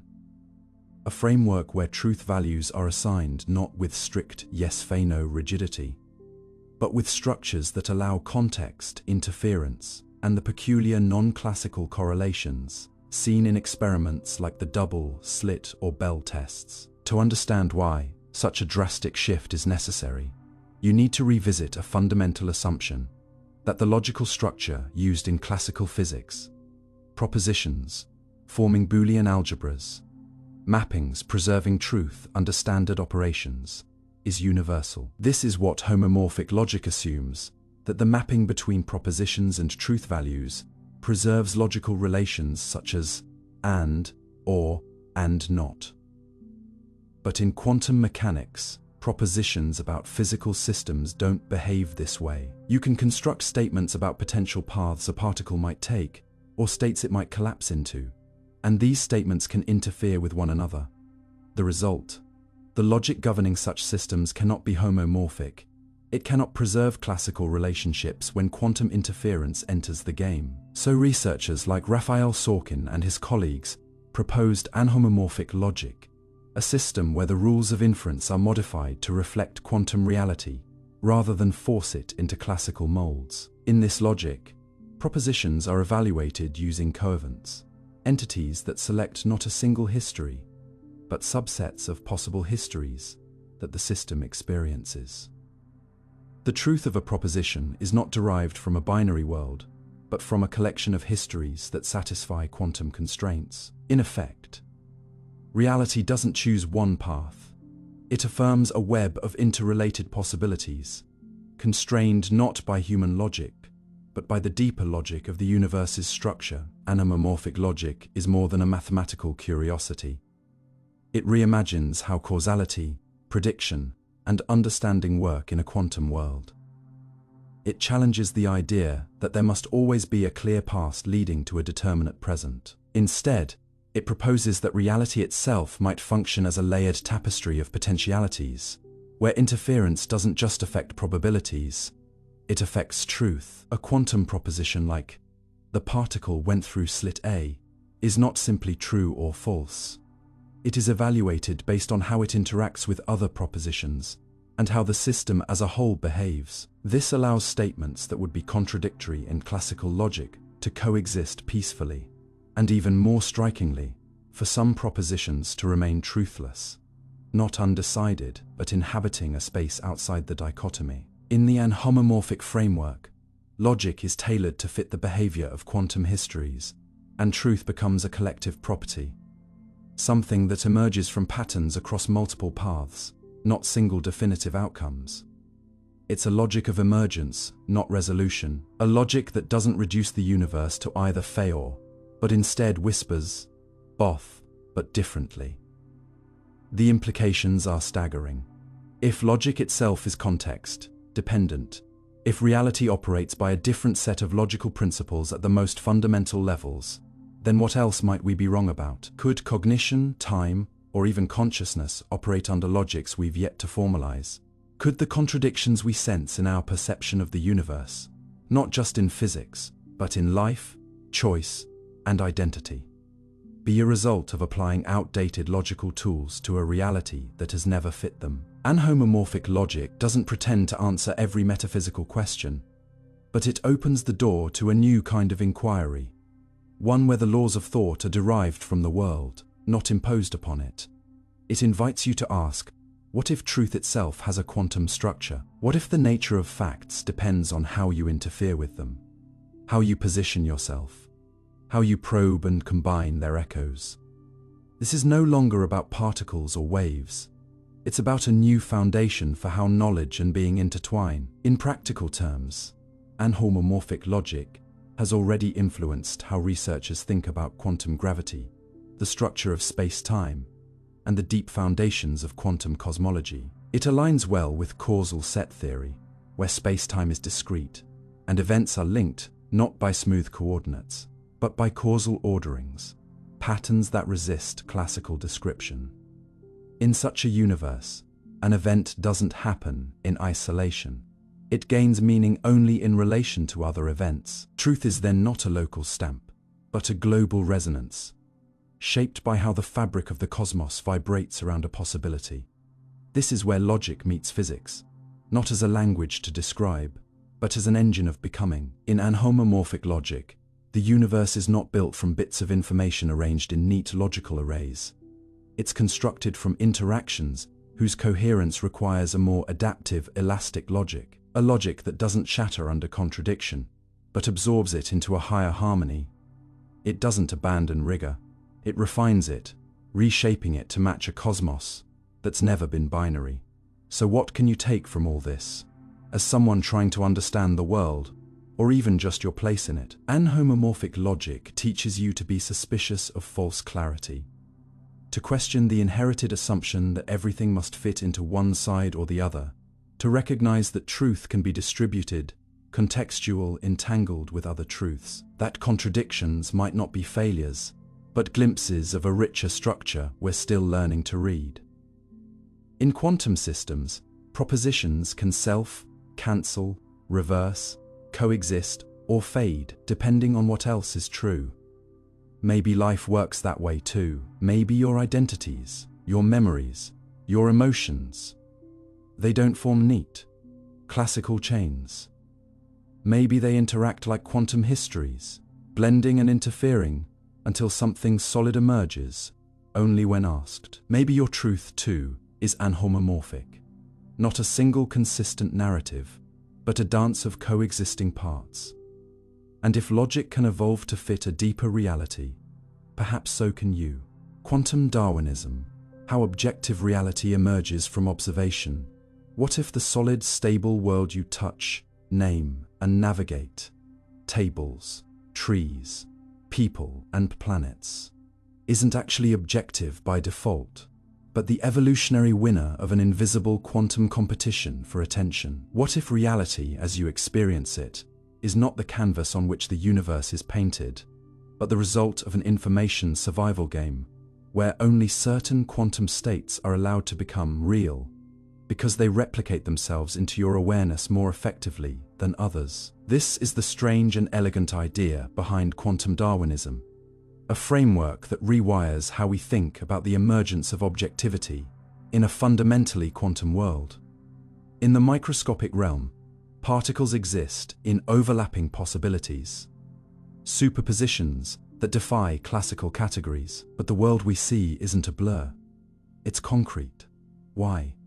Why do we all agree that a cup is on the table, or that the moon is in the sky? Quantum Darwinism offers a bold answer. The classical world is not separate from the quantum world. It is the most redundantly copied part of it. Like Darwin's finches, certain quantum states become dominant, not because they are truer, but because they are more fit to be observed, more robust in the presence of an environment that constantly monitors, records, and replicates information. To understand this, you need to grasp a critical shift in how we think about measurement and observation. Traditional quantum theory tells us that when you observe a system, its wave function collapses.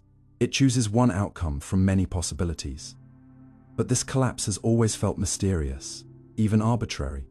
What causes it? Is it the human mind? Is it an irreversible process? Quantum Darwinism reframes this entirely. It says the collapse isn't really a collapse.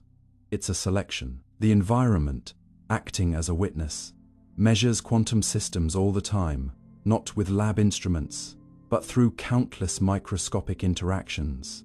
Light bouncing off an object, air molecules colliding with it, photons scattering into your eye. These environmental interactions encode information about the system and spread it into many copies, like broadcasting a signal across the universe. But not all quantum information survives this process. Most of it is too fragile, too entangled, or too incompatible with classical reality. Only certain states, called pointer states, can survive exposure to the environment without being disturbed. These states are stable, predictable, and copyable. And because they are the only ones that can be redundantly recorded, they are the only ones multiple observers can agree upon.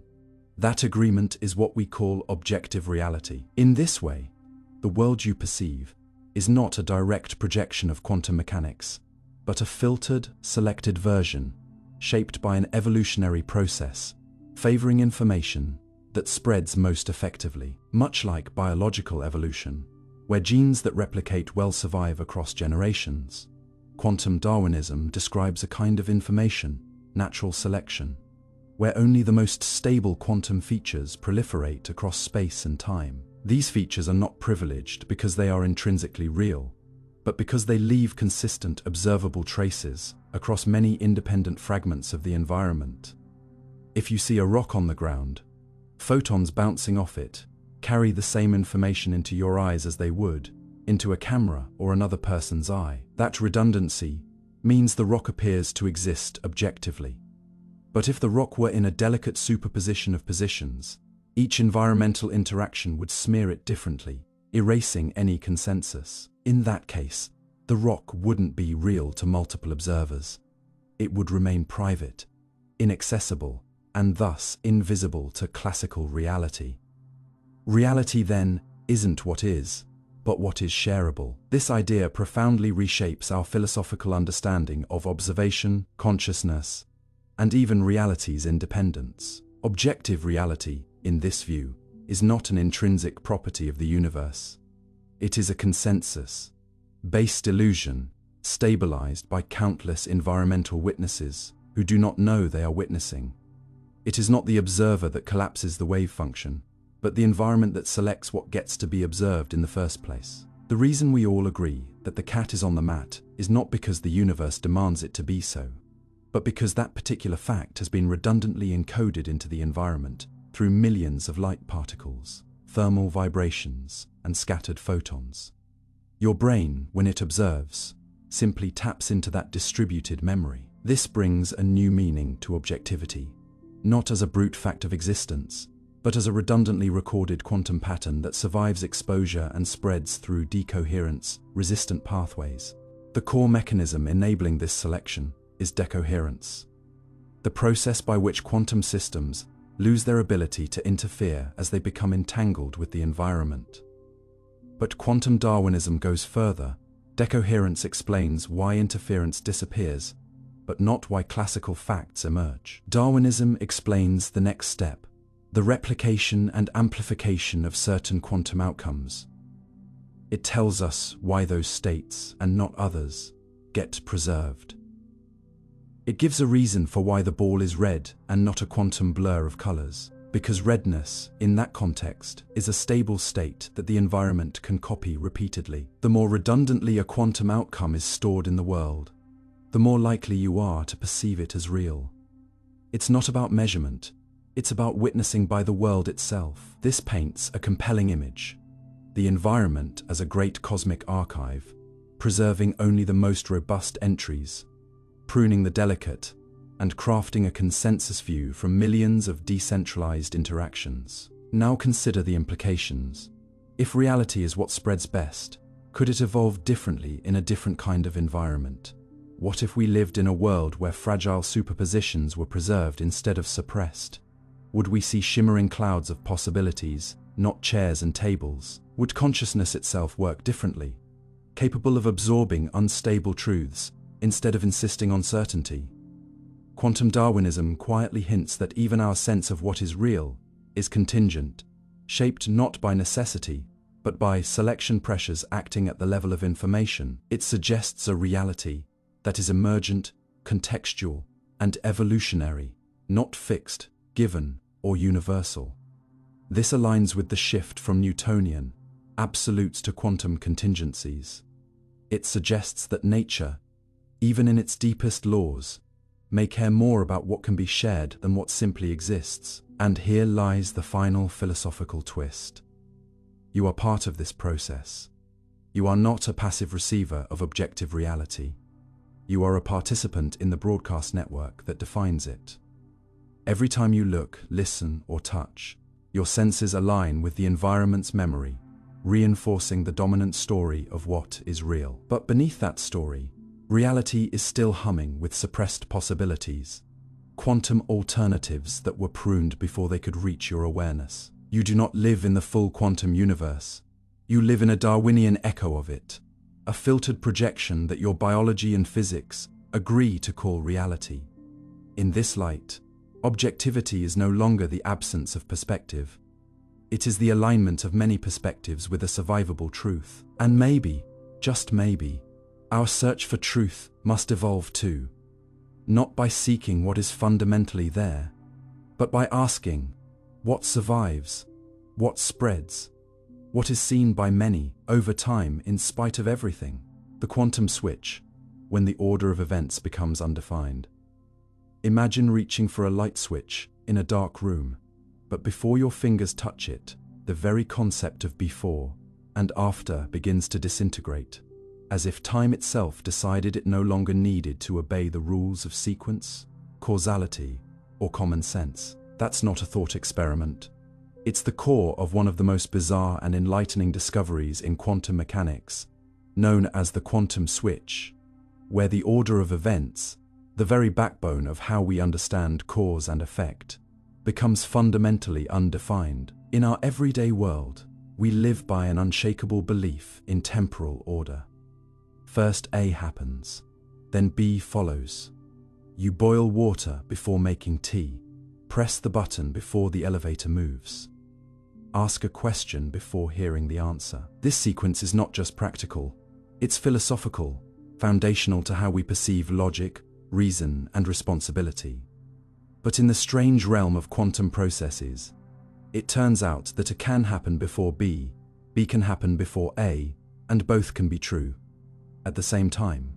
It's not that we don't know the order, it's that there isn't one. This is not a metaphor. It's been demonstrated in laboratory experiments, where the causal order of operations is deliberately put into a superposition, meaning the order itself becomes a quantum variable, neither fixed nor undefined, but in flux until measured. To make sense of this, we must first abandon our classical assumption that time is a rigid stage upon which events unfold. In quantum mechanics, everything is probabilistic, relational, and often context-dependent. But the quantum switch pushes this even further, suggesting that even the order in which operations occur can be entangled. Imagine two operations, like sending a message through two quantum channels. Say, Alice performs an action on a particle, and then Bob does, or vice versa. In classical systems, it must be one or the other, but in a quantum switch, the system can be put into a superposition where the particle simultaneously experiences Alice, Before, Bob and Bob. Before, Alice, with no defined sequence until an observation is made. It's not just that we don't know which happened first. The universe literally doesn't commit to a sequence until forced to. This quantum superposition of causal orders has been tested with photons using devices known as interferometers, where a particle's path is coherently split and recombined. When quantum control is introduced to determine the sequence, it creates a situation where no definite order exists until measured. This isn't just theoretical. It has practical consequences in quantum computing and communication, potentially allowing for computations or transmissions that are impossible within classically ordered timelines. But what does it mean, philosophically, to say the order of events is not fundamental? It cracks open the idea that causality is a universal truth. If two events can exist in a state where neither precedes the other, then the very idea of one thing causing another starts to fray. In traditional physics, causality is preserved to maintain consistency and predictability. But in quantum mechanics, where entanglement and superposition rule, causality appears to emerge from the structure of measurements and correlations, not from any deep law of nature. The quantum switch illustrates that the sequence of operations can depend on the quantum context. And in that context, time becomes less a river flowing in one direction, and more like a woven fabric whose threads can be rearranged, crossed, or suspended in limbo until you decide to look. This throws a wrench not only into physics, but into metaphysics, ethics, and epistemology. If cause and effect are not fixed, how do we define responsibility, prediction, or truth itself? Are we bound to a singular past, shaping a single future? Or is the very scaffolding of time more malleable than we dared imagine? The implications ripple into quantum computing, where processes with indefinite causal order may outperform those restricted to classical sequence. In a 2019 study published in Nature Communications, researchers showed that using the quantum switch could reduce communication complexity, performing tasks more efficiently than classically ordered processes. This advantage stems from the ability to explore all possible causal arrangements simultaneously, collapsing only upon final measurement. Think of it as trying every route to a destination at once, and then retroactively selecting the fastest one. But while the technological benefits are exciting, the deeper conceptual message is even more profound. Causality, like reality, might be context-dependent, not absolute time. In this view, is not the background, but the output of interactions. It is not the frame in which the movie plays. It is the movie itself, unfolding based on how we ask the questions. Now step back and reflect. If causality can be in superposition, what does that say about the narratives we construct about our lives, our memories, our decisions, our sense of self? We think we know which events shaped us, which people influenced us first, which mistakes led to which insights. But what if this confidence in sequence is itself an illusion?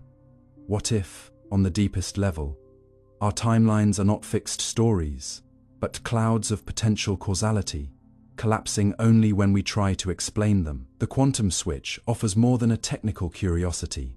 It is a mirror held up to the way we think, a challenge to the notion that life must unfold in a straight line. It suggests that the stories we tell ourselves are not dictated by a universal order, but may instead be the result of how we observe, interpret, and entangle with our past. In the end, the quantum switch doesn't destroy causality, it redefines it. It doesn't say that nothing causes anything, but that causal order is not always fundamental. It can be created, manipulated, and even suspended depending on the system. And maybe, by accepting this, we open ourselves to a more flexible view of time, logic, and life. One where things don't always have to follow a script, and where the unknown isn't chaos, but potential. Because sometimes the most powerful switch isn't the one you flip on a wall, but the one that flips your understanding of how the universe actually works.